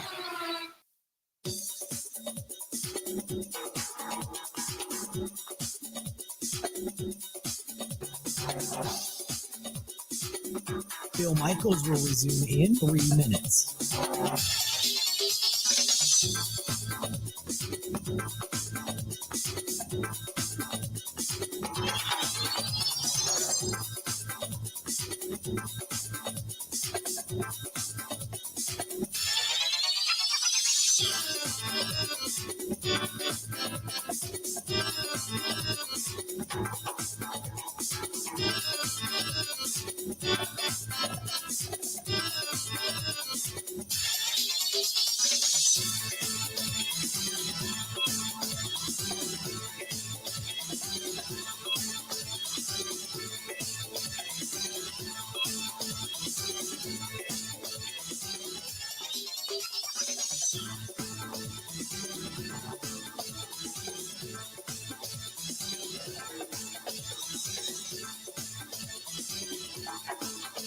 Bill Michaels will resume in 2 minutes.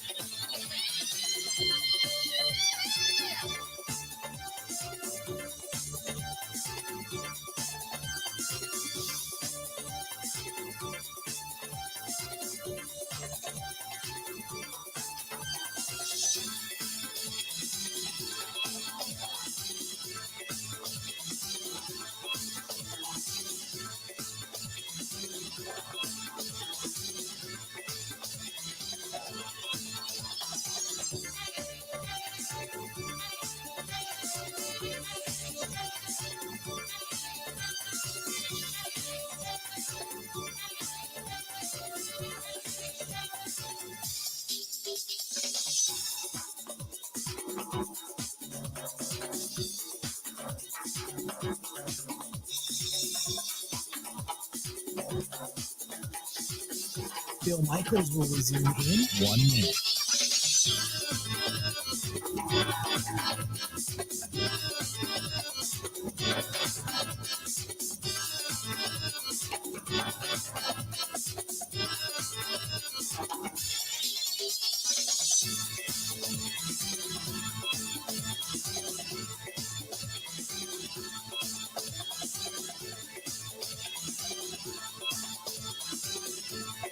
Bill Michaels will resume in 30 seconds.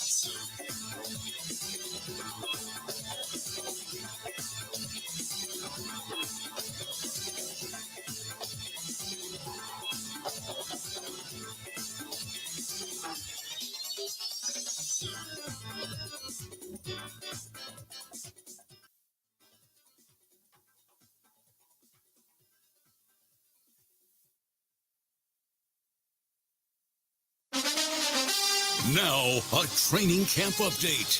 In Green Bay, here's Mike Clemens. The Packers held practice Sunday after Friday night's 28-21 preseason loss to the 49ers. Green Bay still had some trouble on special teams, with Mason Crosby still recovering from knee surgery. Place kicker Gabe Burkich shanked a 32-yard field goal attempt in the third quarter that went way wide left. Matt LaFleur. He tweaked a hammy in pregame warmup, and you got to give him credit because he continued to kick out there. That's why a lot of our kickoffs were the way they were. You know what I mean? Because we're not going to go ask them to unload on a kickoff when a guy has a tweak in his hammy. But the Packers released Burkich and signed another kicker, Ramiz Ahmed, out of Nevada, who spent some time with the Bears in 2020. A bright spot was a 50-yard kickoff return by Packers receiver Amari Rodgers, who also scored on a fourth-quarter touchdown pass from third-string quarterback Danny Etling. Making that first touchdown in the league, that's really what I've been telling myself. I just needed to feel it once just to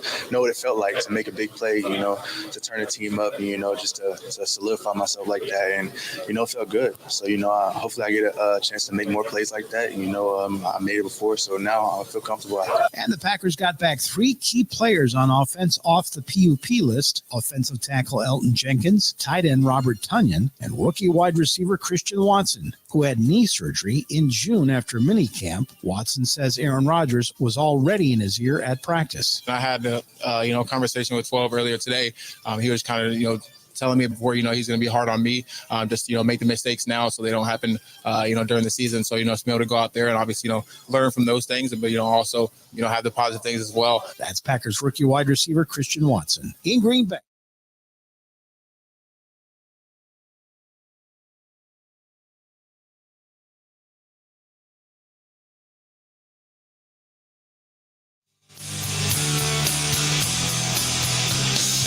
Glad to have you back. Hey, coming up tonight, you got the Dodgers are in town. 7:10 first pitch down at American Family Field. Freddie Peralta on the hill tonight for the Crew. Urias goes tonight for the Dodgers. He's 12-6 with a 2.49 ERA. He's been just outstanding for the Dodgers. Freddie Peralta got that 4.37 ERA. He's 4-2 on the season.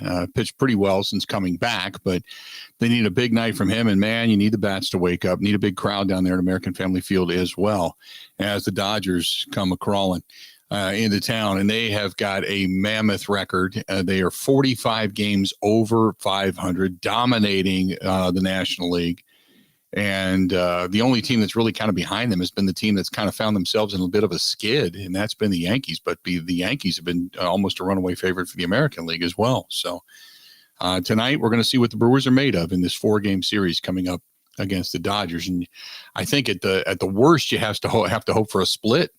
You can't, the way the Cardinals are playing right now, man, you get swept by the Dodgers in 4 games and the Cardinals win 2 out of 3 against Colorado, you find yourself really on the outside looking in with just more than a few weeks to go in the season. And boy, you got some ground to make up. That's not going to be an easy task by any stretch. And right now you're outside of the wild card. So you're going to have to win the division to find yourself in the postseason. And the Brewers better step it up rather quick. They've had opportunities against lesser talent and have blown it. I mean, blown it bad in ugly fashion, or errors, the inability to put the ball in play consistently. Just a myriad of things have cost them. just when you thought things were really beginning to roll, and they just haven't been able to capitalize. So maybe they'll shock the world and turn around and win 3 out of 4 against a very hot Dodgers team coming in tonight. So we'll wait and see. This portion of the program brought to you by our friends at Milwaukee Bedbug Pros. Now, don't let the name Milwaukee fool you. They do, the treatments everywhere. Call Michael over at 414-877-5811. 414-877-5811.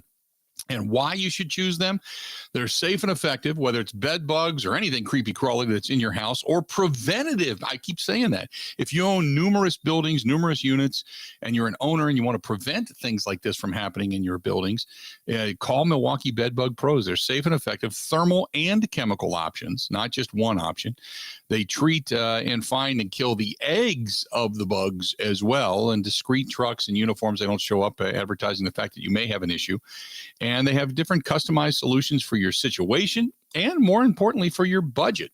And whether it's residential, in townhomes or multi-unit apartment buildings, condos, dorm rooms, hotels, motels, even medical facilities, they can do it all. So get a hold of our friends at MilwaukeeBedbugPros.com. That's MilwaukeeBedbugPros.com, or call them directly, 414-877-5811. 414-877-5811. Really, really good stuff. So coming up tonight, you got the Brewers and the Dodgers. We'll talk about that coming up tomorrow. And then tomorrow, you really get into the fact that the Packers, they're going to be taking on the first of a couple of scrimmages and practices with the New Orleans Saints before their game coming up this weekend. So hopefully, not only do you still see Elton Jenkins and those guys back at practice again tomorrow, and nobody's having any issues or flare-ups and such, Robert Tonyan and Christian Watson and all of that, but hopefully they really get into some spirited competition. I'm not talking fights, but spirited competition, and it bodes well and gets both teams better, but more so the Green Bay Packers than anything. So we're going to probably get reports from Mike Clemens and company up in Green Bay. Like we had mentioned, the top 25 is out. We'll get national reaction as well, as the Badgers are placed at number 18 in the country. Ohio State number 2, only behind Alabama. Georgia coming up at number 3 in that aspect. And then the rest of it, we'll just kind of piece it all together, and whatever happens to come our way, it'll come our way. Anything for tomorrow, Ben, that we should know of that you've got up your sleeve? Maybe a montage or two, but aside from that, a normal day. Okay. Unrelated to the talk today, maybe. No, but there is actually, you mentioned the scuffle or the high intensity aspect of these practices. There is a rookie, Trevor Penning, the first round pick of the Saints, has been kicked out of practice like 3 or 4 times for fighting. Mm-hmm. So offensive tackle, watch out for him. So we got that to pay attention to. Here's just another piece of information, and it's more of a reminder than it is something statistically, ominous. But beginning tonight, the Brewers will play 7 of their next 10 games against the Dodgers. 7 of their next 10. They play 4 in this series, then a 3-game, series, and then they go to LA for a 3-game series. So the Brewers, beginning tonight, will play 7 of their next 10 games against the Dodgers. This is the gauntlet that will tell you whether or not the Brewers are actually going to be postseason worthy or not, in my opinion. I mean, I think it's obvious, don't get me wrong, but 7 of the next 10 will be against the Dodgers. That's rather ominous, the way they're playing right now. They have 3 in Chicago beginning on Friday, and then Monday, Tuesday, and Wednesday of next week against the Dodgers before coming. So really, if you want to say after this series, 6 of your next 9 are against the Cubs, because then the Cubs come to town, the Pirates come to town, the Diamondbacks you face along with the Rockies. But you kind of have a tough road to go at the end of the season between the Yankees, the Mets, Cincinnati, who's been beaten up on you for the most part, the Cardinals. So got to make some road, man. Got to beat the good teams. If you want to be the best, you got to beat the best, as they say. Good stuff today. Good to be back. Time for us